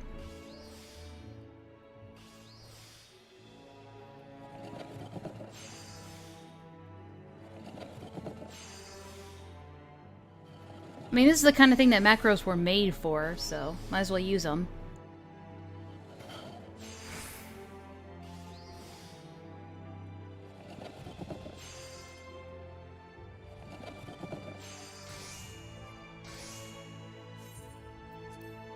We'll make a couple of, like, guaranteed high-quality ones.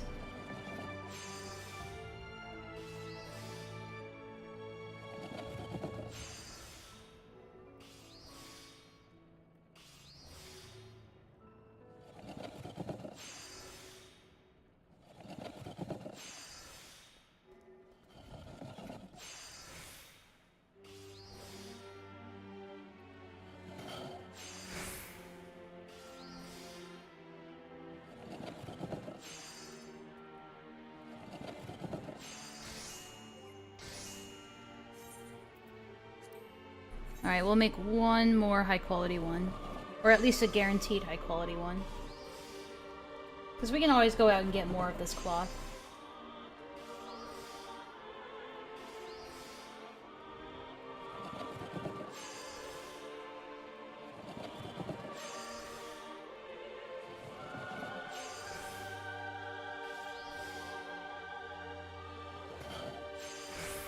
This dramatic music while making a cloth is interesting.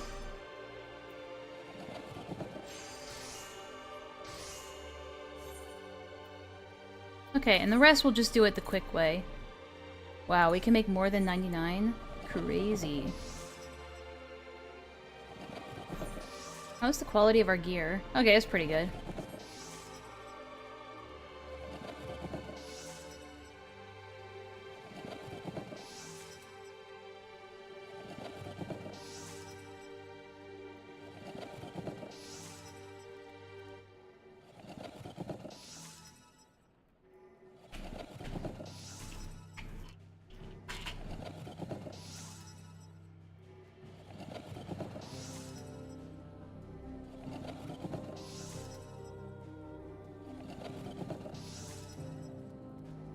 I always like this part of the game. It's very, relaxing.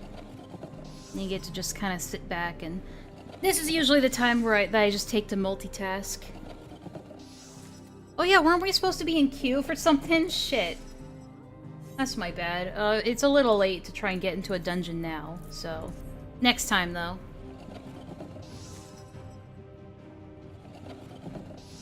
I forgot that, you know, logging out and going to a different character takes you out of queue. Or out of the dungeon queue, so that's my bad. At least we're getting a lot of EXP for this. It's something we very much needed.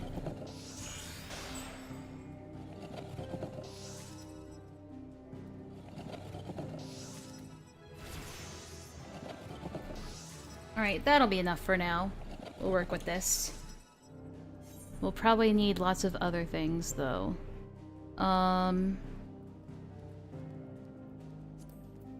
Actually, we have all the materials right now. Cool. So, we'll do the same thing again, right? So it wants us to make the velvet work cap of crafting, right? Just take this. Oh, sorry. AR work cap of crafting. Where is it? It's probably this one. Oh no, that's rarefied. Whoops. Here it is. Let it run its calculations. And once it hits quality and progress up to the max, or as high as it will go, we'll know it's a decent calculation.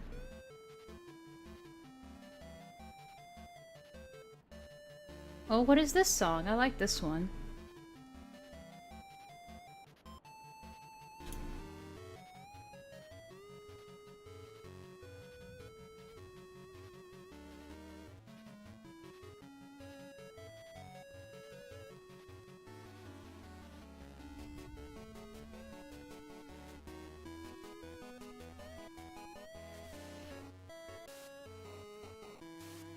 The more time you give it to run calculations, the better results you get, so...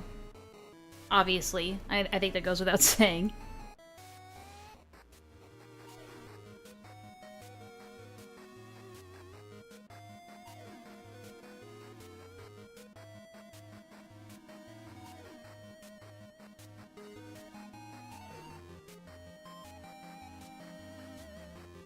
I think that's the highest we're gonna get it. 5484, which is fine, because we do have some high quality velvet, so that'll make up for some of it, I hope.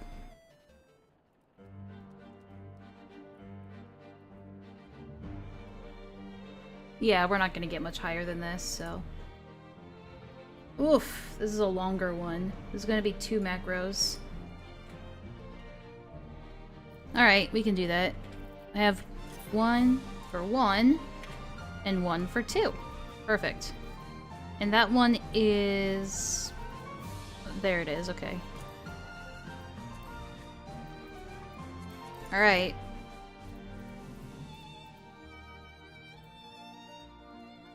Making sure I got everything right. Yeah. Hopefully lag doesn't fuck us over. Because sometimes that happens.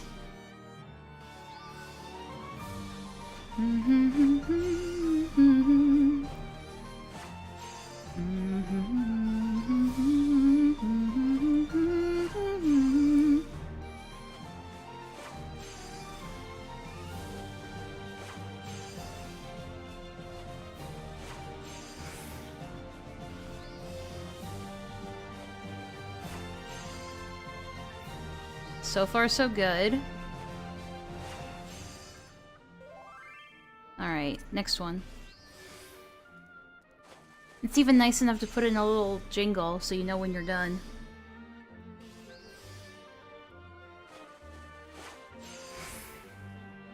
Before you say anything, I know people hear macro and they're like, wait a minute. But it's built into the game in this, so it's perfectly allowed. And it's very, very handy. We could make a gathering one too. That's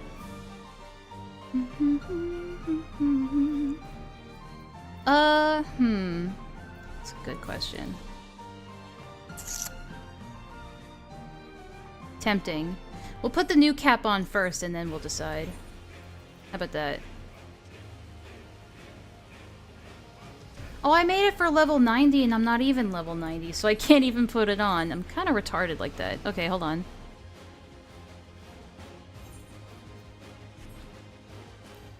Okay, we'll make something like this instead.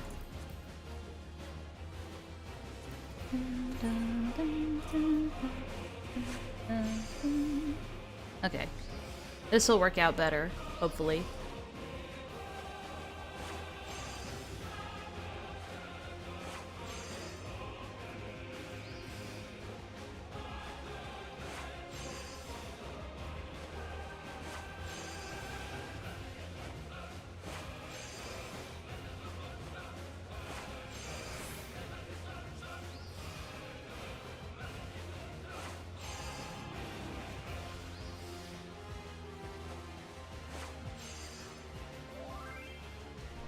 Okay, on to the next one.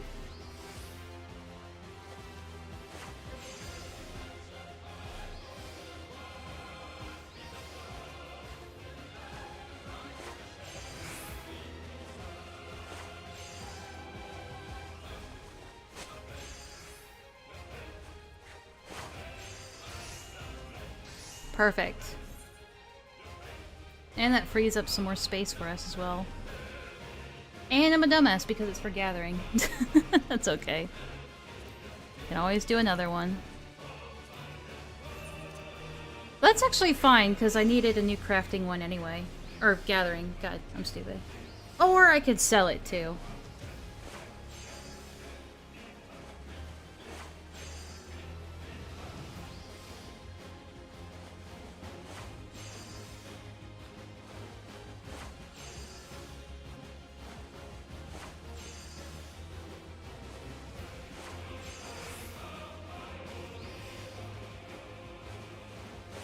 I really wish you could make longer macros, but at the same time I can understand why they wouldn't want you to just automate literally everything.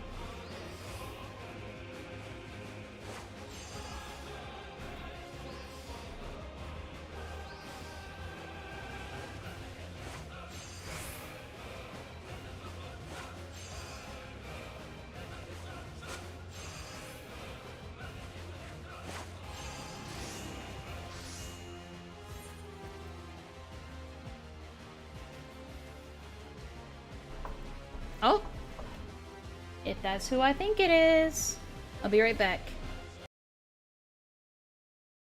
I think Mom's here. BRB.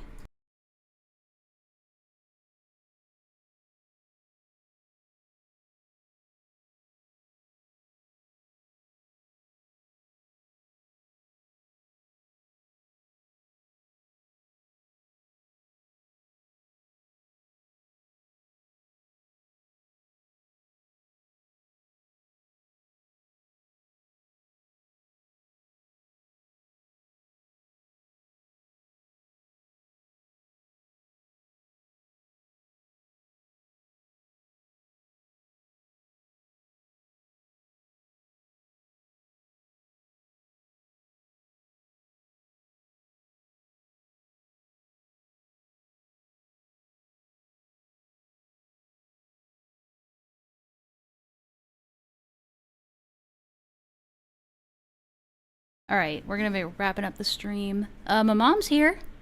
Hello. Hello. Yeah. Hello, I'm the madre. Yeah, that's about it. But That's about it.